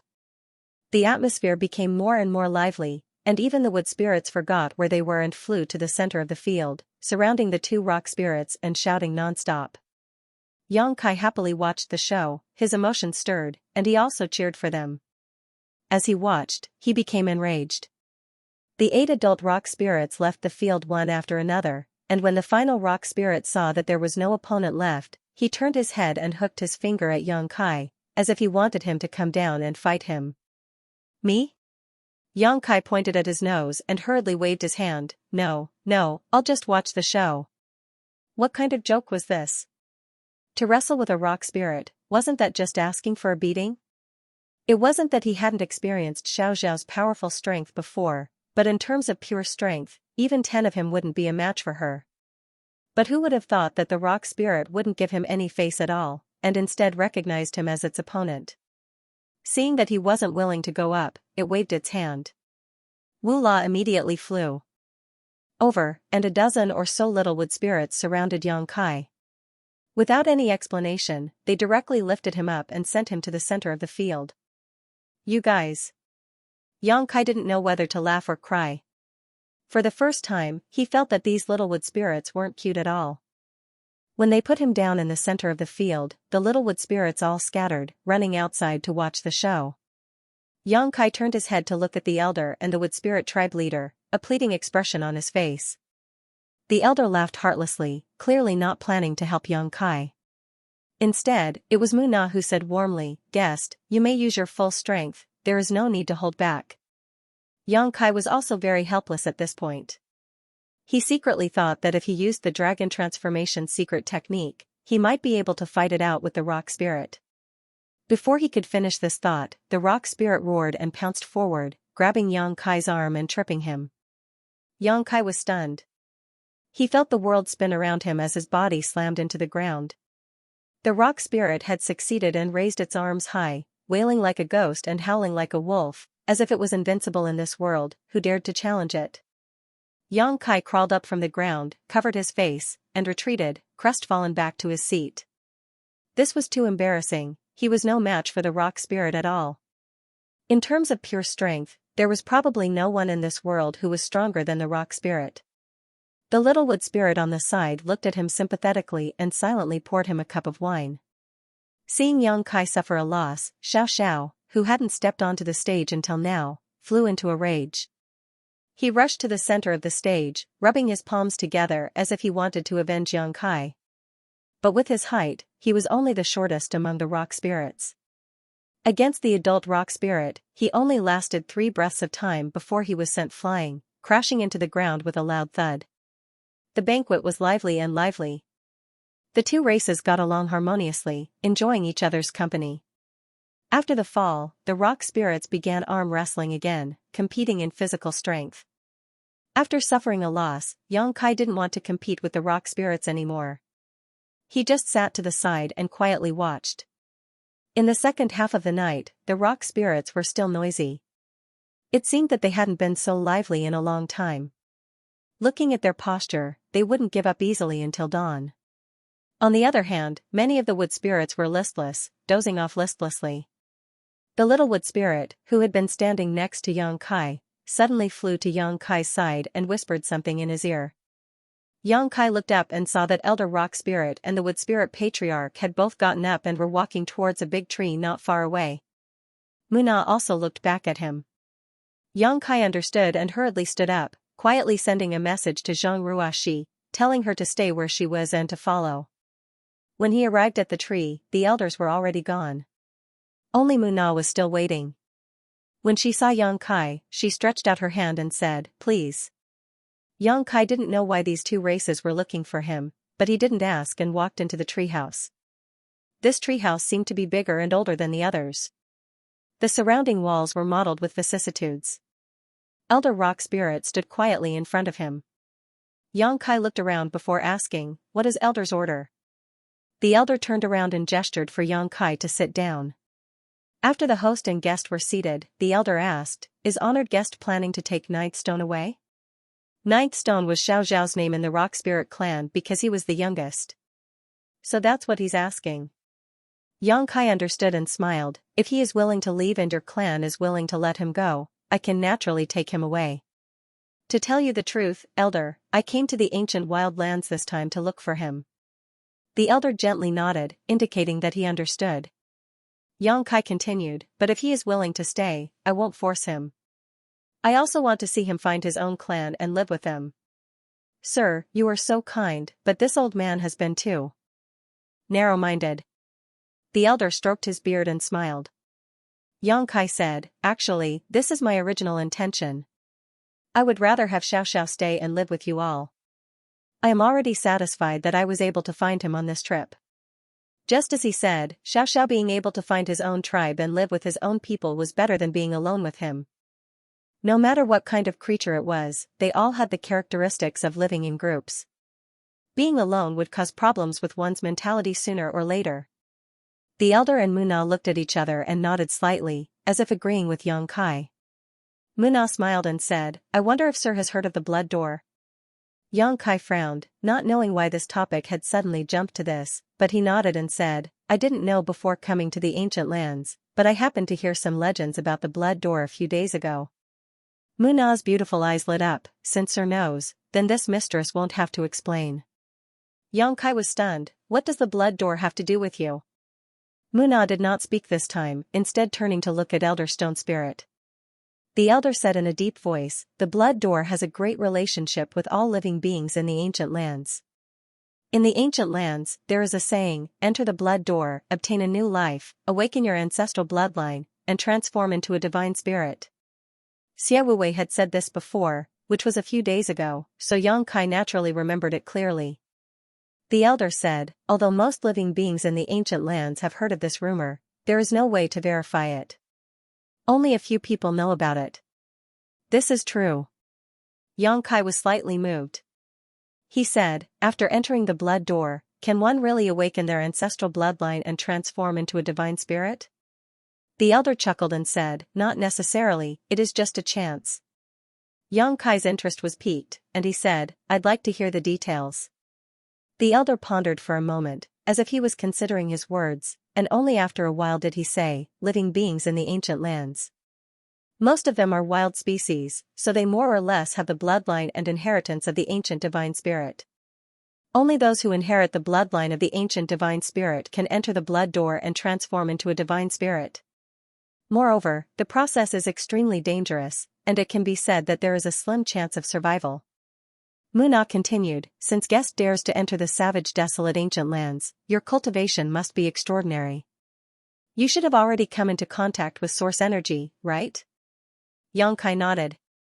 Source strength was something he had never seen before. A cultivator of the Tao source realm had already made initial contact with it. He was already a venerable emperor, so how could he be unfamiliar with it? Muna said, if you want to transform into a holy spirit and restore the glory of your ancestors, entering the blood door is only the first step. After entering the blood door is the true test. Most of the creatures in the ancient lands thought that they would have a chance to become a holy spirit after entering the blood door. Although it was not wrong. But this is too one-sided. They only know how it is, but they don't know why it is. What's the test? Yongkai frowned and grasped the key point. The elder said in a deep voice, every holy spirit has its own holy spirit origin. Bloodline atavism is one thing, but the most important thing is to be recognized by the holy spirit origin. Only those who have obtained the holy spirit origin have the chance to become a true holy spirit. Although these words were a bit of a mouthful, Kai Yang immediately understood what she meant. The holy spirit origin was a very strange power. For example, the phoenix true fire was the holy spirit origin. Those who obtained the phoenix true fire had a high chance of becoming a fire phoenix. For example, Lu Yan had obtained this opportunity, but whether she could succeed or not depended on her own luck. If she could not obtain the recognition of the phoenix true fire, Lu Yan would be doomed. This was also a test for her. In other words, if one wanted to become a holy spirit, one's bloodline power and holy spirit origin were indispensable. Yongkai was shocked and hesitated. Do you mean to say that inside the blood door, there is a holy spirit origin? The elder and Muna looked at each other in surprise. They seemed to feel that Yongkai's mind was too sharp to even think of this. The elder nodded, yes, there is indeed a holy spirit origin inside the blood door. If a creature is lucky enough to enter, they can try to fuse with it. Once they succeed, they can become a true holy spirit, but if they fail, they will die. How can there be a holy spirit origin inside the blood door? Yongkai was stunned. The elder smiled bitterly, because the blood door is only an entrance. Inside the blood door is the Holy Spirit Palace, where many Holy Spirits' origins are hidden. It can be said that the Holy Spirit Palace contains almost all of the Holy Spirit's origins. Yongkai was shocked. How can this be? He suddenly had a guess and asked in shock, could it be that the Holy Spirit Palace is the same as the Myriad Spirit Tomb, where those Holy Spirits will take the initiative to enter before they die and leave behind their origins? If not, how could the Holy Spirit Palace inside the blood door contain the origins of countless Holy Spirits? That's not it. Muna shook her head and said, the heavenly Tao is unpredictable, and the heavenly Tao is constant. The strength of the divine spirits is too strong, and it isn't something that can be resisted by humans. During the ancient times, there were numerous divine spirits, and every single one of them possessed extraordinary ability. Moreover, every single one of them was cruel and violent, and they would attack at the slightest provocation, causing the heavens and the earth to be unable to be at peace. However, all things were born together, and yin and yang countered each other.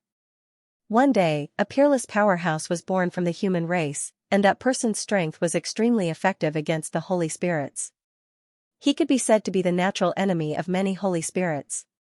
He spent countless years of the flowing time great emperor to kill countless evil holy spirits, took away their origins, and sealed them in the Holy Spirit Palace. He then used his great powers to seal the Holy Spirit Palace and hide it inside the blood door, cutting off the inheritance of countless holy spirits and preventing them from continuing their evil deeds. The natural enemy of the holy spirits. Yang Kai sucked in a breath of cold air, never having imagined that there would be such an existence in this world. Just how strong was such a person? Muna said solemnly, according to the rumors, although that person's strength was strong, it didn't surpass the experts of his generation by too much. However, his strength specialized in restraining saint spirits, and any saint spirits were unable to resist him. He had absolute control over their lives.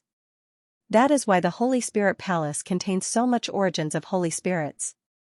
That person called himself Heaven's Punishment, meaning that he was enforcing justice on behalf of the heavens.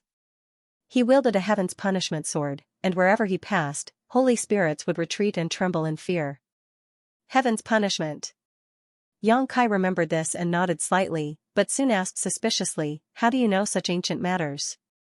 Muna glanced at the elder, and the elder chuckled and said, "In terms of longevity, I'm afraid there is no race in this world that can live longer than my Stone Spirit clan.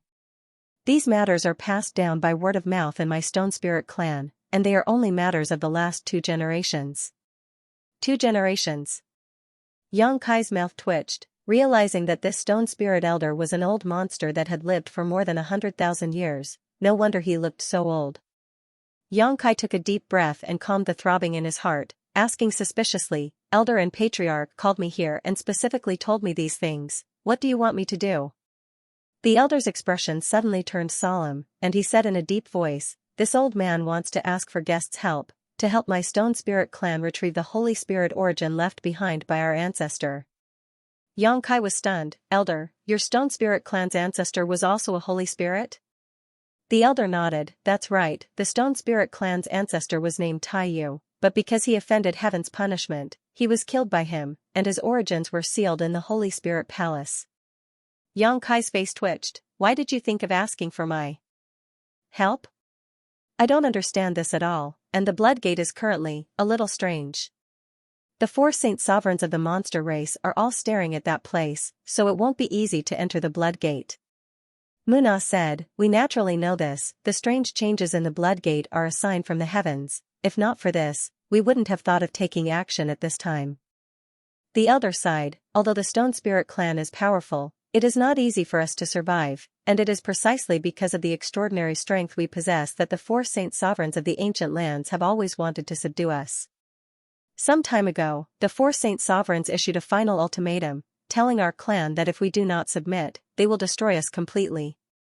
If our clan wants to resist, we can only have the strength to fight against them, and the Blood Gate is our last chance." Yang Kai frowned, knowing that the Stone Spirit clan probably had no other choice, which was why they had set their sights on the Blood Gate. They wanted to take back Taiyu's origin energy and fight against the 4 saint sovereigns. Xiaoxiao was now a member of the Stone Spirit clan, and the survival of the Stone Spirit clan was related to his interests, so Yang Kai could not ignore it. After thinking for a while, Yang Kai said, "If Elder is willing, I can bring you all out of the savage wildland. Although the 4 saint sovereigns are powerful, as long as we leave this place, they will not be able to do anything." The elder smiled bitterly and said, "It is difficult to leave one's homeland, please forgive us." This was a rejection. Muna said, "Elder, you want 9th Stone to inherit Taiyu's strength, and if he succeeds, 9th Stone will be the new Taiyu, and he will have the strength to protect the Stone Spirit clan. 9th Stone was raised by you, so you also hope for him, right? Why do I feel like this is a trap?" Yang Kai couldn't help but mutter in his heart. However, when he heard that the elder wanted Xiaoxiao to inherit Taiyu's strength, Yang Kai couldn't help but be a little tempted. If Xiaoxiao could inherit Taiyu's strength, she would be the new Saint Spirit. Thinking about it, Xiaoxiao would become Taiyu, and Lu Yan would become the Fire Phoenix. Although he was tempted, Yang Kai still said solemnly, "Why do you want Xiaoxiao to inherit Taiyu's strength? Are there no other candidates?" The elder smiled and said, "Ninth stone is still young, and he is very flexible. If he inherits it, the success rate is the highest. In other words, there is a possibility of failure?" Yang Kai frowned. The elder and Mu Na were silent, as this question was not easy to answer. Yang Kai's face darkened, and he said, "Does Xiaoxiao know about this?" The elder nodded and said, "I have already asked Ninth Stone about this, and he has agreed." Yang Kai was unhappy and said, "In other words, even if I don't help, you will still go through the blood gate?" "Yes," the elder replied with certainty. Yang Kai's face immediately became ugly. Since they had already decided, why did they still need to talk to him? Although the Stone Spirit Clan and the Wood Spirit Clan gave him a good impression, they didn't have much of a relationship.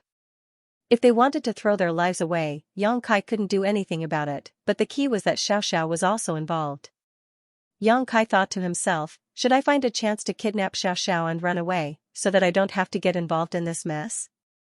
Seeing the ugly expression on Yang Kai's face, the elder and Mu Na exchanged a glance before bowing and pleading, "Honored guest, please lend our two clans a hand." Yang Kai stepped aside and said lightly, "The two of you are trying to make things difficult for me." The elder shook his head and said, "That's not the case, we are simply following the will of the heavens." "Will of the heavens?" Yang Kai sneered, "What will of the heavens?" The elder smiled lightly, stepped aside, and pointed to the cave wall, "Honored guest, please take a look." Mu Na also waved her hand and a stream of light suddenly flew out, illuminating the entire cave wall. The stream of light stuck close to a certain spot on the cave wall and slowly lingered there. As the light shone, Yang Kai suddenly discovered that several extremely ancient paintings had appeared on the cave wall. In the first painting, there was a person sitting cross-legged with a stone placed on his knees. That person extended a finger, and blood dripped from the tip of his finger onto the stone. Strangely, the blood dripping from the fingertip of the person in the painting was not dark red in color. Instead, it was a strange golden color. Yang Kai was startled by this sight, but before he could see it clearly, his eyes involuntarily followed the stream of light to the second painting. In the second painting, the man was still sitting cross-legged, but there was a small figure nearby. This figure had a stooped waist and was on all fours, jumping around like a monkey as it chased after a fluttering butterfly. Both drawings were only sketched with the simplest lines. It was obvious that they were extremely rough, but they vividly displayed the meaning that was to be conveyed. "Is this Xiaoxiao and me?" Yang Kai's mind went blank, unable to believe his eyes. That small figure was clearly Xiaoxiao. As for the figure dripping golden blood, who else could it be but himself? However, this painting was clearly modeled by the flowing time Great Emperor and was extremely ancient, at least hundreds of thousands of years old, so how could he be recorded in it? Yang Kai couldn't help feeling that this was an extremely surreal scene. When he looked at the third image, Yang Kai's pupils couldn't help but constrict because it was the scene of him and Xiaoxiao fighting side by side.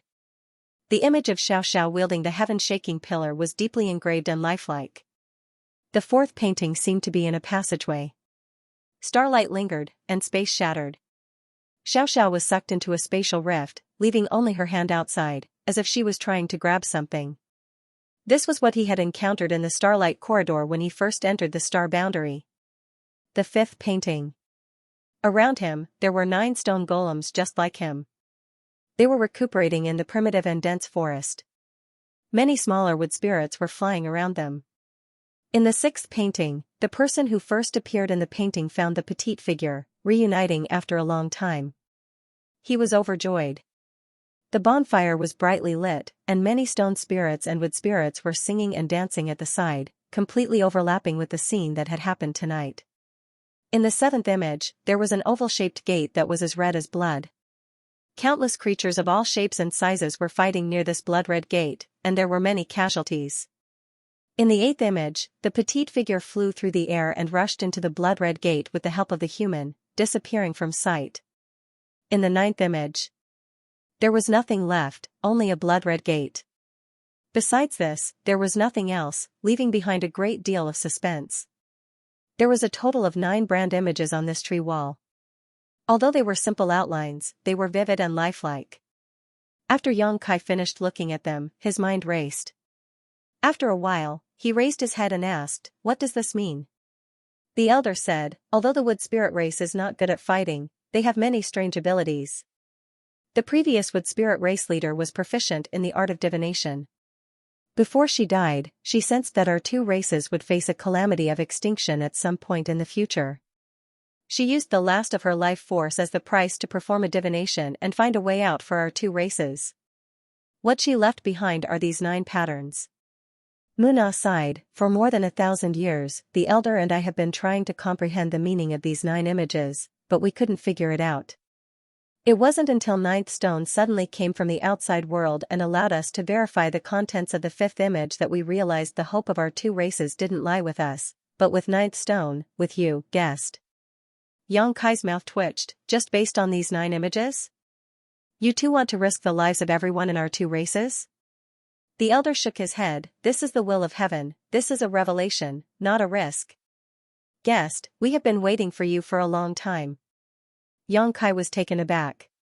He had heard the elder say this when he first met him today. At that time, he thought it was because of Xiao, but he didn't expect the elder to have other intentions. Inside the tree hole, the elder and Muna looked at Yang Kai with shining eyes, their faces full of expectation. Yang Kai sighed. Even if this is a revelation left behind by the previous generation's wood spirit patriarch at the end of her life, there is no guarantee that this matter will succeed. Pointing to the 9th image, Yang Kai continued, "There is nothing here." Muna solemnly said, "I believe the previous master wouldn't do something without a goal in mind. If this was a dead end, she wouldn't have left behind a revelation here. Since she left it behind, then what she showed us is the right path." Guest. The elder spoke again. Before he could finish speaking, Yang Kai waved his hand and interrupted him. "This matter is too important, I need to think about it. You two don't need to say more." Having said that, Yang Kai turned around and walked out of the tree hole without caring about what the two of them meant. It was still noisy outside. Many wood spirits and stone spirits were singing and laughing. She was pulled down by a group of wood spirits and was dancing gracefully. Her posture was beautiful, causing a group of wood spirits to clap and praise her. A few stone spirits even had their eyes bulging out of their sockets. Xiao was also wriggling around like a madman, but his appearance was really unflattering. Yang Kai didn't disturb them.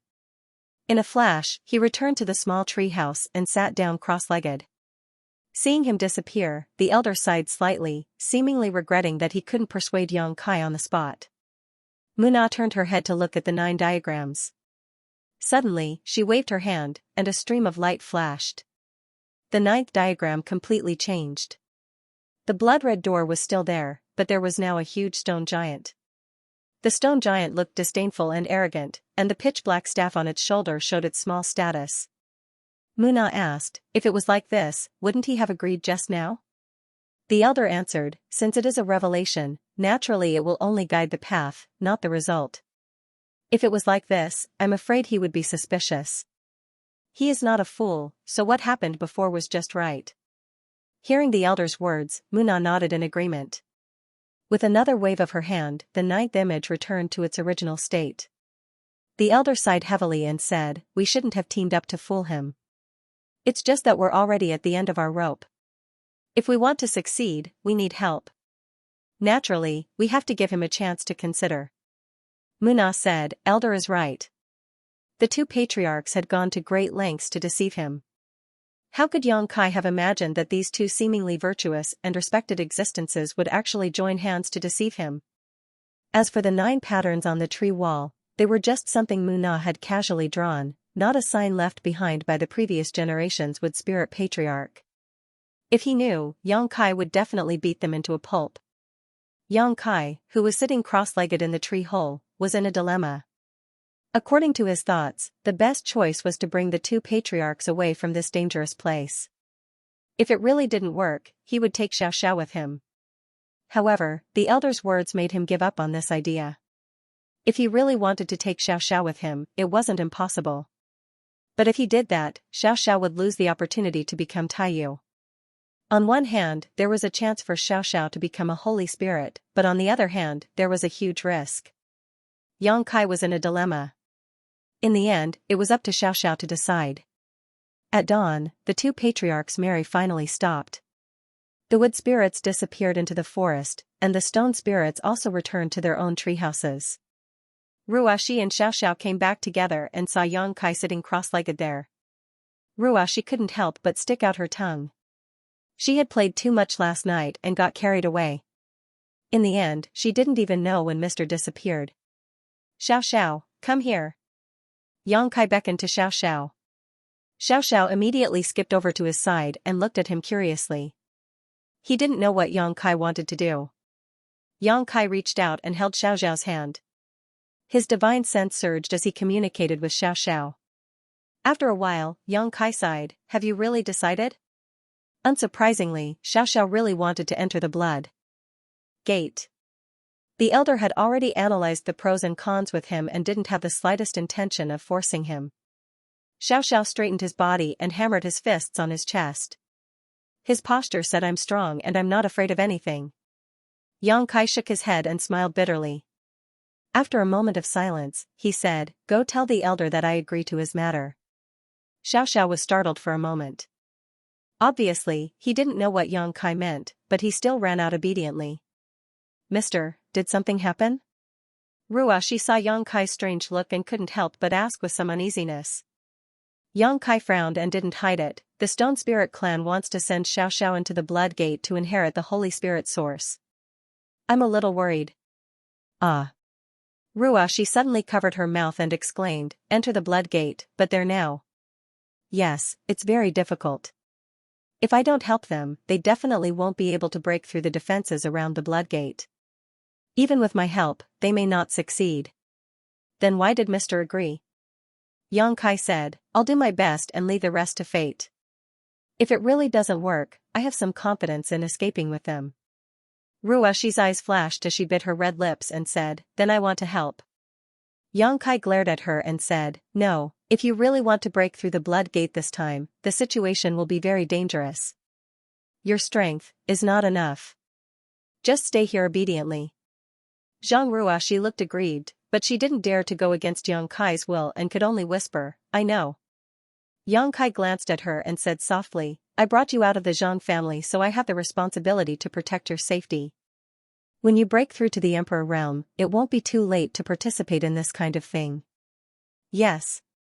Ruashi responded in disappointment. Inside the elder's treehouse, the Stone Spirit Elder and Wood Spirit Patriarch were overjoyed after receiving Xiaoxiao's notice. They secretly felt that their painstaking efforts were not in vain. Finally, Yang Kai agreed to the request of the two races. The two came together and took the initiative to enter Xiaoxiao's treehouse. Ruashi and Xiaoxiao were dismissed outside, leaving Yang Kai and the two patriarchs sitting cross-legged. The elder chuckled, obviously in a good mood. Muna was also overjoyed. Only Yang Kai's sour face was quite a wet blanket. "Elder, let me make it clear first. Helping you is one thing, but if things don't work out, I will take Xiaoxiao and leave as soon as possible. You will have to fend for yourselves." Yang Kai said with a look of displeasure. Of course, of course." The elder stroked his stone beard and nodded repeatedly, "If things really don't work out, we won't force anything." Yang Kai nodded, "In that case, I have nothing to say. Do the two of you have any plans?" The elder and Muna looked at each other. The former said, rushing over and sending ninth stone through the blood door, "Is this a plan?" The corner of Yang Kai's mouth twitched and he angrily said, "What kind of plan is this? The blood door is now under the surveillance of the 4 Saint Masters. If there's any trouble, the 8 messengers will come out together and the 32 Monster King will come roaring. How are you going to rush over?" The elder was a little embarrassed. "Guest, aren't you proficient in the power of space? Just take us and rush over." Yang Kai's eyes shrank as he stared at the elder. "Xiaoxiao told you?" He had never shown his space force in front of the Stone Spirit clan, yet the elder knew this. Obviously, he heard it from Xiaoxiao. Muna said, "Guest, please don't be angry. Our two races have no malice towards you and will not disclose any of your secrets." Ninth Stone didn't reveal this on his own initiative. When Ninth Stone came to find us, the elder found the information from his memories. Yang Kai's voice was even colder as he sneered softly, "Then what other secrets do the two of you know?" The elder coughed dryly and said, "We also know that you have a magical space artifact that can bring us along without us knowing." Xianxia could not help but roll his eyes. They had even killed him to silence him. However, after doing this, he understood why the two clans were so insistent on seeking his help. In fact, they didn't even inquire about his strength before this. He had the sealed world bead and was proficient in the power of space. He could indeed bring them to the blood gate without anyone noticing. This was an advantage that no one else had. It would be more convenient to ask for help than to ask for help from others. The elder said, "Our plan is like this. Our clansmen will hide in the space artifact first, then you will use the space divine technique to bring us to the blood door. You don't have to worry about the rest. As long as you can get close to the blood door, we have a way to send ninth stone into the blood door." Xianxia narrowed his eyes and said, "As far as I know, the blood door is one of the two great restrictions of the savage wilderness ancient land. Normally, the creatures of the savage wilderness ancient land can't even get close to it, let alone enter it. What method do you have?" Muna grinned. She said, "Normally is normal, but now that the blood door is moving, the restrictions have loosened. Getting close to the blood door isn't a problem, the biggest problem is how to break the seal on the blood door." The elder said proudly, "Brute force can defeat 10 tricks.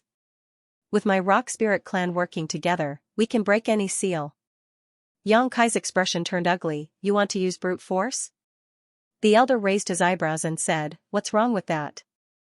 Xianxia slapped himself in the face before turning to look at Muna and saying, "Patriarch, the stone spirit clan's brains aren't as bright as they used to be. Why are you following them?" Muna smiled bitterly and said, "Is there a better method?" Xianxia was speechless. He realized that these two clans didn't have a good plan at all. They were simply forcing a duck onto a perch. They were forced by the four Saint Venerables to the point that they had no choice but to take a risk. If Xiaoxiao could inherit Taiyu's power and become an ancient divine spirit, then he could naturally protect the two clans under the eyes of the four Saint Venerables. In short, the two clans would either succeed or die trying. After being indifferent for a while, Xianxia said, "Maybe, I can try to break the seal on the blood door. Since the sacred spirit palace is sealed inside the blood door, there must be a small world inside. My space divine technique might be able to tear apart the power of that small world." When the elder heard this, he immediately rubbed his hands and said, "It would be best if a guest can make a move, but if it doesn't work, we still have to use brute force."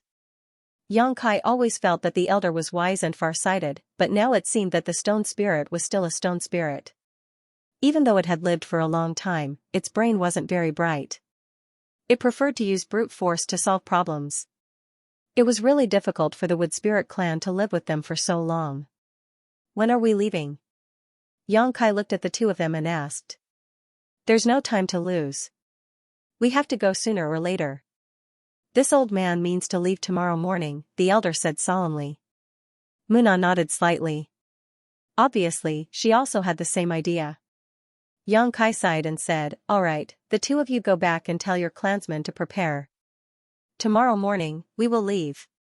The elder and Muna immediately bid farewell and left. It was obvious that they were going back to inform their clansmen. Xianxia was still sitting cross-legged in the treehouse. The operation of the two clans could be said to be extremely risky. To be honest, Xianxia wasn't optimistic about it. The chances of failure were extremely high. What he needed to consider now was how to increase the safety factor and the success rate. After all, they had to act under the noses of the four holy spirits of the ancient land. Once those four holy spirits acted to stop them, even if Xianxia had the space divine technique, he might not be able to escape safely. Perhaps Xiaowei could help a little. Xianxia spent the entire night in deep thought. At dawn, the sound of orderly footsteps came from outside. Xianxia opened his eyes and swept out with his divine sense. He immediately noticed that the entire Stone Spirit clan had moved out. Not only the Stone Spirit clan, but even the Wood Spirit clan had sent out over 100 clansmen. Under Muna's lead, they flew above the heads of the Stone Spirit clan. Now that the arrow was knocked on the bow, he had no choice but to release it. Xianxia sighed, got up, and walked out. Seeing Xianxia appear, the faces of the two patriarchs turned. solemn. The elder said, "Guest, we are ready." Xianxia looked at Muna and frowned. "The Wood Spirit clan is also going?" Although Muna and the elder had discussed this matter with him yesterday, he really didn't expect the Wood Spirit clan to also come out in full force. This trip was extremely dangerous. What could the Wood Spirit clan, who weren't good at fighting, do?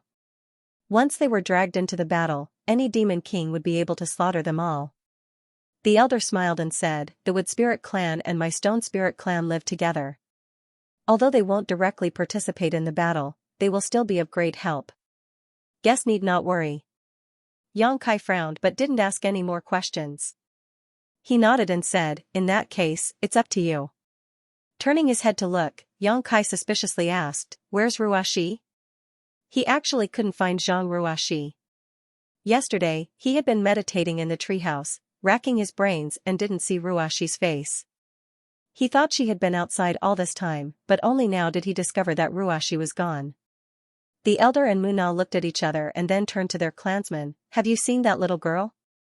No one answered. Not to mention the rare Stone Spirit clan, even the 100 or so Wood Spirits didn't know where Ruashi was. Xianxia's face changed. His divine sense frantically spread out like a tide, covering a radius of several thousand miles in an instant. But where his divine sense covered, there was no trace of Ruashi at all. This made him both shocked and angry. How could a living person disappear for no reason? Ninth Stone, do you know something? The elder suddenly asked in a deep voice. Xianxia turned his head and saw Xiaoxiao standing there with an uneasy look on his face. He was constantly scratching his ears and cheeks, and his eyes were erratic. Xianxia's heart moved. Looking at him, he asked, "Xiaoxiao, where did Ruashi go?" Seeing that he couldn't hide, Xiaoxiao immediately hung his head dejectedly and whimpered a few times. Xianxia's complexion changed greatly. Looking up in the direction of the blood door, he gritted his teeth, "That girl."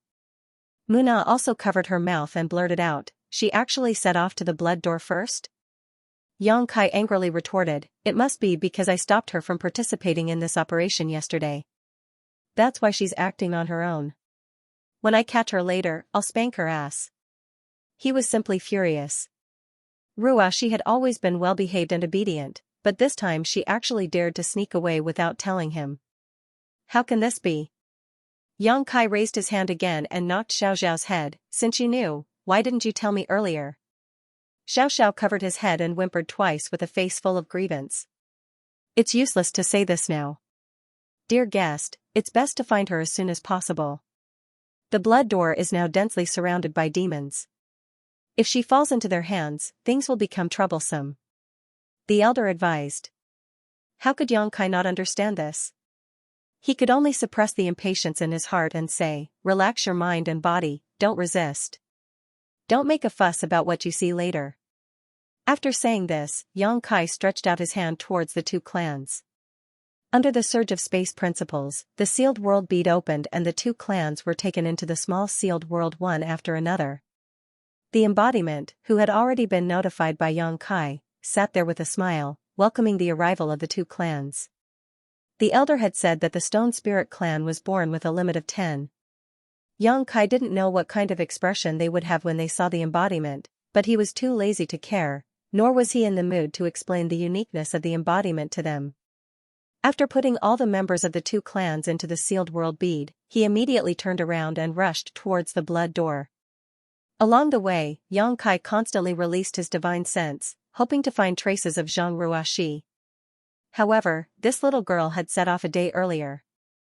If she had gone at full speed, she might have already arrived near the blood door. Naturally, there was no trace of her on the way. This was indeed the case. At this moment, Zhang Ruashi was already 300 kilometers away from the blood door. She had been careful along the way, and although there was a bit of luck involved, she hadn't encountered too many twists and turns.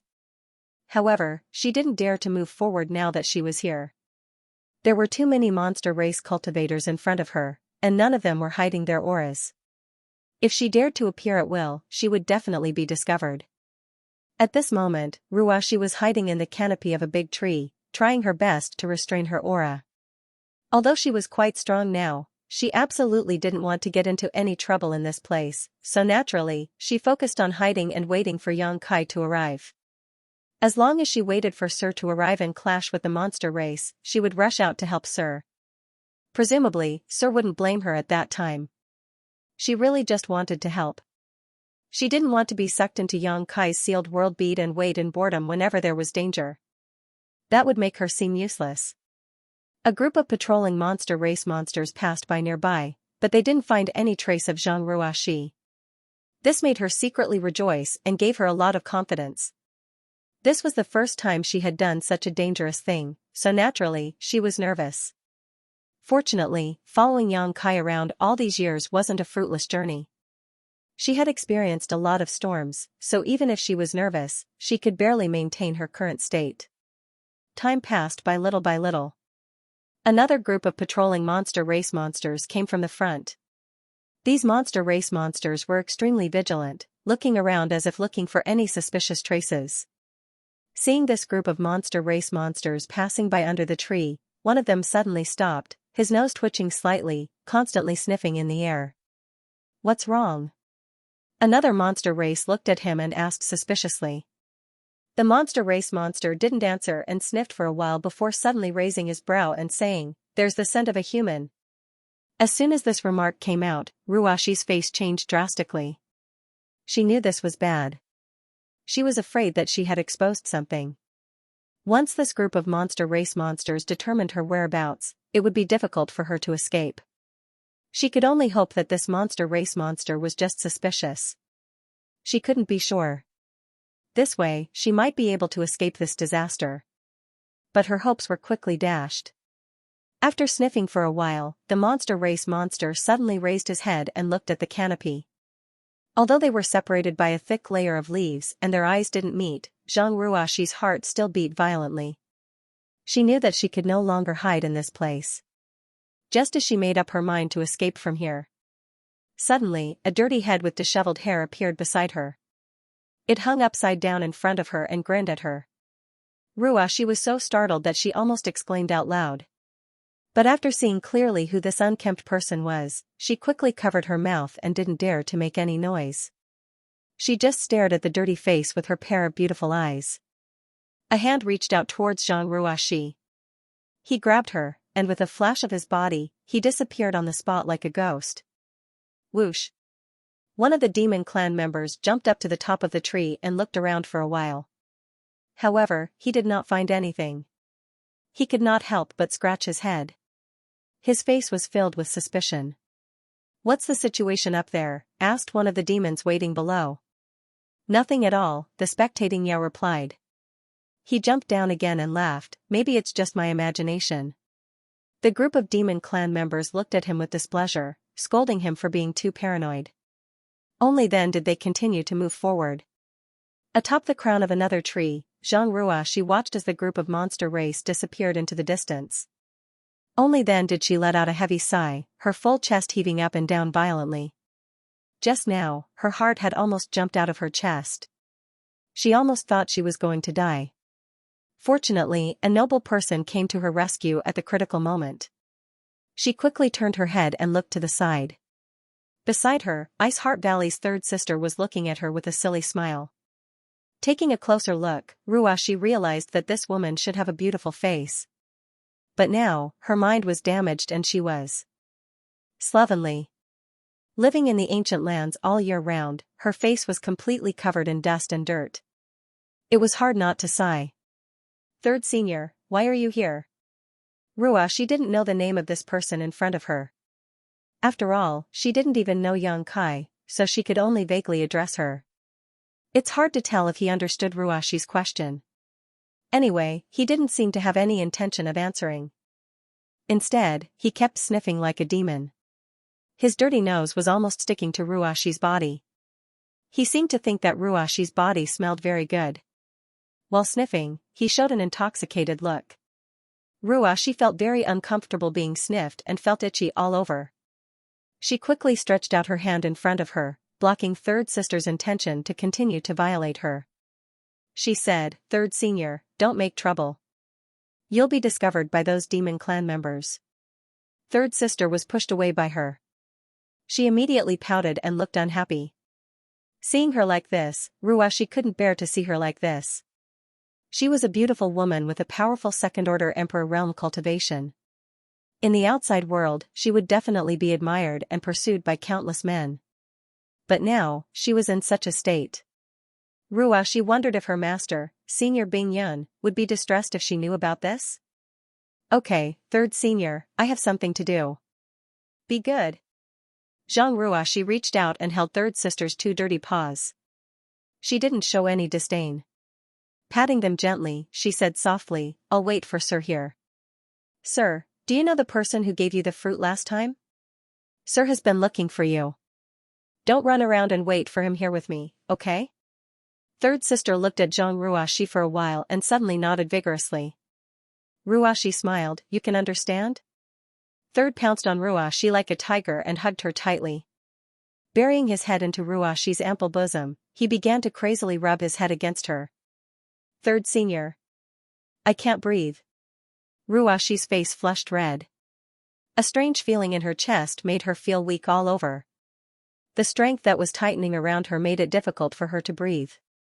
Unfortunately, she wasn't as strong as third sister, so she couldn't break free. Just as Muna had said before, after the blood door's mutation, the inexplicable force in the vicinity seemed to have disappeared. Usually, no one could get close to the blood door. Even the most powerful monster king would be turned into pus by that mysterious force and die. But now, weak monster race cultivators were constantly pouring in from all directions. As if they had lost their minds, they rushed towards the blood door. Bloodline attraction. Xiaowei had mentioned this before. After the blood door's mutation, the aura of the divine spirit source of the divine spirit palace began to leak out. This was a great temptation to any ancient lands creature. Those weak monster race cultivators were lured in and gradually lost their minds and rushed towards the blood door. But these monster race cultivators were destined to be unable to get within 10 kilometers. Because at this moment, 8 figures were constantly shuttling around the blood door. Once they found a monster race cultivator trying to get close to the blood door, they would not hesitate to kill them. These 8 monster race cultivators were the left and right divine envoys under the 4 great saints. For a time, corpses were everywhere within 10 kilometers of the blood door. In just a few days, countless ancient lands creatures had died at the hands of the 8 divine envoys, but they still couldn't stop the countless monster race cultivators from rushing in. 50 kilometers away, on top of a mountain peak, there was a stone pavilion. Inside the stone pavilion, 4 figures were either sitting or standing. Outside the stone pavilion, some monster race cultivators were respectfully guarding. From time to time, they would look at the 4 figures with awe. These 4 figures were the 4 great saints of the ancient lands. The blood door's mutation was a matter of great importance. Even the 4 of them had to personally investigate the situation and guard the vicinity in case of any accidents. The figure on the left was a middle-aged man. He wore a purple brocade robe and a crown on his head. He looked no different from an ordinary human, but his face was dignified. His eyes were like lightning, causing people to feel a chill in their hearts. This person was the Eastern Holy Sage. Fanchi. The figure on the right looked somewhat similar to the rock spirit. They both had stone-like bodies, and their skin was like a stone helmet. However, unlike the gentleness of the rock spirit, this figure gave off an extremely fierce feeling. His entire body was covered with stone spikes, and even his face was fierce and fiendish. A vicious aura lingered around his body, and his 2 eyes burned like flames, as if they wanted to devour someone. The Northern Holy Sage, Shihua. In the star boundary, the other 3 territories might not have heard of Shihua's name, but to the cultivators in the Eastern Territory, Shihua's name was like thunder to their ears. There was no other reason. 30,000 years ago, a top sect in the Eastern region, the Black Tortoise sect, had been annihilated by Shihua, and the tens of thousands of disciples in the sect were practically slaughtered. After the massacre, the Serene Soul Emperor was furious and had personally made a move to capture Shihua, yet Shihua still escaped into the barbaric desolate ancient grounds. To be able to escape safely under the Great Emperor's personal pursuit, one could see how strong Shihua was. In Maplewood City, Qin Chaoyang's ancestor was a disciple of the Black Tortoise sect. The Emperor Artifact Myriad sword was his ancestor's sword. The 7 points black tortoise array that Qin Chaoyang taught to Yang Kai was also a secret of the Black Tortoise sect. After the destruction of the Black Tortoise sect, the Qin family's ancestor wandered to the Southern Territory and settled down in Maplewood City. Not long after, he died from his injuries. Generation after generation, the family had declined. In the middle of the stone pavilion, on a stone table, there was a pot of hot tea. A beautiful woman sat at the table. Her skin was white as snow, her eyebrows were picturesque, her figure was enchanting, and her beautiful eyes were charming. Her hair was like a waterfall falling behind her head, straight down to her delicate buttocks, and her face could be described as peerless. The beautiful woman stretched out her delicate hands and poured herself a cup of tea, quietly sipping it. The Southern Saint Senior, Luan Feng. If one didn't know her background, perhaps no one would dare to believe that such a seductive beauty was actually a top saint spirit with an ancient inheritance. Those who dared to provoke her had already been burned to ashes by the world-extinguishing black flames. The last figure had a sinister look in his eyes. At first glance, one could tell that he was not someone to be trifled with. He sat on the stone bench in front of Luan Feng, motionless, as if he was a fossil. Intentionally or unintentionally, his gaze would always wander towards Luan Feng's beautiful body, but he did not dare to be too presumptuous. Luan Feng gently sipped her tea and said lightly, "Song dog, if you look around again, do you believe that this queen will gouge out your eyes?" When the man who was called Song Dog heard this, a trace of fear flashed in his eyes, but he could only smile and say, "Lady Luan Feng, why do you keep people 1,000 miles away? Don't you know this king's feelings for you?" Luan Feng did not raise her eyes, her voice still indifferent. "This queen only knows that you are very annoying." If someone else dared to say that Song Dog was annoying, he would have already torn that person apart. However, the person in front of him had the qualifications to say that. Not to mention that Song Dog liked her very much, he was not as strong as Luan Feng. Among the holy spirits, there were differences in strength. In ancient times, there was even a ranking list of holy spirits. On that list, dragons and phoenixes were ranked at the top. Compared to the two holy spirits, the holy spirits ranked at the bottom were not on the same level. Luan Feng was a branch of the Phoenix clan. Although she was not as strong as her ancestor, she was still very strong. Especially that world-destroying black flame, it was very difficult to deal with. Among the 4 holy spirits of the ancient land, if there was a ranking, Luan Feng would definitely be ranked first. This was something the other 3 holy spirits could not deny. However, these 4 holy spirits lived in the ancient land all year round. If there was no need, they would not fight. Although Luan Feng was strong, if it was a life and death battle, the other 3 were not weak either. Even if they could not kill her, they could still severely injure her. The 4 holy venerates barely managed to maintain a balance in the ancient lands. After being looked down upon by Luan Feng, Song Dog could not help but become angry. He said unwillingly, "My eyes are on my body. I can look wherever I want to." Luan Feng's hand paused. She slightly raised her eyes. Her beautiful eyes were cold as she stared at Song Dog for a while. Suddenly, she opened her mouth and blew in his direction. A wisp of black flame suddenly appeared and attacked Song Dog like a snake. World-destroying black flame. Song Dog's expression changed. He realized that he had gone too far. Luan Feng actually attacked him. He hastily retreated. At the same time, he slapped forward with both hands. With one slap, the void shattered and the entire stone pavilion turned into dust. Several figures jumped out one after another and stood in the air. "What are you two doing?" Fan Hua's face was cold. She glanced at Song Dog and Luan Feng and coldly shouted, "Why do you two act like this every time you see each other?" Luan Feng stroked the hair on her shoulder. She said flirtatiously, "It's him who comes to provoke me every time." Song Dog was furious. He said, "I just looked at you a few times. It's not like I'll lose my flesh. You want to kill me? Do you really think I'm easy to bully?" The Luan Feng looked at him coldly and said, "I won't lose anything, but your gaze makes me feel very uncomfortable. Since I feel uncomfortable, I naturally have to make a move." The dog said, "Good, good, good. This lord has tolerated you for a long time. Since you look down on this lord so much, then let's see who's better today." "Sure." The Luan Feng turned around and sneered, "I've been wanting to kill you for a long time now. Since you're asking for death, I'll kill you. Then this consort will fulfill your wish." "You too." Fan Hua's face was frosty. He gritted his teeth and shouted, "Have you had enough?" He seemed to have some prestige among the four of them, so when he spoke, whether it was the Tsong dog or the Luan Feng, they didn't say anything. They just turned their heads and coldly snorted. In such troubled times, not only are you two not working together, but you are also fighting among yourselves. Fan Hua looked as if he was exasperated. Is it fun to be laughed at by your subordinates? Song Go and Luan Feng both had embarrassed expressions and curled their lips. Around the stone pavilion. Sure enough, a group of monster race guards stared at them with wide eyes, as if they didn't understand why the high and mighty Saint Venerables would suddenly start fighting. "And you?" Fan Hua turned to Shihua. "What does it have to do with me?" Shihua shook his head, an innocent expression on his face. "You only know how to watch the show every time. Don't you know how to stop them?" Fan Hua coldly snorted. Shihua muttered unhappily, "They're fighting among themselves, and I'm just watching.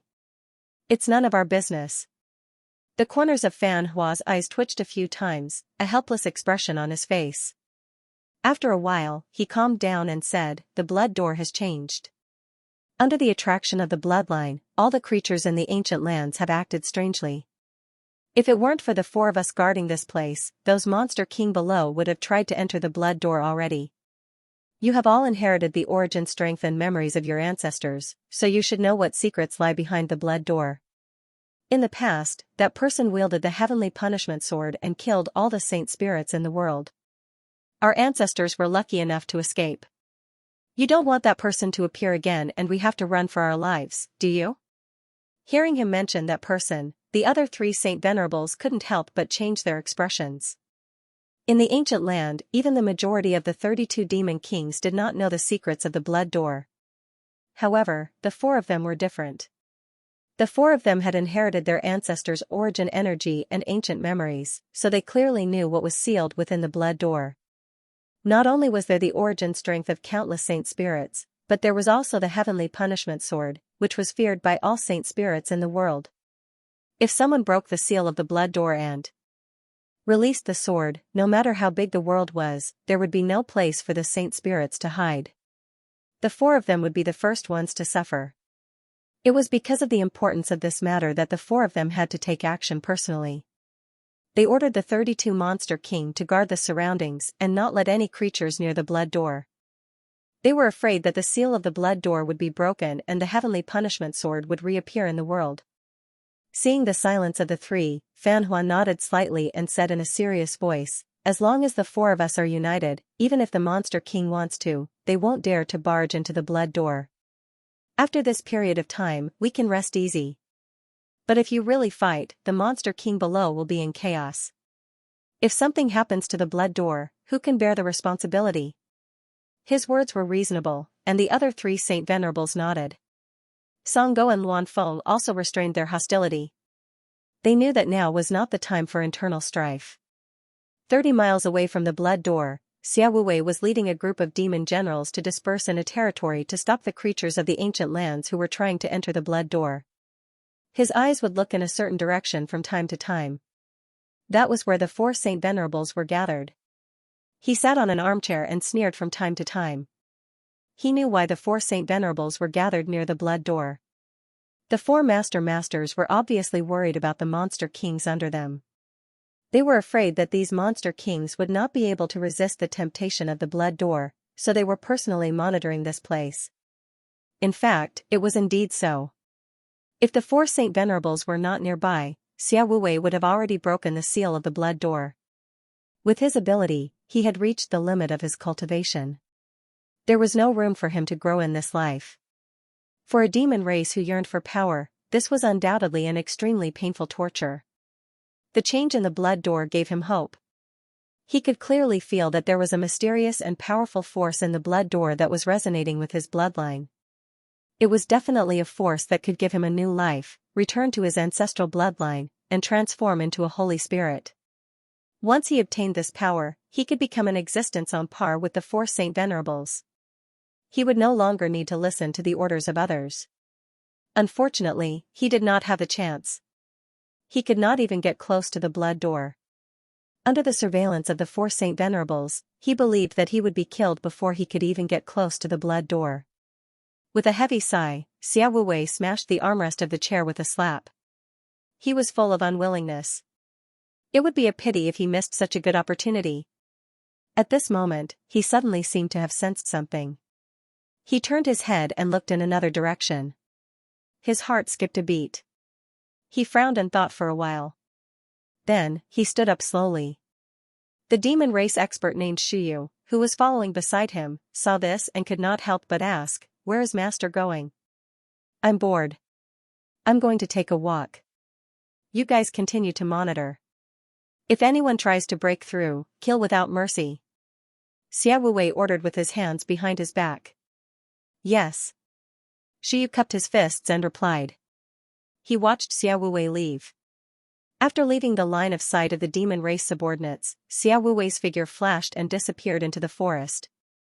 A moment later, he suddenly appeared sneakily on the trunk of a big tree. He looked around for a while with a suspicious expression.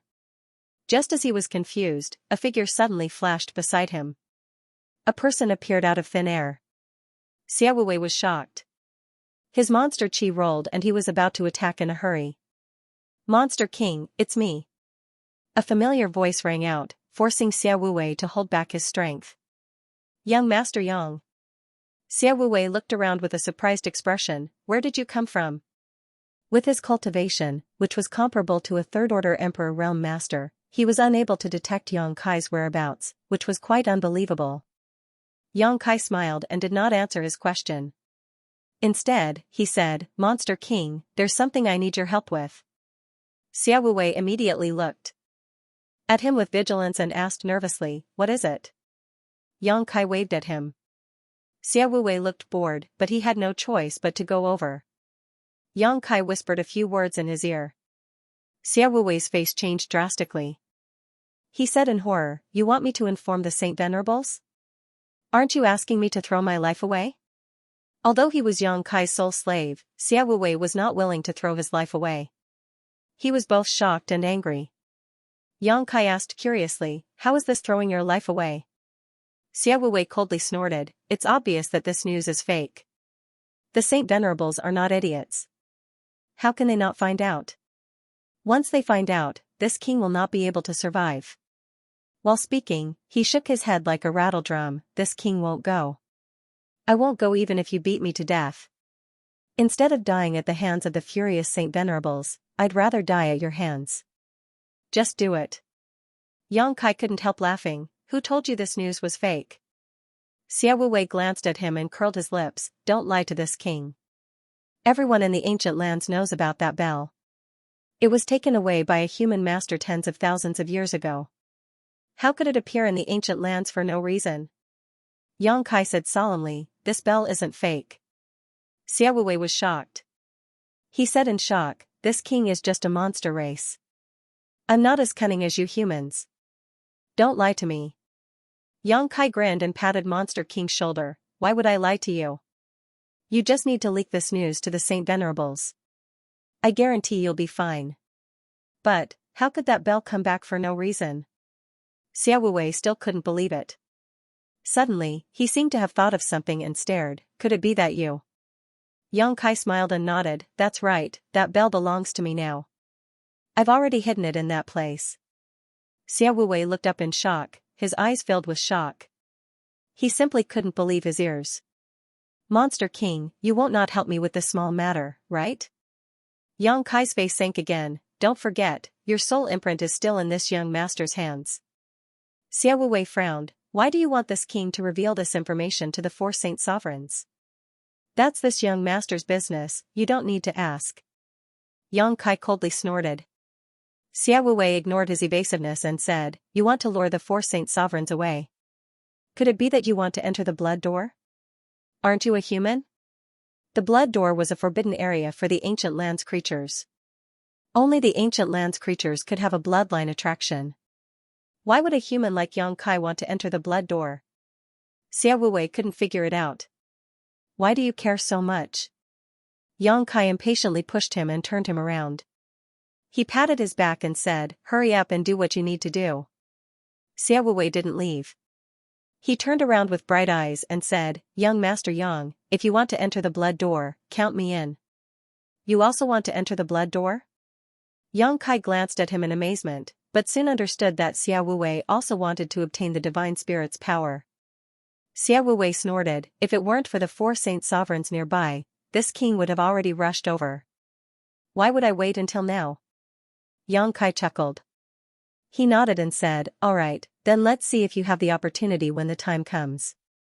Xia Wuwei immediately became spirited. His figure flickered and disappeared from Yang Kai's sight. In the broken stone pavilion, the 4 saint sovereigns stood side by side. They looked at the blood door with serious gazes. At this moment, suddenly, a Yao general rushed over in a hurry. He raised his head and cupped his fists. Greetings, lords. Fan Hua looked down and said coldly, what's the matter? The goblin general replied, Master, Xia Wuwei, Xia Monster King, requests an audience.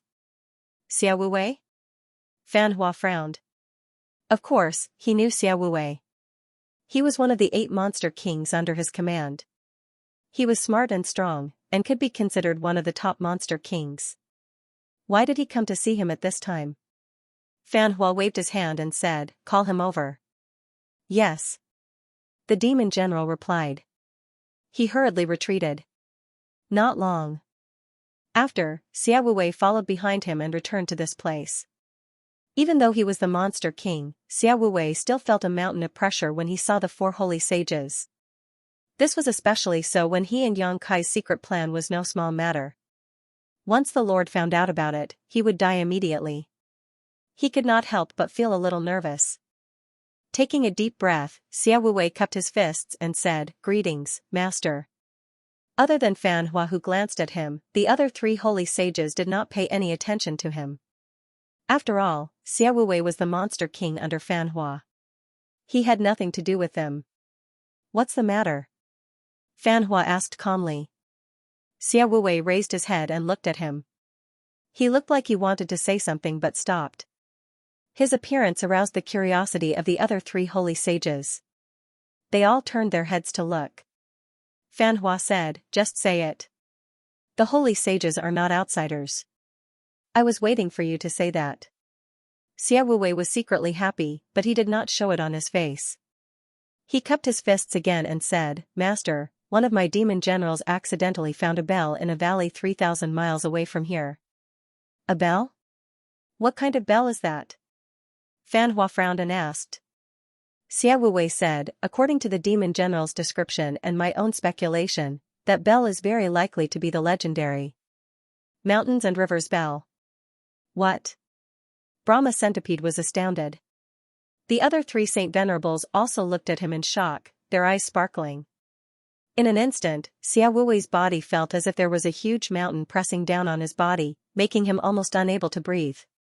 Are you sure it's the Mountains and Rivers Bell? Luan Feng could not help but ask. Xia Wuwei said with difficulty, there's an 80% chance. Because my subordinate said that the bell was exuding a very strong wild power. It seemed to be able to suppress the heavens and earth. He only glanced at it from afar and did not dare to approach it. He hurried back to report. Suppressing the heavens and earth, wild power. Song Go's lips trembled with excitement, it must be the Mountains and Rivers Bell. Where is it exactly? Fan Hua saw his excitement and said indifferently, this is strange. The Mountains and Rivers Bell was stolen by Yuan Ding from the ancient lands and disappeared for tens of thousands of years. Rumor has it that this ancient rare treasure was lost in the shattered star sea along with Yuan Ding's fall. How could it reappear in the ancient lands for no reason, and at this time? He was undoubtedly suspicious, so even though the Mountains and Rivers Bell was of great use to him, he could not help but inquire about it. Luan Feng's beautiful eyes also flashed when she heard this. She nodded slightly and said, the timing is indeed strange. Shihua rolled his eyes and suddenly asked, do you suspect that someone is trying to lure the tiger away from the mountain? Fan Hua coldly snorted and looked at Xia Wuwei with a cold face, don't worry, this king has always treated you well. Do you know the consequences of deceiving this king? Xia Wuwei's entire body stiffened, and he was even unable to raise his head under the extremely great pressure. He could only say in a low voice, "My lord, I naturally wouldn't dare forget the kindness of recognizing my worth. However, this matter is indeed true, so I don't dare conceal anything." As for the bell, this subordinate heard that the Shattered Star Sea on the human side just opened a few years ago. Did someone bring the Mountains and Rivers bell out of the Shattered Star Sea? As soon as these words came out, Fan Hua showed a thoughtful look.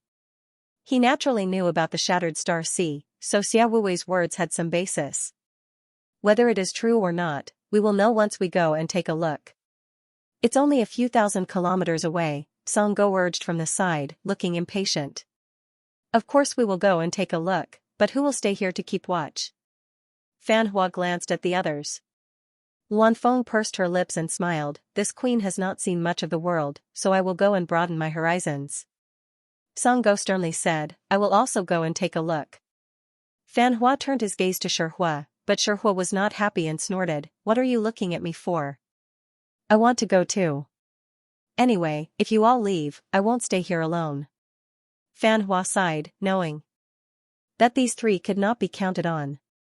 The Mountains and Rivers bell had appeared at this time for no reason, and it was thousands of kilometers away, so he couldn't help but wonder if someone wanted to lure the tiger away from the mountain.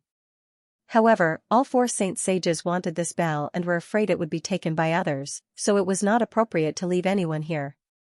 Sighing, he said, then let's all go and take a look. However, the Mountains and Rivers bell is an ancient rare treasure that not everyone can subdue. Everyone depends on their own luck. Although he felt it was a little inappropriate, the temptation of the Mountains and Rivers bell was too great. Not to mention, there were 32 Monster King and the 8 great holy emissaries guarding this place, so there shouldn't be any problems in a short time. Xia Wuwei, who was standing below uneasily, was overjoyed when he heard this. He knew that great things were looking forward to. Once these four left, it would be much easier for Yang Kai to act. However, he didn't know what Yang Kai was relying on that gave him the confidence to break the blood door seal in front of so many monster race masters. There were nearly 40 Third Order Emperor realm masters, and when they joined forces, even the great emperors would have to avoid them. However, before he could savor this joy, Fan Hua suddenly beckoned to him and said, Wu Wei, you lead the way. Xia Wuwei's face turned bitter, but he didn't dare to resist and could only obediently lead the way. In a flash of light, Xia Wuwei had already disappeared with the 4 saint sages. In the distant jungle, Yang Kai, who had concealed his aura, watched the 4 saint sages leave and breathed a sigh of relief. With these 4 divine spirits guarding this place, he really didn't dare to act rashly. Fortunately, the biggest threat had been eliminated. Although the remaining Monster King and Saint Envoy were powerful, they weren't to the point of despair. After waiting quietly for a while, and confirming that the 4 saint sages were far away, Yang Kai released his divine sense and communicated with his embodiment. In the small sealed world, the embodiment, who was sitting cross-legged, suddenly opened his eyes and shouted, Get ready. The group of stone spirits and wood spirits, who had been waiting for a long time, all looked solemn. Even Xiao Xiao took out the heaven-shaking pillar and carried it on his shoulder, looking majestic. Everyone knew that what awaited them next was a battle to the death. If they didn't succeed, they would die for a righteous cause. A somber atmosphere suddenly filled the air, causing the entire small sealed world to become much more dignified. On the towering mountain peak, there was nothing but an oval-shaped blood-red door standing in place. The Blood Door. One of the 2 great forbidden areas of the ancient wild land, a place where the creatures of the ancient wild land could be reborn. Figures shuttled back and forth near the Blood Door, constantly patrolling. The aura of each figure was dense, and their monster chi was rolling. They looked like they were not to be trifled with. These people were the left and right saint envoys under the 4 saint sages. There were a total of 8 of them. They were the most trusted subordinates of the 4 saint sages, so naturally, they were arranged to patrol the innermost area, in order to guard against the Monster King. However, the Blood Door was also very tempting to the 8 emissaries. It was an attraction that came from their bloodlines and could not be covered up by their loyalty. As the 8 emissaries patrolled back and forth, they glanced at the Blood Door from time to time. Their eyes were filled with desire. However, with others present, no matter how tempted they were, they didn't dare to barge into the blood door. This kind of thing was extremely painful and torturous. It was like starving to death, but there was a delicious meal in front of you, but you couldn't eat it. Fortunately, the 8 Saint envoys were all quite strong, so they could barely suppress the restlessness in their hearts. At this moment, an envoy who was patrolling nearby paused and glanced at the place where the blood door was located. He frowned. He faintly felt that there were some abnormal energy fluctuations coming from the blood door. This was something that had never happened before. Before the Saint envoy could figure out what was going on, the space on the other side distorted and a tall figure appeared out of thin air. The Saint envoy was shocked. The 8 of them had clearly sealed off the surrounding 10 kilometers. Not even a mosquito could fly in, let alone a human. There were also 32 monster king guards 50 kilometers away. How could a human enter under all these layers of interception? And judging from his aura, it was actually a human. How could this be? The Saint envoy was both shocked and angry. He hurriedly shouted, "Who are you, little thief? How dare you trespass into the restricted area? Hand over your life." As soon as he finished speaking, his figure flashed like a rainbow, wrapped in the rolling demonic chi, pouncing towards Xianxia. While in midair, he swatted down with his palm. This was a furious blow from a third-order Emperor Realm Master, so naturally, its power was extraordinary. Xianxia stood in place, feeling all the bones in his body creak. For the first time, he truly experienced the terrifying strength of a third-order Emperor Realm Master. He didn't panic and just coldly watched the monster race's figure pouncing towards him. When it was about time, he suddenly waved his hand. Asterisk schwa schwa schwa, asterisk like a divine army descending from the heavens, the Stone Spirit clan, led by Elder Ling, made a shocking appearance. However, there was no trace of the Wood Spirit clan. The hundreds of Wood Spirit clansmen were nowhere to be seen. This made Xianxia suspicious. Asterisk roar, asterisk a furious roar shook the heavens and the earth in an instant. It took a small step forward, and its body, which was only half the height of a human, suddenly grew bigger. It was accompanied by a burst of crackling sounds, and suddenly turned into a 30 feet tall stone giant. It was clad in a stone armor with a deep luster. He looked impregnable. It seemed to be able to defend against attacks that could destroy the heavens and earth. The heaven-shaking pillar on his shoulder also grew longer and thicker at the same time. He swung it at the incoming monster race saint. The sound of wind and thunder rang out.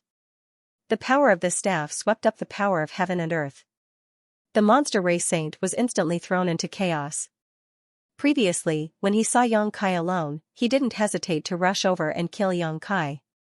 To eliminate future troubles. Who knew that in the blink of an eye, so many stone people would suddenly appear in front of him? Before he could even react, Xiaoxiao's staff had already smashed towards him. The demon race's divine emissary was quite impressive. He quickly stopped himself and released his demon chi, forming a layer of protection around his body. He crossed his arms in front of his chest.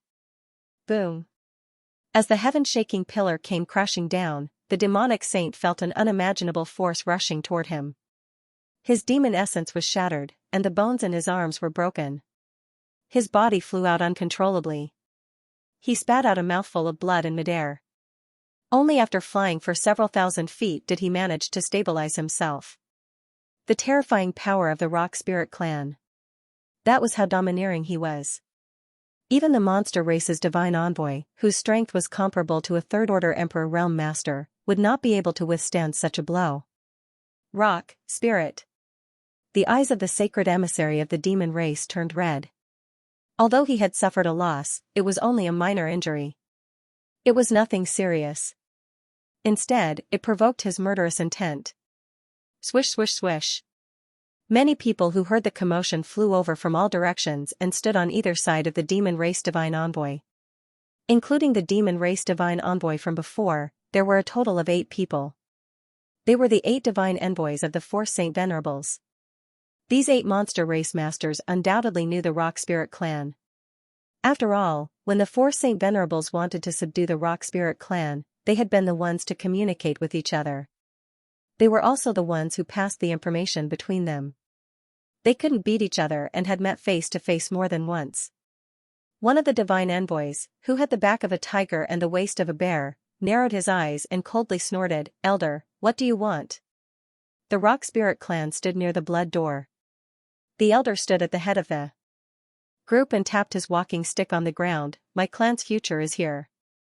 What do you think this old master wants?" The divine envoy's eyes turned cold as he quickly said, "Elder, don't make a mistake.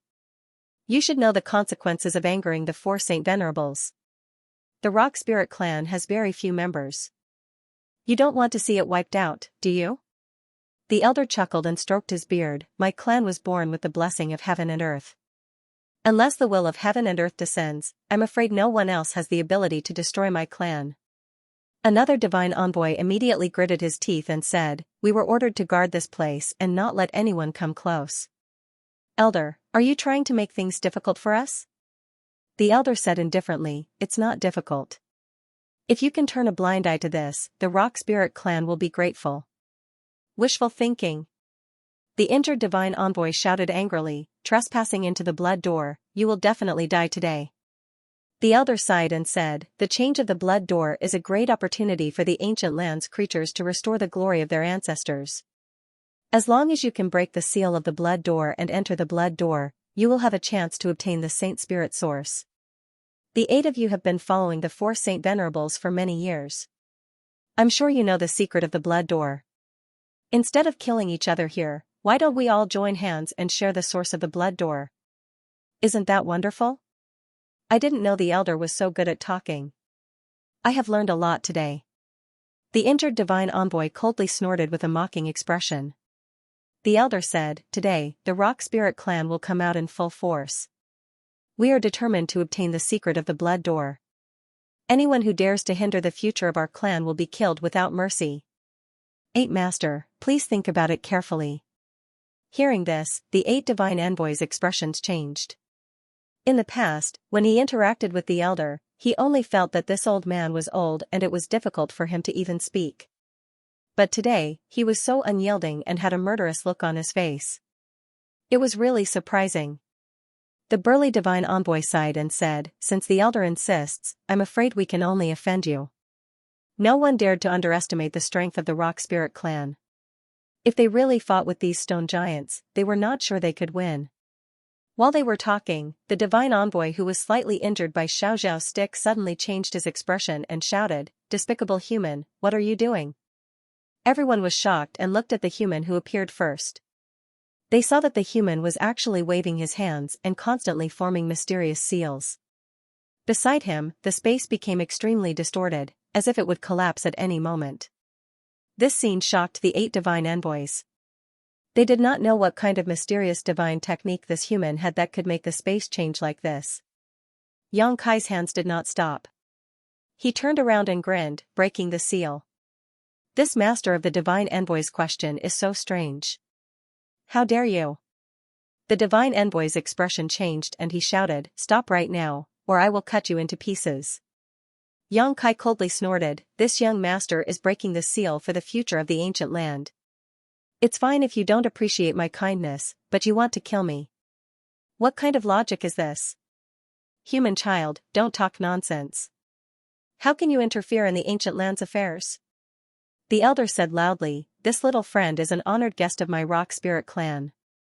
This old master asked him to break the seal. A trivial first-order Emperor Realm Master can break the seal of the Blood Gate? What a joke." The elder said, "This little friend is proficient in the Tao of space. There is an independent small world inside the Blood Gate. As long as he can tear the space barrier, he can naturally break the seal." The Tao of space. The 8 divine envoys were shocked. The elder continued, "8 Master, there are many divine spirit sources sealed inside the Blood Gate. You should have felt the resonance of your bloodlines. If he can really break the seal, it will be of great benefit to you." The burly divine envoy said, "How could we not? No? It's just that the Saint Venerables have ordered." The elder chuckled and said, "The Saint Venerables are not here now. They have gone to a place thousands of kilometers away. You can't see them." "The Saint Venerables are not here?" The 8 divine envoys were stunned. They turned to look at the place where the 4 Saint Venerables were and found that there was no one there. In an instant, everyone couldn't help but feel a little restless. No one was willing to be inferior to others. Although the 8 divine envoys were loyal to the 4 Saint Venerables, if they could improve their strength further, no one was willing to miss such a good opportunity. If this human could really tear the space barrier and open the blood gate, they might really be able to enter and inherit the divine spirit sources from their ancestors and restore the glory of their ancestors. But, who could guarantee that this human would be able to break the seal? If he failed and the Saint Venerables found out that they did not put in any effort, they might be punished for it. The 8 divine envoys looked at each other and seemed to understand each other's thoughts. The burly divine envoy took a step forward and said lightly, "I'm sorry. Although the elder's words are tempting, we can't disobey the orders of the Saint Venerables. Sorry for the offense." As soon as he finished speaking, the 8 divine envoys turned into 8 streams of light and rushed in front of the Stone Spirit clan. "Stop them." The elder waved his walking stick and pointed forward. With the order, except for Xiao, the other 8 stone spirits, from Stone 1 to Stone 8, jumped out and stopped 1 divine envoy each. In an instant, near the blood gate, the demonic vitality filled the air and the demonic chi rolled. The stone spirits and the 8 divine envoys fought fiercely. But soon, the 8 stone spirits who participated in the battle found something unusual.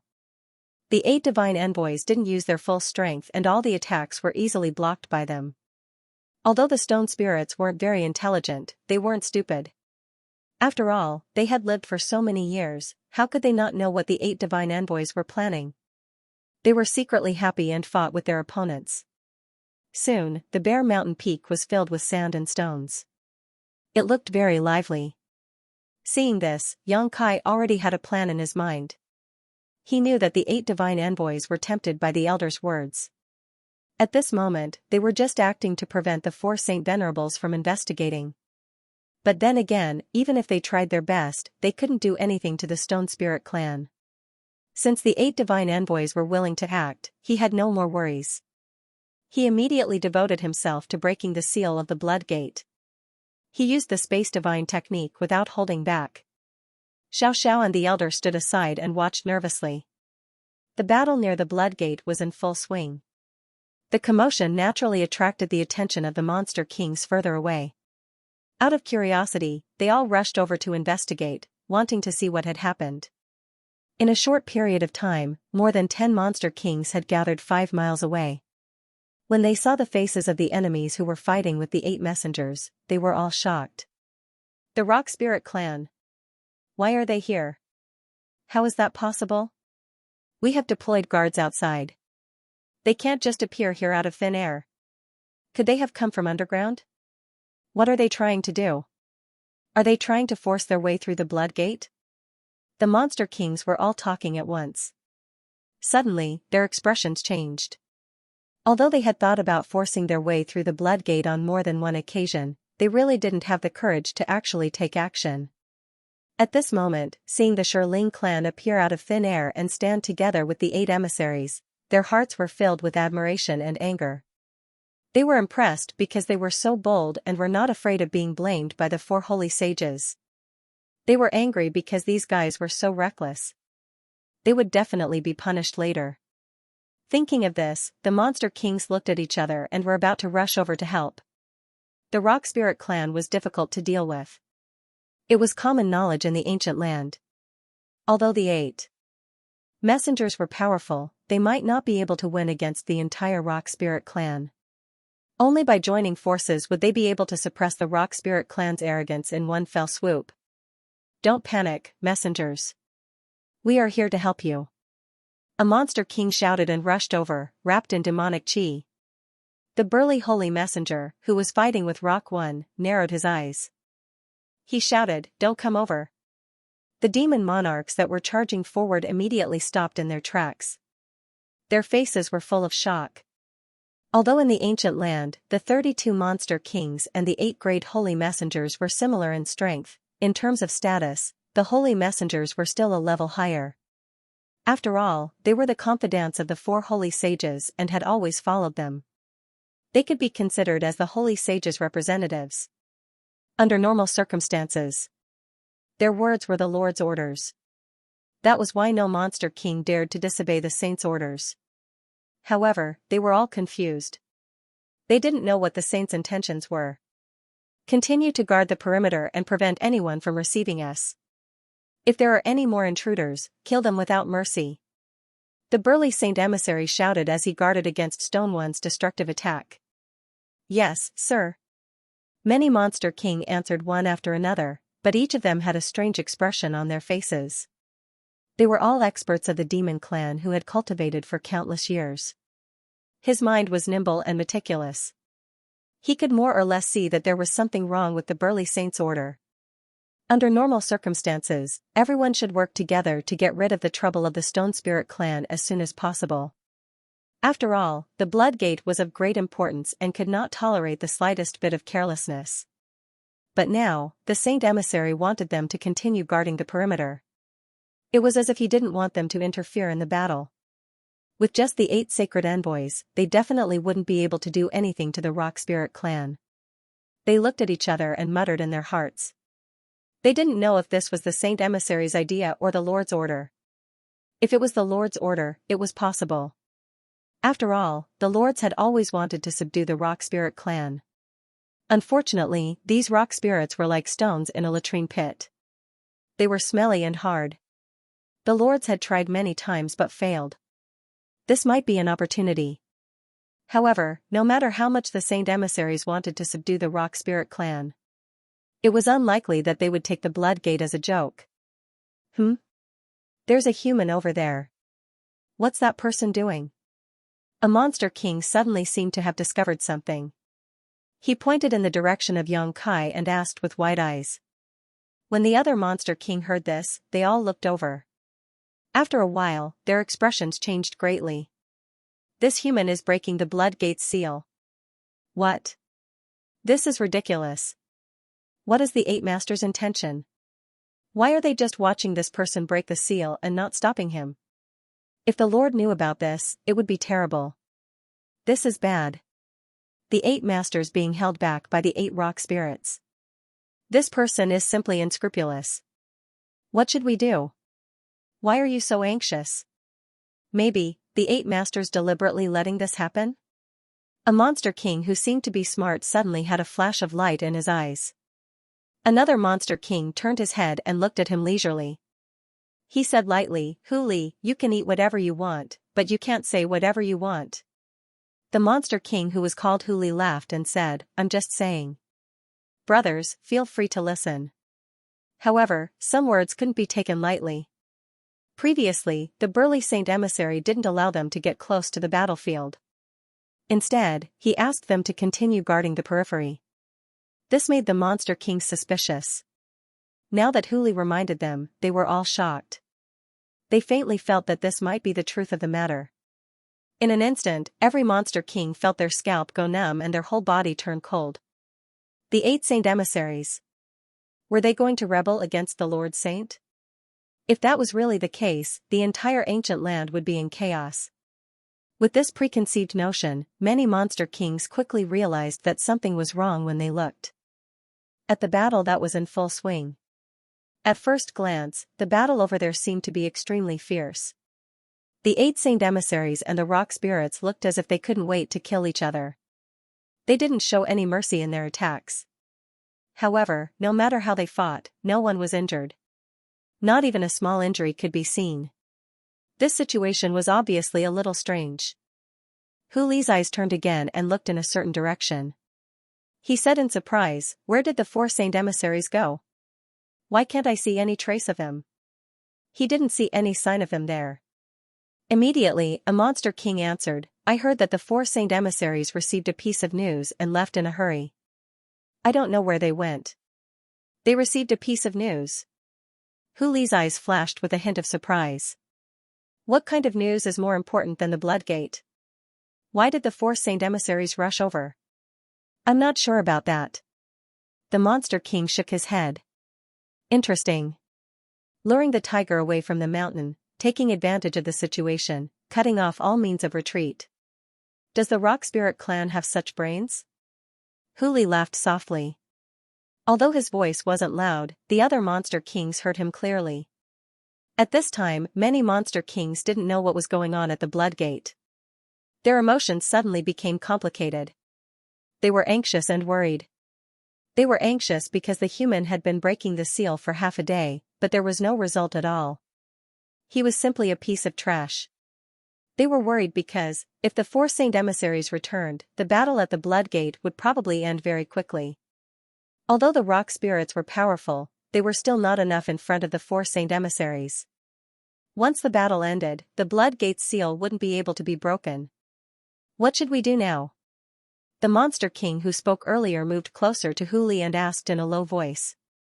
The other demon kings also looked over, as if they were waiting for him to lead them. There was no other way. Huli had the best brain among all the Monster Kings. No matter how complicated the situation was, he could easily solve it.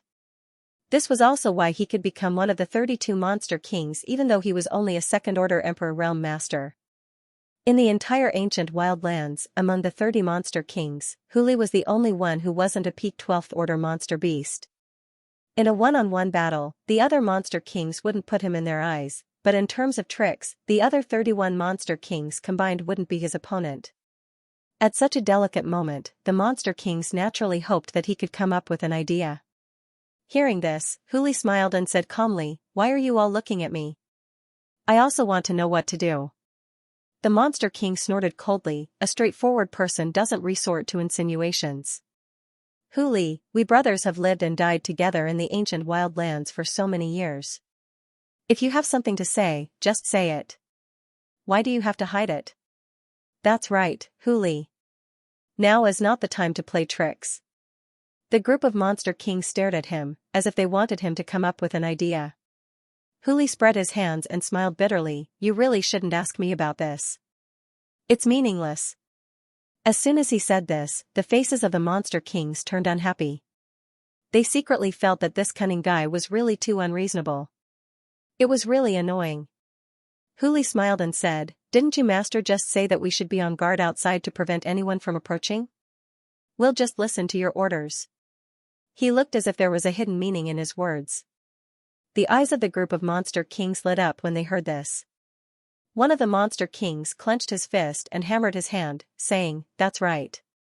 We just need to follow orders. Even if the sky falls, there will naturally be someone tall to hold it up." "That's right, that's right." After the words were said, the Monster Kings relaxed. They all stood there and looked at the intense battle not far away. From time to time, they would even point and comment on the battle. They were very carefree. Just as Huli had said earlier, they were just following orders to guard the perimeter. Even if the Saint Venerables were to blame them, they would have an excuse. The ones to be punished would only be the 8 Saint envoys, and it would have nothing to do with them. However, if the humans managed to break the seal before the Saint Venerables came back, at that time all the Monster Kings and Saint Messengers would definitely rush into the Blood Door. Who would care about the Saint Masters? The Stone Spirit Clan's plan is so big. Do they really have the confidence to succeed? Huli stood in the middle of the Monster Kings and looked at Xianxia with a slight frown. But as far as he knew, since the Blood Door's appearance, no one had been able to break it. Usually, no one could get close to it. If it weren't for the Blood Door's sudden change this time, the area within a 10-mile radius would still be a forbidden area. Above a towering tree, a small head poked out from the lush canopy. It was Zhang Ruashi who was hiding here. Widening her eyes and looking forward, Ruashi saw the battle near the Blood Door at a glance. She also saw Xianxia who was using his Emperor Qi to activate the Space Divine technique. The situation looked very dangerous. From time to time, violent monster race secret techniques would fly past Xianxia's body. Sir is in trouble. Ruashi was anxious and her delicate body swayed, wanting to fly over to help. If it was before, she wouldn't have dared to rush over like this even if she wanted to, but it was different now. With the Emperor Artifact 10,000 Beast Seal, she had sealed millions of monster beast souls, and 12th order monster beast souls were everywhere. She believed that with the power of the 10,000 Beast Seal, she could definitely help a little. Even if it was insignificant, as long as she could contribute, it would be of some use. Just as she flew up, she felt a tight grip around her ankle, and she was pulled back again. Landing back on the tree trunk, Ruashi shouted angrily, "Third Senior, what are you doing? The person who pulled her back just now was Ice Heart Valley's third sister. If she hadn't been with her and relied on her strength and concealment skills, Xianxia wouldn't have been able to get close to this place. After all, she was only a third-order Dao Source Realm cultivator, while there were plenty of second-order Emperor Realm monster beasts in the vicinity of the Blood Door. Only third brother, relying on his miraculous concealment secret art, could bring Xianxia here without anyone noticing.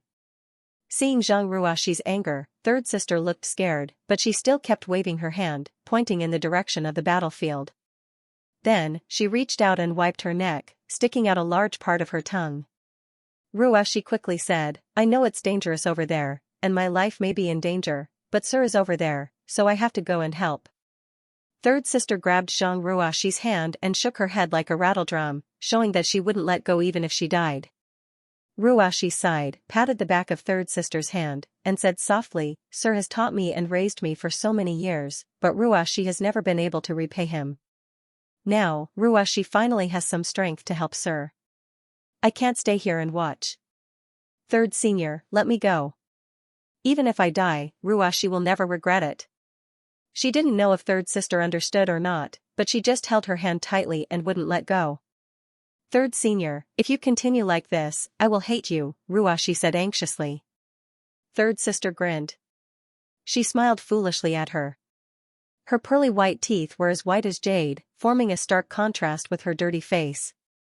Outside the Blood Door, the elder, who was originally waiting with a solemn expression, rubbed his walking stick uneasily. Although he was surprised that the 8 Saint Emissaries were willing to cooperate with him with just a few words, other than the 8 Saint Emissaries, there were still 32 Monster Kings. These 32 Monster Kings were not much weaker than the 8 Saint Emissaries. If the 32 Monster King charged over again, relying on the strength of the Rock Spirit clan alone, they might not be able to withstand it. At that time, they could only let all the Rock Spirits form a circle, protecting Xianxia in the middle, and resist for as long as they could. He could only think of a way to protect Xianxia and leave this place. However, something even more unexpected happened.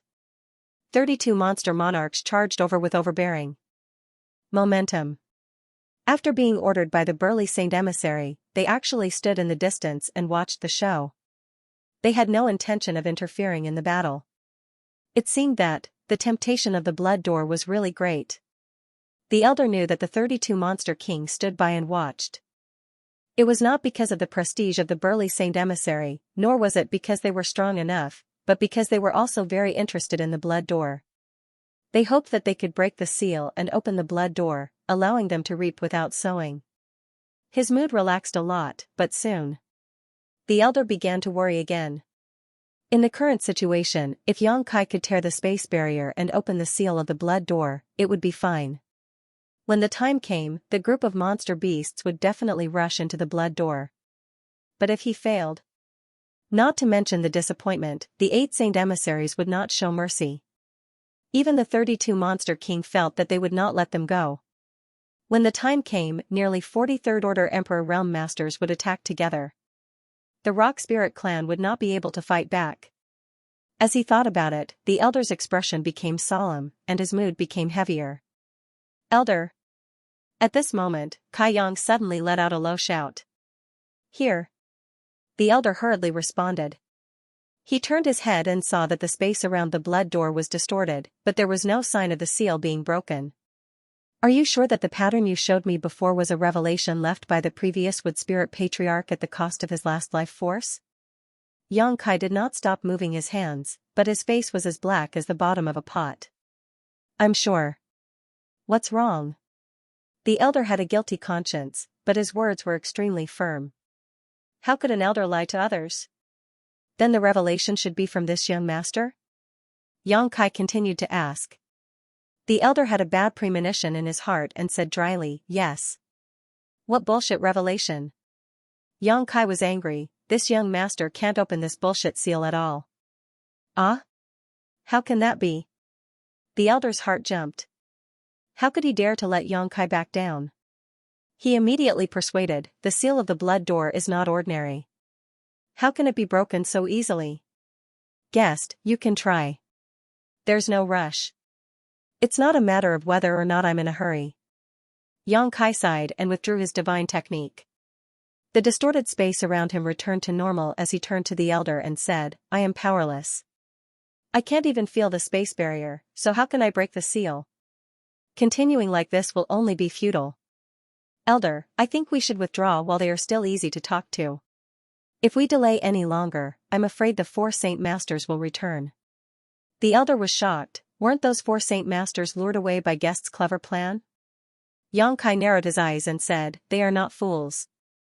They will definitely discover a flaw. Once they do, I'm afraid they will immediately return. A distance of 3,000 kilometers is nothing to them. If we don't leave now, we won't be able to leave when they return. The elder fell silent. Although he knew what Yang Kai said was true, at this point, it would be a pity to give up now. His expression turned serious, and he said, Guest, please step back a little. Let this old man and Stone 9 try. Yang Kai knew that he was unwilling to give up, so he did not stop him. He only said in an extremely indignant tone, this time, we have been screwed over by the previous Wood Spirit Patriarch. If he had not seen the 9 ancient patterns in the treehouse, Yang Kai would not have agreed to the Stone Spirit clan's request so easily. He really thought that he was the savior of the 2 clans. In the end, when he came to try, he was completely powerless. He could not understand why the previous Wood Spirit Patriarch had left behind those 9 patterns before his death. The human in those patterns was clearly him, so why couldn't he open the blood door? Just as he was filled with unwillingness, the elder and Xiao roared in unison. Xiao, who was already 10 meters tall, suddenly swelled up, turning into a stone giant that was 15 meters tall. The elder, who had always given off the impression of an old man, also seemed to have been reborn. At this moment, his hunched back straightened, and with a series of crackling sounds, he transformed into a stone giant that was even taller than Xiao. Not only that, but the stones piled up on his body were like muscles, full of explosive power. The 2 glanced at each other, and then Xiao raised the heaven-shaking pillar high and smashed it down without reservation. Kong, a loud bang rang out, and the force that was enough to destroy the world actually shook the blood door slightly, but it soon calmed down. Xiao withdrew the heaven-shaking pillar, but the elder had already thrown a punch. The huge fist also smashed the blood door, causing it to shake violently, but it was still impregnable. Hong hong, a series of deafening bangs rang out as Xiao and the elder joined forces and bombarded the blood door without any regard for their lives. The violent strength of the Rock Spirit clan was displayed vividly at this moment. Even if there was a 1,000-blade mountain in front of them, the 2 of them could flatten it with one blow, but the blood door showed no signs of breaking at all. That human can't break the seal. Are they going to break it with brute force? Huli saw this scene and naturally knew what the Rock Spirit clan was planning. But it doesn't seem to be working. Another monster king frowned. The Rock Spirit clan is born with amazing brute force, and can be said to be the most powerful clan in the world. Even the Holy Spirits can't compare. If they can't break it, then this blood door. The mood of the group of monsters suddenly sank to the bottom, and they realized that the hope of breaking the seal was very slim. Previously, when they were watching the show, the monsters were more or less looking forward to the moment when the seal of the blood door was broken, but at this time, that expectation gradually turned into deep disappointment. They were just disappointed, but the 8 holy emissaries were more than disappointed, they were angry. The few of them were just playing along with the Rock Spirit clan, turning a blind eye and allowing the Rock Spirit clan to do whatever they wanted in the Blood Gate. How could they have known that these guys would accomplish nothing, making them look forward to it for so long in vain? If the Saint Venerables found out later, they would definitely not be spared. Moreover, with such a big commotion, it would not be long before the Saint Venerables found out and came to investigate. Kong, another loud sound rang out, and the heaven-shaking pillar in Xiao's hand actually shattered into pieces and fell apart. This heaven-shaking pillar was obtained by Yang Kai when he entered the Emperor Garden on Shadowed Star. It had been used as a weapon by Xiao until today. Xiao was obviously stunned when the heaven-shaking pillar collapsed. Immediately afterwards, the elder's punch also failed, and a trace of despair gradually appeared in his eyes. Elder, it's time to leave. Yang Kai observed the expressions of the 8 holy emissaries and secretly felt that their patience was reaching its limit, so he couldn't help urging them. The elder didn't reply and continued to punch at the blood door with Xiao, creating an earth-shattering sound. Elder! Xianxia shouted, where there is life, there is hope. If we don't leave now, the Rock Spirit clan will definitely be buried here. Waking up from his daze, the elder withdrew his fist with a heavy expression and shouted unwillingly, leave. You want to leave after coming here? How could it be so easy in this world?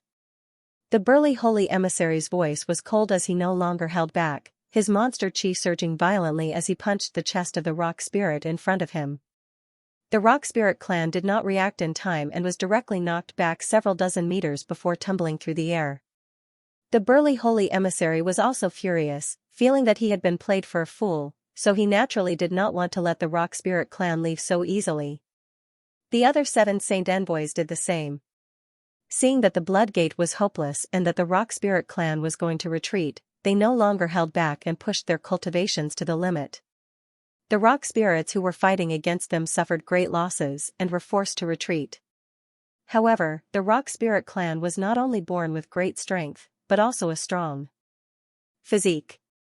Unless their bodies were crushed, not only would they not die, they would not even be injured. After the burly Monster King forced his opponent back with a single move, he shouted, Monster Kings, listen up. The Rock Spirit clan has trespassed into the Blood Gate restricted area and is up to no good. By the order of the saint, take them all down. He pointed his finger and the 31 Monster Kings, who were watching from a distance, rushed over like wolves and tigers and surrounded the Rock Spirit clan in an instant. Xianxia's heart sank as he realized that they were in big trouble. The 8 Saint Envoys and the 31 Monster Kings made a total of nearly 40 Third Order Emperor Realm Masters. Such a powerful lineup could only be subdued by the great emperors themselves. Asterisk wing wing wing, asterisk a powerful aura burst out and the whole world hummed. The gravel on the ground slowly floated up uncontrollably, as if there was an invisible force bouncing them up. If you don't have a diamond, why take on this porcelain job? Huli sighed and slowly shook his head. His eyes swept over the 10 huge rock giants and finally fixed on Xianxia, leave this human to this king. You deal with the rest. He was only a second-order Emperor Realm Master, so he did not have the courage to confront the Rock Spirit clan head-on. However, dealing with a first-order Emperor Realm human was not a problem for him. The burly Saint Envoy obviously knew what Huli was planning. Hearing this, he only glanced coldly at Xianxia. He warned, Huli, you have to be careful. This human is proficient in the Tao of Space. Huli was surprised and whispered, Tao of Space. This is rather interesting. Although he said so, he still did not put Xianxia in his eyes. After all, the gap between their cultivations was too obvious. The burly Saint Emissary's face was gloomy as he looked coldly at the elder. I respect your old age, and I don't want to fall out with your clan. As long as you cooperate and surrender, maybe the Saint Venerables will show mercy when they return. However, if you are stubborn, then I can only offend you. The elder sighed and said, Sacred Envoy, this old man appreciates your kind intentions. But my Stone Spirit clan will not submit to anyone. Not even the saint? The burly saint's eyes turned cold. The elder shook his head slowly. The burly sacred emissary gently nodded and said indifferently, if that's the case. He raised his hand high. Then, he swung his arm down and shouted, kill. Swish swish swish. More than 30 Monster King figures swayed, wrapped in abundant demonic chi, and rushed toward the Rock Spirit clan. In an instant, the elder took the lead. The rock spirits roared in unison. Huge fists were swung out, as if they could shatter heaven and earth. Wrapped in an unimaginable violent force, they went to meet the Monster King. The Monster King did not dare to fight them head-on. They all used their demonic techniques to hide their bodies, and then used their advantage in numbers and agility to deal with them. Boom boom boom. A series of explosions were heard, and rays of light bloomed. The curtain of an earth-shattering battle was lifted. Take Xianxia and leave. Leave my rock spirit bloodline. The elder suddenly shouted. The crutch in his hand was swung in a circle, and he smashed it toward a Monster King that was flying toward him. However, the Monster King nimbly dodged it. Xianxia knew that the elder was talking to him. However, at this moment, how could he leave as he wished? If he was alone, he could come and go as he pleased. However, if he wanted to take Xiaoxiao away, he would have to first put him into the sealed world bead. However, Xiaoxiao seemed to have lost his mind and was fighting side by side with the other rock spirits. If he did not take the initiative to cooperate, Yang Kai would not be able to forcibly put him into the sealed world bead. Human, let this king have a taste of your skills. Suddenly, a figure blurred in front of him. Yang Kai discovered that the monster king named Huli had suddenly appeared in front of him. He had a slight smile on his face, and he lightly slapped his palm toward him. Scram! Yang Kai also raised his palm and met the other party's attack. You've got guts. Huli chuckled. He found this human to be quite interesting. He actually dared to meet him head-on with a cultivation level lower than his. Did this human have no combat experience? But soon, his smile stiffened on his face. This was because the moment his palms collided, Huli felt a power that was not inferior to his own come from the front. The power of his palm was easily flattened. Not only that, but the other party's attack also contained a mysterious power that fluctuated freely in space. It seemed to be able to cut his palm open. Huli turned pale with fright and hurriedly retreated. He looked at Yang Kai with a look of horror. The contempt and indifference in his eyes disappeared, and it was replaced with extreme seriousness. Condense! Yang Kai shouted in a low voice. The surrounding space law surged, and the space where Huli was instantly solidified. It was as if he had fallen into a pool of mud. Not only was his body unable to move freely, but even the power in his body was difficult to circulate. Yang Kai clapped his hands again and pulled, and with a sizzling sound, a huge pitch-black moon blade suddenly took shape and was thrown directly towards Huli. Huli's complexion changed drastically and cold sweat broke out on his forehead. He felt his hands and feet turn cold and his entire body turn cold. He desperately urged his strength to dodge, but he found that he was powerless. Under the inexplicable binding of the space principles, he could not avoid this blow. In a hurry, Huli could only open his mouth and spit out a snow-white ball about the size of a quail egg, exuding a strange fragrance. A monster core. At this moment of life and death, Huli decisively spat out this monster core that could not be easily exposed. Blowing on the spinning monster core in front of him, a layer of protection suddenly appeared in front of him. Kong, the huge moon blade slammed into the protective layer, as if it had cut into a ball of extremely tough cotton candy. It was not until its own power was exhausted that the layer of protection was broken. At the same time, the space principles that bound Huli disappeared. Huli did not dare to hesitate and quickly put away his monster core, then jumped back a few dozen meters. After putting some distance between himself and Yang Kai, he gasped for breath with a face full of lingering fear. He had underestimated this human being and had almost caused him to be doomed eternally. If he had not used the power of his monster core, he was afraid that he would have been split in two. This human, what was his background? Huh? On the other side, one of the 8 envoys who had not participated in the battle saw Huli retreat and could not help but have a look of surprise in his eyes. He was surprised by Yang Kai's amazing fighting strength. However, he also knew that the monster king Huli was not known for his fighting strength, but mainly for his tricks, so he was not too surprised and took a step forward with a cold snort. While his afterimage was still in place, he had already arrived in front of Yang Kai. Looking down at Yang Kai condescendingly, the Saint Envoy reached out to grab Yang Kai, as if he was trying to catch a chicken. His expression was relaxed as he said lightly, "A trivial First-Order Emperor Realm Master dares to act so presumptuously in the ancient lands? It seems that your master has not told you how dangerous the ancient lands are. This is not a place where you humans can do as you please." Yang Kai's expression became solemn as he quickly formed a series of seals with his hands. A mysterious aura suddenly filled the air and time seemed to stop at this moment. The Saint Envoy only felt that his thoughts had suddenly come to a halt and his vision blurred. Yang Kai had already struck him with his palm. Flowing time, great emperor, withering glory, like a shuttle, like a dream. A murmur sounded in the Saint Envoy's ears. In front of everyone's eyes, the Saint Envoy seemed to have been cast on him and was caught off guard by the seal. It was only at this moment that the Saint Envoy suddenly woke up. In an instant, his expression changed greatly as he felt the terrifying power coming from his arm. He screamed and hurriedly retreated. The monster chi in his body trembled and rushed to his arm, resisting the terrifying power. Looking down, the Saint Envoy could not help but widen his eyes in shock. His arm seemed to have experienced the baptism of the flowing time Great Emperor, and its vitality was rapidly draining away. His originally sturdy arm was about to wither. What kind of power is this? The Saint Envoy exclaimed and hurriedly urged his monster chi to force this power out of his body.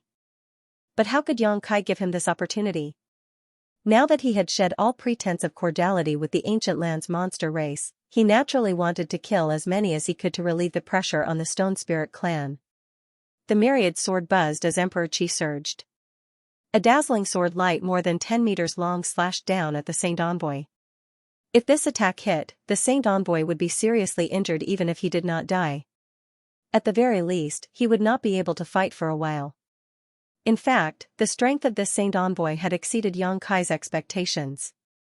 The flowing time Great Emperor's shuttle seal had always been successful ever since he cultivated it, but this Saint Envoy was able to break free from the interference of time principles at the most critical moment, causing the flowing time Great Emperor's shuttle seal to fail and only injure one of the Saint Envoy's arms. As expected of a master comparable to a third-order Emperor Realm Master. If he had been prepared, Yang Kai estimated that the flowing time Great Emperor's shuttle seal would not have been able to hit him. The sword light was dazzling, and the sword intent soared to the sky. Yang Kai's murderous intent was so dense that it was almost tangible. "Human, don't you dare!" the burly Saint Envoy roared. He did not seem to move, but he suddenly appeared between Yang Kai and the Saint Envoy who had been hit by the flowing time Great Emperor's shuttle seal. Without dodging, he threw a punch at Yang Kai's myriad sword. First, the monster King Huli had been scared away by Yang Kai. Now, another Saint Envoy had been injured by him. If this Saint Envoy really died under Yang Kai's sword, the ancient land's monster race would lose face. Even if he could kill Yang Kai after this, he would be punished by the Holy Master. How could the burly Saint Envoy just stand by and watch Yang Kai display his might? Under the burly Saint Envoy's punch, Yang Kai's myriad sword wave was shattered, and his entire body was swept away by the powerful fist wind. "You overestimate yourself." The burly Saint Envoy coldly snorted, his murderous intent flashing as he sent out another punch. It was a simple and direct movement, without the slightest bit of fancy, but it was a simple strike. The burly Saint Envoy still wanted to subdue the Stone Spirit clan and was unwilling to fight them to the death unless it was absolutely necessary, but for a human like Yang Kai, a trivial human was nothing. So what if he had to kill him? Before the fist arrived, the wind created by it whistled through the air, causing Yang Kai's skin to hurt. He couldn't block it. He couldn't block it at all, the difference in cultivation was too great. Yang Kai was only able to injure a Saint Envoy just now because he caught him off guard. The biggest credit for that was the flowing time Great Emperor's shuttle seal. But now, he didn't even have time to form a seal when this punch came. "Come out." As Kai Yang rapidly retreated, he suddenly shouted out. In the next moment, a huge stone giant appeared with a bang. This stone giant looked similar to the Stone Spirit clan, but its eyes were less violent and more intelligent. The embodiment. As soon as it appeared, the embodiment swung its fist forward to meet the attack. Before the burly Saint Envoy's complacent punch could hit Yang Kai, a stone spirit had mysteriously appeared in front of him.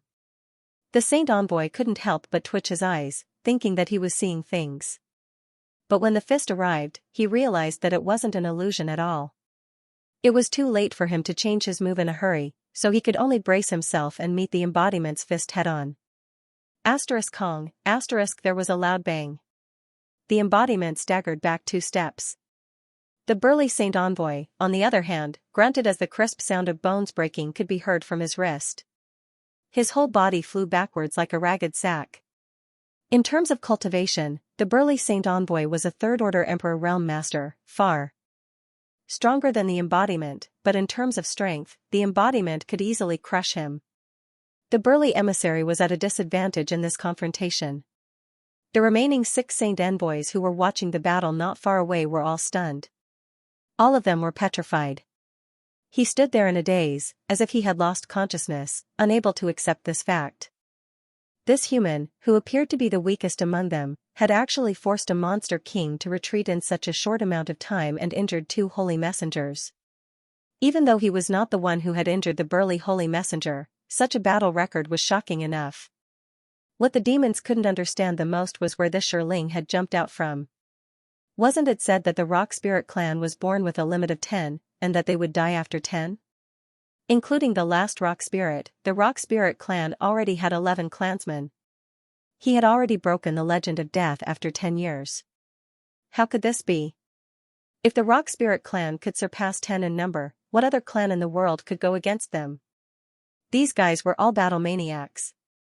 Each one of them would be extremely terrifying when they grew up. Go help. Xianxia flew to the embodiment's shoulder and turned his head to look in the direction of the Rock Spirit clan. At the same time, he stretched out his hand and beckoned in a certain direction. It seemed to be summoning something. The Rock Spirit clan's situation was not optimistic. Even if they were born fighting machines and did not know fatigue, even if they had immense strength and strong bodies, they were still beaten to a pulp by the monster king, who was 3 times their size. They were battered and exhausted. Each of the rock spirits seemed to have gone mad as they wantonly unleashed their power. However, they could not do anything to the agile monster kings. Instead, they scattered in all directions. There was no way for them to support each other. They could only fight on their own. Basically, every rock spirit had to face 3 monster king-level powerhouses. However, these monster kings were extremely cunning. They divided up the work and worked together. 2 of them restrained the rock spirit's movements on the ground, while the other flew in the air, looking for opportunities to use powerful demonic techniques. Although the rock spirits were not in danger for the time being, in the long run, it was only a matter of time before they were all wiped out. The elder obviously realized this as well. A look of determination flashed in his eyes as he shouted, "Muna, help me." As soon as he finished speaking, colorful lights suddenly spread out from his back. Those lights condensed and extended behind him, directly forming 2 colorful wings. Xianxia was stunned when he saw this. He suddenly realized that this seemed to be the wood spirit's power. Those colorful wings should be the power that the wood spirits gave to the rock spirits with their own power. No wonder he didn't see the wood spirits when he summoned the stone spirits. No wonder the wood spirits had followed him before he set out for battle. It turned out that the 2 races really lived together and helped each other. It wasn't just a matter of protection and reliance. The biggest disadvantage of the rock spirits was that they could not fly. This was related to their body structure. However, the wood spirits could give the rock spirits the ability to fly. Swoosh swoosh swoosh. Pairs of colorful wings suddenly appeared behind each rock spirit's back. Those wings fluttered, bringing them along to fly nimbly. It was as if they were a part of themselves. There was not a hint of obscurity. The monster kings' faces darkened. They all rose into the air and attacked from the front and back. They surrounded the rock spirits from both sides. They looked like they would not let them break through the defense line. Those saint envoys who were still watching the battle could not sit still. They also swayed their bodies and went to help. For a moment, in mid-air, the many tyrants fought until the sky changed color. The sun and the moon dimmed. Under the collision of all kinds of laws, it seemed like the world was going to collapse. "What are you going to do?" Xianxia's face darkened. He looked at the embodiment and asked. The battlefield had suddenly shifted to the sky. The embodiment could not do anything at all. The embodiment grinned and said, "I also have the help of the wood spirits." Whoosh. Suddenly, light spread out from his back. 2 wings extended. After a leap, he directly jumped into the air. Xianxia's eyes lit up. He knew that the embodiment must have received help from the wood spirits before this. He could not help but breathe a sigh of relief. He waved the myriad sword forward and shouted, "Kill." Thousands of miles away from the blood door, 4 figures rushed toward the blood door. It would not take long for them to reach the battlefield. Each of these 4 figures had a terrifying aura. They were the 4 Saint Venerables of the ancient land. They had previously received Xia Wuwei's report and had gone to investigate the mountains and rivers Bell. When they arrived, they had indeed seen the mountains and rivers Bell. Unfortunately, no matter what they did, they were unable to subdue it, let alone take it away. The bell was in a valley and did not move. They did not know why it had appeared out of thin air. The suppressive power of the bell was so strong that even the four Saint Venerables did not dare to underestimate it. Just as the four Saint Venerables were at their wits' end, they suddenly sensed an abnormal movement from the blood door. 3,000 miles was not close, but it was not far either. However, the four Saint Venerables had extremely sharp senses. The fierce battle there naturally could not escape their detection. In an instant, the four Saint Venerables knew that they had been lured away. They did not hesitate and immediately rushed back to the blood door. After all, the mountains and rivers bell could not escape. They could not lose the blood door. Before they could rush back to the blood door, an aura that made them feel shocked suddenly came from behind them. That aura spread out, making them feel as if they were being suppressed. Mountains and rivers bell. Old Dog suddenly turned around and stopped. Sure enough, he saw a stream of light chasing after them. In the blink of an eye, it had arrived in front of them. Luan Feng, Fan Ke, and Shihua's expressions changed greatly. They did not dare to face it head-on and hurriedly scattered to the sides.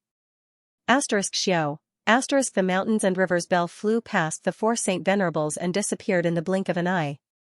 What's going on? Shihua had a look of lingering fear. Just now, he thought that someone was going to use the mountains and rivers bell to suppress them. He was so scared that he almost used his source strength. However, the mountains and rivers bell had actually flown away. This situation was truly baffling to them. The other three Saint Venerables were also bewildered. Fan Ke suddenly thought of something and her face sank. Gritting her teeth, she said, "This mountains and rivers bell has a master." Luan Feng's beautiful eyes widened in shock. She said in shock, "You mean, the master summoned it?" Fan Ke coldly snorted, "Other than that, what other explanation is there?" Old Dog's face suddenly turned ugly. He looked at the blood door and said bitterly, "Who took the mountains and rivers bell and used it to distract us?" Fan Ke said, "No matter who it is, his goal is definitely the blood door. Let's go." After saying that, he quickly rushed forward. Luan Feng, Old Dog, and Shihua exchanged a look and also hurried after him. Dozens of miles behind them, Xia Wuwei had a bitter expression as he chased after the four Saint Venerables. However, he was not as fast as them and could only eat their dust. Just now, when the mountains and rivers bell suddenly flew over, he naturally saw it and knew that it was definitely Yang Kai's doing. In her heart, she was cursing Yang Kai like a dog, but at the same time, she couldn't help but worry for him, fearing that Yang Kai would encounter some kind of accident. Now that he was Yang Kai's sole slave, if Yang Kai died, he would definitely die. "Kid, you'd better be safe and leave quickly. The Saint Venerables have returned." Xia Wuwei prayed in his heart. Above the blood door, the monsters were fighting. The rock spirits rushed left and right, but they could not break through the defense and were all trapped in place. After all, the difference in numbers was too great. Under the full strength of the Monster King, the rock spirits had nowhere to run. At this moment, a stream of light came from afar. Judging from the direction, it was coming from the center of the battlefield. That stream of light seemed to contain an extremely terrifying aura. Wherever it passed, the world buzzed and trembled. "Human, die." The burly Saint Envoy who was injured by the embodiment let out a roar as the phantom of a giant multicolored tiger suddenly appeared behind him. In a flash, the tiger lunged at Yang Kai and bit him. He had suffered a great loss from the embodiment once, so he did not dare to get too close. He just wanted to use his secret technique to kill this kid first. At this moment, the embodiment was entangled with another Monster King and could not free himself to help Yang Kai. Seeing the phantom of the giant tiger pouncing at him, the embodiment roared and released the territory of the heaven-devouring Great Emperor. The violent suction force pulled the blood and chi of the Monster King out. What the hell? The Monster King was shocked. When had he ever seen such a strange secret technique? Shocked, he wanted to retreat. However, the embodiment grinned maliciously and slapped him with its hand. Unfortunately, there was still a gap in strength. He could only watch as the Monster King broke free from the heaven-devouring Great Emperor's territory and fled. At this moment, the burly Saint Emissary's attack arrived. "Don't worry about me," Yang Kai suddenly shouted. The embodiment, who was about to help, stopped. Asterisk whoosh, asterisk a stream of light flashed, and a small ancient bell suddenly appeared in Xianxia's hand. The flowing time-grade emperor was modeled on the bell, but there were clear carvings of flowers, birds, rain, beasts, mountains, and rivers. Xianxia stretched out his hand and patted the bell gently. Emperor Qi surged, and the small bell suddenly grew to the height of a person, blocking in front of him. Asterisk roar, asterisk the phantom of the giant multicolored tiger pounced in front of Xianxia and bit down on the big bell. Asterisk clang, asterisk the sound of the bell shook the 9 heavens, and a layer of ripples suddenly spread out with Xianxia as the center. The ripples seemed to contain an extremely mysterious power. All creatures who heard the bell sound, whether it was the 30-odd monster king or the rock spirit, were stunned, as if they were suppressed for no reason. The giant multicolored tiger was directly shaken and scattered, turning into fluorescent light and disappearing. Asterisk puff, asterisk the burly saint emissary spat out a mouthful of old blood, and his spirit suddenly weakened. The phantom of the giant multicolored tiger was a full-force attack that he had used the power of his monster core. After it was shaken and scattered by the mountains and rivers bell, he also suffered a certain degree of backlash. The mountains and rivers bell.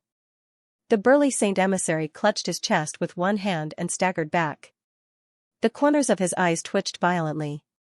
His mind was sluggish, and he could not believe his eyes. The mountains and rivers bell? This is impossible. Wasn't this thing stolen tens of thousands of years ago? How could it appear here? The demons were shocked, and the saint envoys were also exclaiming in surprise. Their eyes were filled with shock. There was nothing he could do about it. The mountains and rivers bell was just too famous. It was something that had been passed down from the savage, desolate ancient land. No one knew the horror of the mountains and rivers bell better than them. But when he looked up, the big bell in front of the human being was exactly the same as the legendary ancient rare treasure.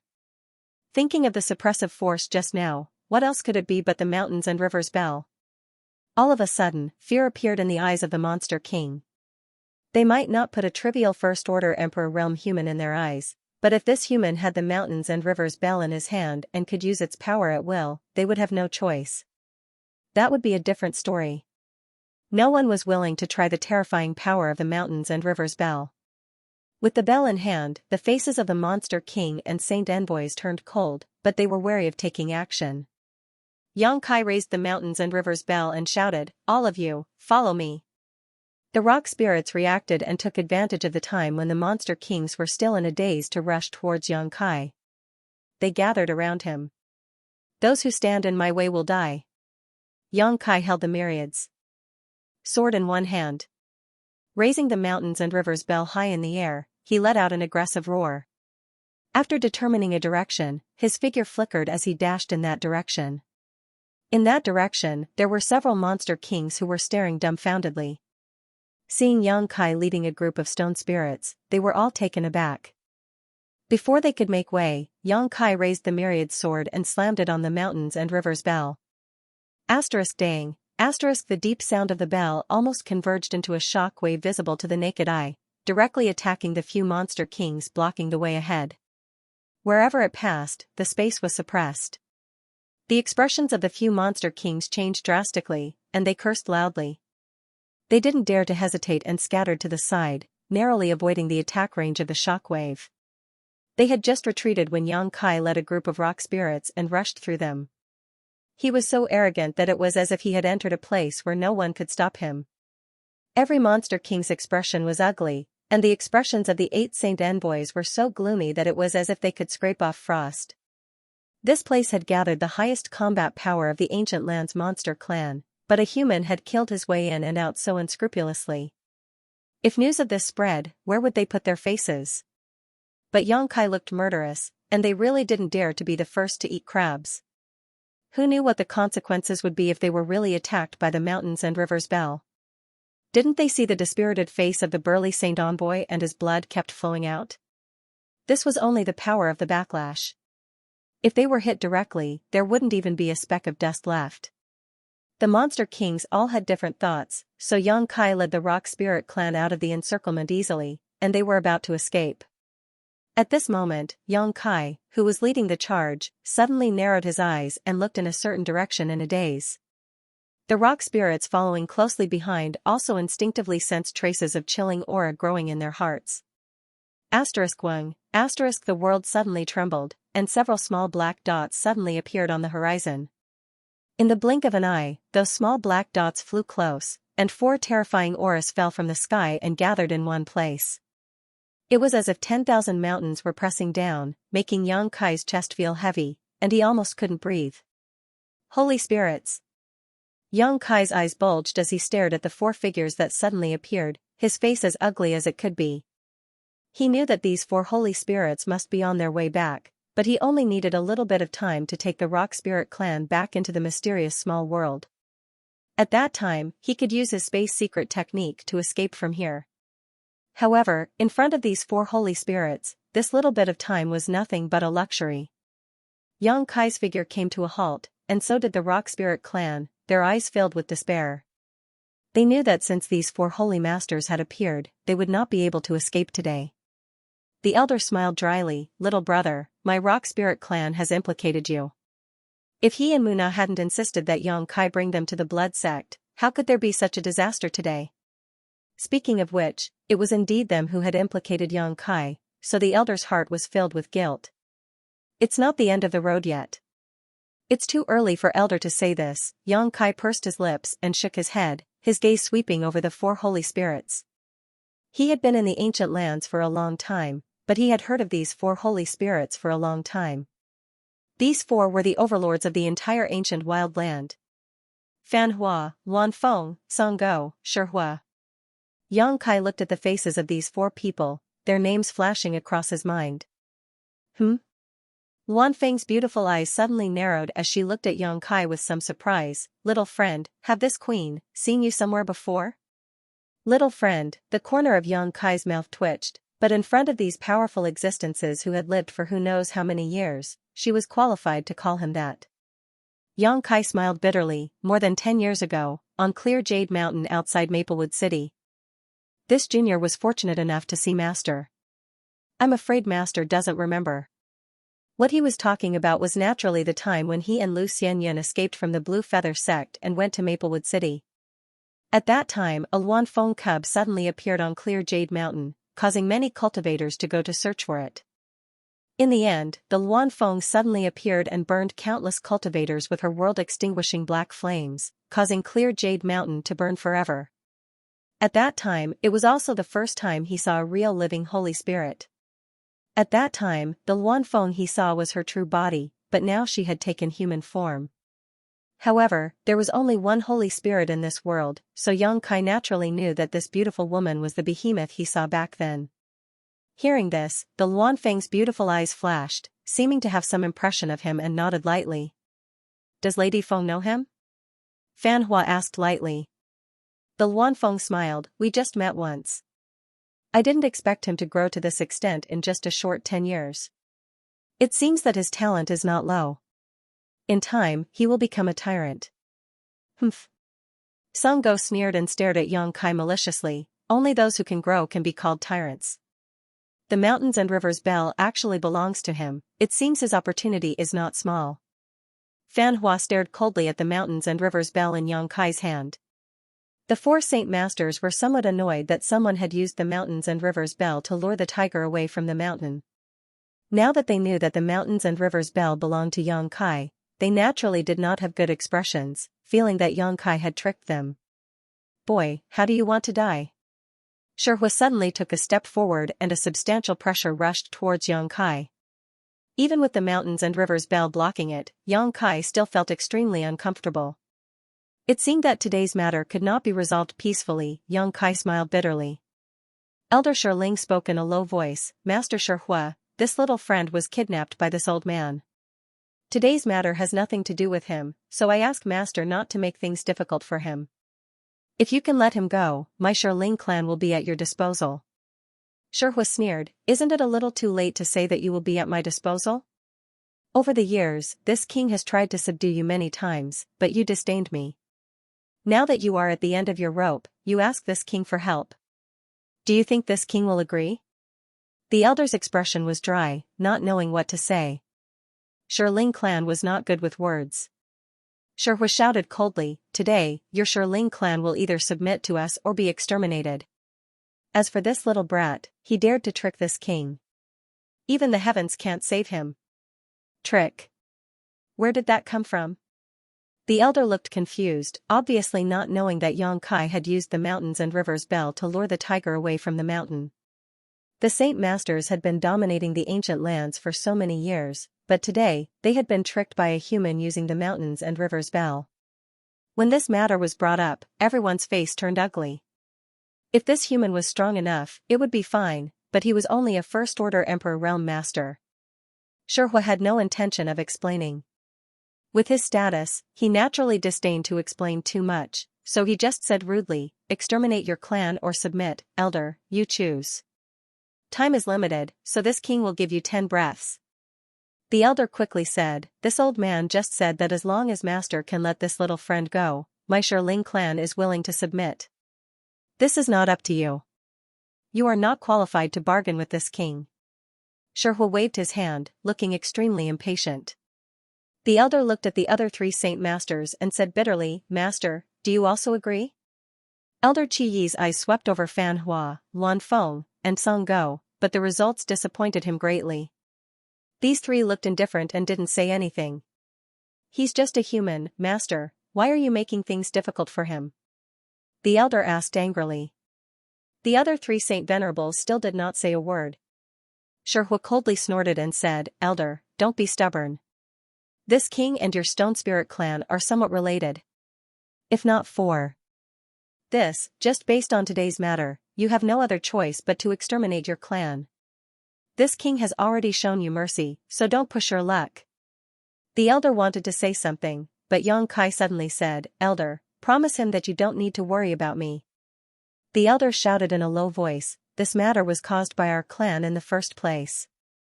We have implicated you, little friend. If we withdraw ourselves from this matter now, how can our clan face the world?" Xiao also shook his head vigorously, obviously unwilling to let the elder give up on Xianxia. Xianxia sighed helplessly and whispered, "If I was alone, I would have left already, but it's not too late to leave now. Take care, I'll take my leave first." Saying so, Xianxia urged his space force and disappeared from where he stood. Now that he was sure that the 4 Saint Masters just wanted to subdue the Stone Spirit clan and not kill them all, Xianxia was relieved. In this situation, the Stone Spirit clan definitely couldn't escape, so he could only think of a way to protect himself first. He didn't even have time to put his embodiment into the sealed world bead. However, the embodiment was still a stone spirit, so it shouldn't be in any danger if he mixed in with a group of stone spirits. After escaping from here, he could find a way to bring his embodiment back and even find an opportunity to take the Stone Spirit clan away. Far away from this place.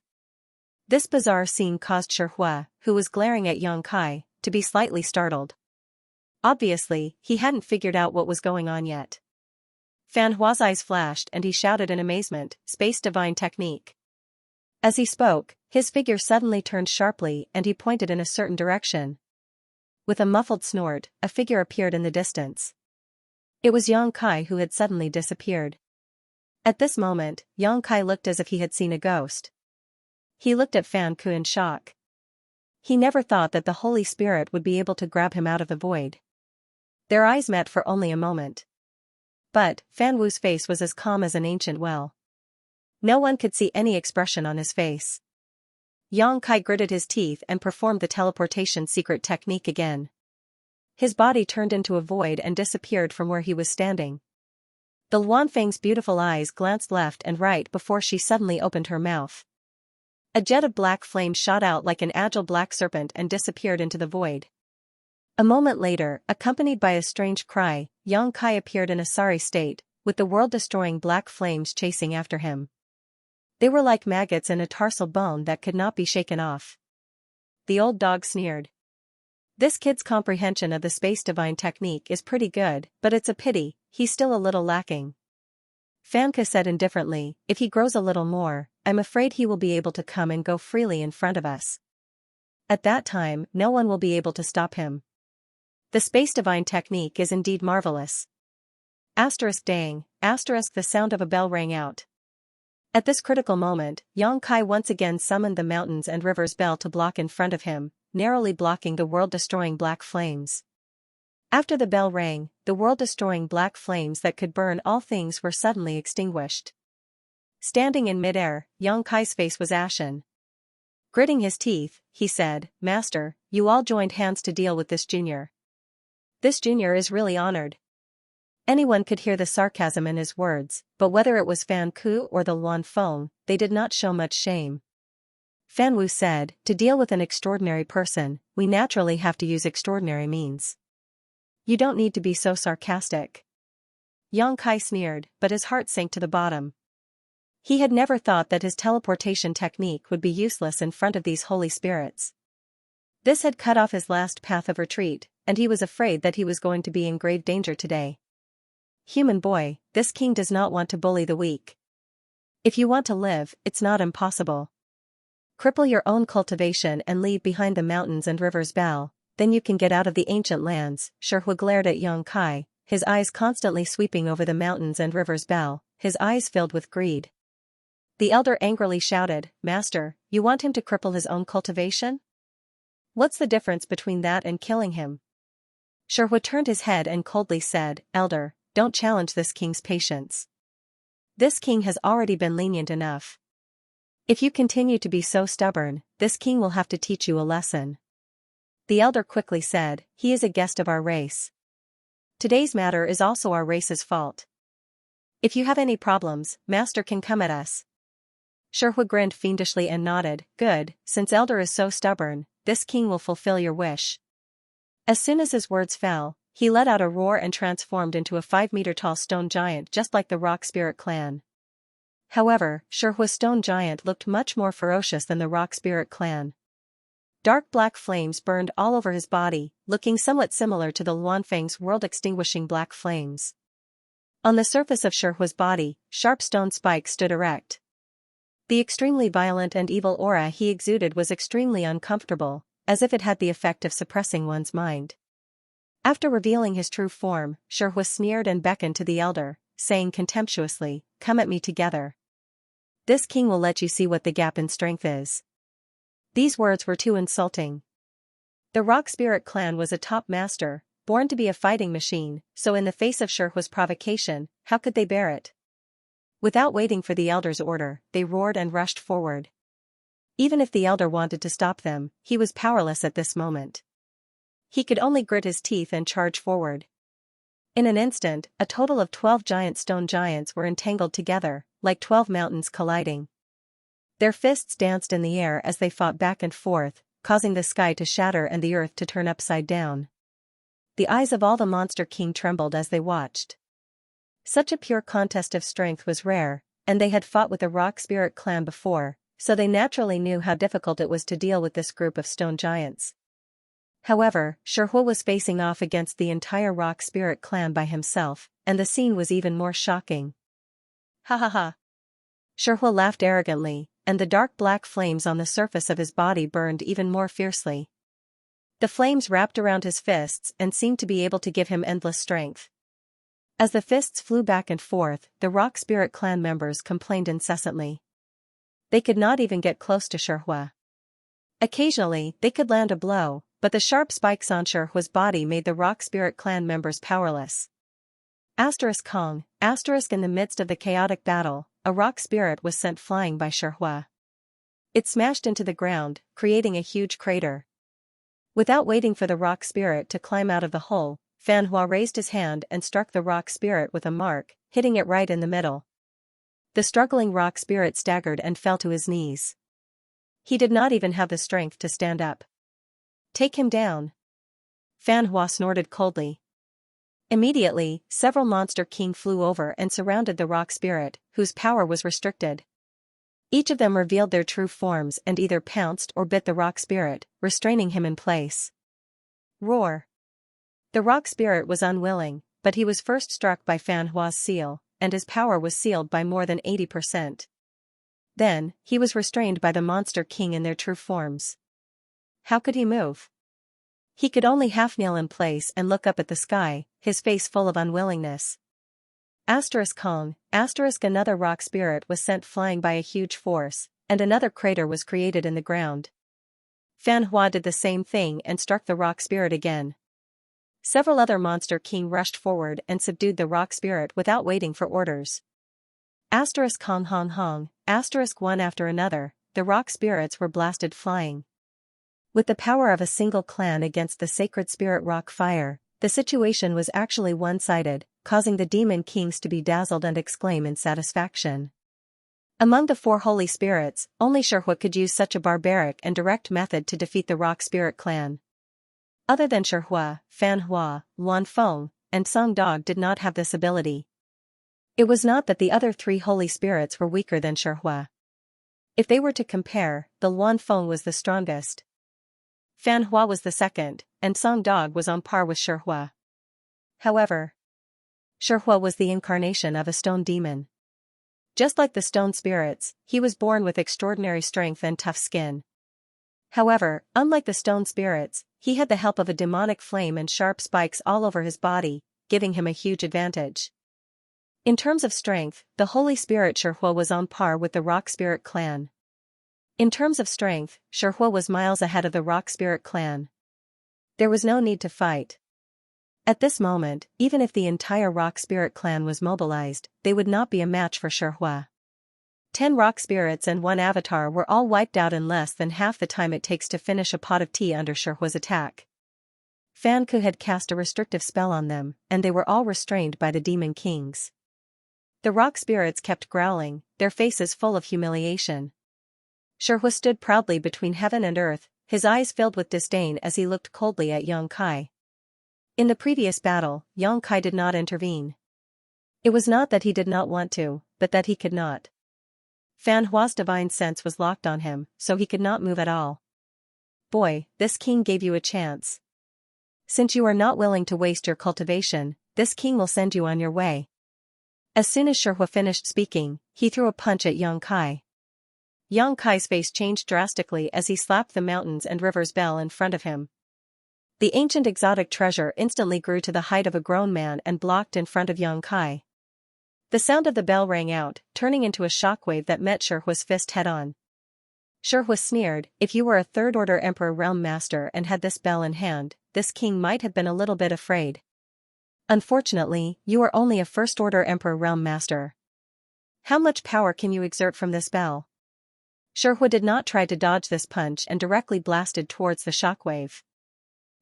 Kacha. The shockwave visible to the naked eye suddenly split apart, and although Shihua's fist was slightly blocked, it still smashed into the mountains and rivers bell without slowing down. Another sound of the bell rang out, and Shihua's huge body shook as he was forced to retreat a few steps. On the other hand, Yang Kai was shaken by the huge force, causing the blood in his chest to roil. He spat out a mouthful of blood as he was sent flying backwards. Ancient exotic treasure, worthy of its reputation. Shihua was not angry, but happy. He gulped as he looked at the mountains and rivers bell that flew out with Yang Kai, the greed in his eyes growing stronger. A trivial first-order Emperor Realm Master had blocked his attack with the mountains and rivers bell. If he could subdue such a treasure, he would even dare to compete in the dragon race.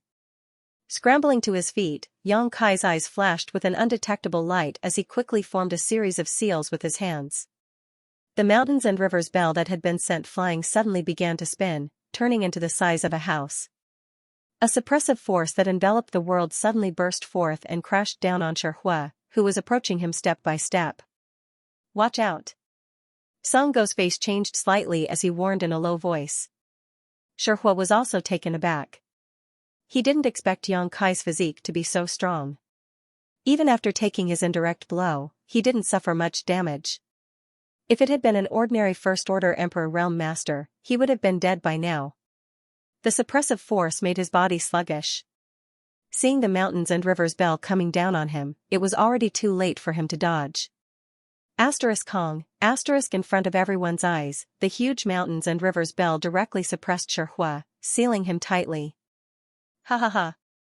Yang Kai laughed maniacally as he wiped the blood from the corner of his mouth and said with a look of satisfaction, even if you're as cunning as a ghost, you still have to drink this young master's foot-washing water. Fan Ku, Luan Feng, and Songgo's faces all turned black. Although the four Saint Masters of the ancient land often didn't see eye to eye with each other, and even had some small conflicts, they were still bound together for good or ill. Shihua was suppressed by Yangkai's mountains and river's bell, which made the other three's faces turn ugly. This Shihua was a disgrace to these Saint Masters. Although Yangkai could do this by relying on the power of the ancient exotic artifact, his cultivation wasn't high. A First-Order Emperor Realm Master was no different from an ant in the eyes of these Saint Masters. Now that Shihua was suppressed by an ant, it was tantamount to slapping their faces. Hong hong hong, suddenly, a series of explosions and angry roars came from the mountains and river's bell. Obviously, the angry Shihua was bombarding the mountains and river's bell. He wanted to escape from it. However, the suppressive force of this ancient exotic artifact was no small matter. The Phoenix True Fire had been suppressed by it for tens of thousands of years and couldn't move at all. Even though Shihua was a divine spirit, he was powerless. Instead, the buzzing sound of the bell made the surrounding monster king's blood boil. All of them looked uncomfortable. The weakest Huli and the burly Saint Envoy who was heavily injured both coughed up blood. His face was pale. Shihua, who was inside the mountains and river's bell, was probably not much better off. The bell chimes contained a tremendous amount of power, and he was inside the mountains and river's bell, so he was the most affected. Shihua, stop! Fan Wu shouted coldly. Shihua probably also sensed that something was wrong and stopped his barbaric charge. Only the sound of heavy breathing could be heard coming from the mountains and river's bell. He was like a trapped beast, and his breathing was mixed with unparalleled anger and killing intent. He was suppressed here by Yangkai. He was so angry that his lungs were about to explode. The evil fire in his body surged up like a volcano erupting. Kid, you've got guts. Fan Ke coldly looked at Yangkai and said indifferently, release Shihua, or you'll die for sure. Yangkai grinned. He stood in place. He staggered slightly and said indifferently, Master, if you want to make a move, then go ahead. In front of you, this young master knows that he can't leave. Since I can't leave, then I won't leave. Aren't you afraid of death? Fan Wu coldly snorted. Yangkai coldly looked at him and said indifferently, Master, it's easy to kill me, but if you kill me, I'm afraid Shihua will be suppressed here for many years. Perhaps one day in the future, someone will be able to subdue the mountains and river's bell. Release Shihua, but it's definitely not anyone here. Once he said that, the expressions of the holy venerates sank. They all knew that Yangkai was right. Tens of thousands of years ago, when the mountains and river's bell was still in the savage desolate ancient lands, they had tried many times to subdue it, but in the end, no one succeeded. In the end, it was stolen by a guy called Yuan Ding. It was a great shame. If they really killed Yangkai today, they were afraid that Shihua would be suppressed in the mountains and river's bell forever, unless one day someone could subdue this exotic desolate ancient treasure and release him. Luanfeng squinted her beautiful eyes and said, Little friend, you're still young. Why do you keep talking about death? Release Shihua and we can talk about it. Yangkai sneered, When I wanted to leave, you master insisted on making me stay. Now you want to talk about it? This young master doesn't feel safe at all. Fan Ke and Luanfeng's faces turned ugly when they heard this. They felt that they had smashed their own feet with a stone. Luanfeng took a deep breath and said, Then what do you want to do to make you feel safe? Yangkai raised his eyebrows and looked around, Let me take the Stone Spirit clan and leave this place first. When we're a few thousand miles away, I will take the mountains and river's bell and release Shihua. That way, I may feel a little safer. As long as they were a few thousand miles away, he could take the Stone Spirit clan and fly away. At that time, no one would be able to stop him. Fan Ke said, Don't you think your request is a little too much? If you leave by yourself, this king can turn a blind eye to it. Why do you have to involve the Stone Spirit clan? Yangkai smiled, Master, you have 32 Monster King and 8 Saint Envoys under your command. The Stone Spirit clan is just icing on the cake. A melon that is forcefully picked is not sweet. Master, why do you insist on this? Instead of forcing the Stone Spirit clan to be loyal to you, it's better to set them free. I'm sure the elders will be grateful to you. If you encounter any trouble in the future, perhaps they can help. Fan Ke smiled contemptuously. What kind of trouble can this king encounter? Yang Kai said seriously, 30 years to the east, 30 years to the west. Who can say for sure? Are you sure you want to do this? Fan Ke stopped smiling and asked indifferently. Yang Kai didn't say a word and just looked at him with firm eyes. Fan Ke, the Luan Feng, and the Tsang dog glanced at each other and their divine senses surged as if they were communicating. Yang Kai looked calm on the surface, but his heart was beating like a drum. Now that he had used the mountains and rivers bell to suppress Shihua, although it had given him a chance of survival, who knew if the remaining 3 saint sovereigns would care about Shihua? If they wanted to kill him, even if Shihua had to be suppressed here, then he would have to fight with all his strength. The hope was not great, but it was better than being captured without a fight. Just as Yang Kai was feeling nervous, Fan Ke looked at him again, as if he had reached a consensus with the Luan Feng and the Tsang dog.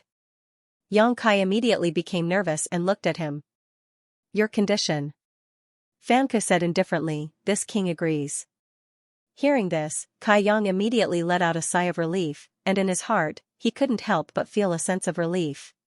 Fan Ke was a saint master, and since he had said it, he would not go back on his words. However, Fan Ke changed the topic, causing Yang Kai's heart to sink again. This king has another condition. Yang Kai's face turned ugly as he hesitated. What condition? He secretly decided that if the other party's condition was too difficult, he would fight them to the death. This bell. Fan Ke pointed at the mountains and rivers bell and said in an unquestionable tone, it must be kept. The mountains and rivers bell was too dangerous.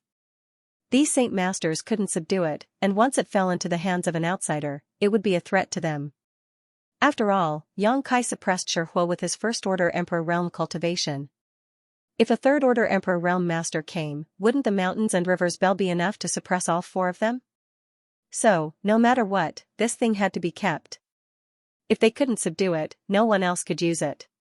Yang Kai's eyes widened as he gritted his teeth. Master's condition is too overbearing, isn't it? Fan Ke coldly snorted, you trespassed into the Blood Door's forbidden area, which is a capital offense. This king can spare your lives, so you should feel lucky. It's not up to you to bargain. Luan Feng also chimed in, after all, artifacts are just worldly possessions. Keeping it in exchange for more than a dozen of your lives, don't you think it's not worth it, little friend?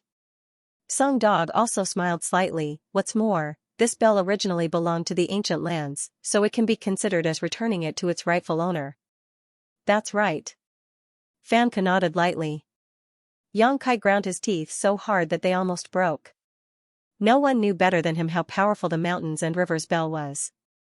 He had spent more than a year in the Shattered Star Sea to subdue this ancient exotic treasure. If he handed it over now, it would be equivalent to wasting a year's worth of effort and losing a trump card. No matter how he looked at it, it was a loss. But Luan Feng was right. After all, artifacts were just worldly possessions. Compared to his own life and the future of the Stone Spirit clan, it was really nothing. The most important thing was, he couldn't do anything now. If he didn't agree, Shihua wouldn't be able to escape, and he himself would be in deep trouble. The future of the Stone Spirit clan would be bleak. Fine. Yang Kai shouted, full of unwillingness, I can keep the mountains and rivers bell, but sooner or later, this young master will come and take it back personally. Tsang dog sneered and said disdainfully, shameless boasting. He didn't deny that Yang Kai's aptitude was indeed good, and he had great hopes of breaking through to the third-order Emperor realm, but if he wanted to take back the mountains and rivers bell from them, he would have to become one of the great emperors to be qualified. Fan Hua also shook his head and smiled, obviously not taking Yang Kai's words to heart. Since you've agreed, remove your soul brand from this bell. Don't even think about playing any tricks, this king will personally check it. If I find anything wrong with it, don't blame this king for not showing mercy. Master, are you kidding me? Yang Kai shouted, if I remove the brand now, won't Shihua come out and fight me? Luan Feng smiled and said, you're being careful. Don't worry, with us here, Shihua won't do anything to you. Yang Kai shook his head and said, I don't believe you, unless you make him swear an oath. The faces of Fan Hua and the others sank as they secretly felt that Yang Kai was being too unreasonable. Their identities were right there, and they had already spoken so clearly, yet this little brat was still making excuses. It was really infuriating. Sherhua's angry roar came from the mountains and rivers. Bell, impudent brat, what qualifications do you have to make this king swear an oath? Yang Kai's face darkened as he said, if you don't follow the rules, what's the harm in swearing an oath? Could it be that Master Sherhua really wants to fight me as soon as he comes out? If that's the case, then Master should be prepared to be suppressed inside forever. This brat's life is cheap, so it's not a loss for you to be suppressed for a lifetime. End of chapter 2593. Don't forget to subscribe, like, and share the video to support the channel.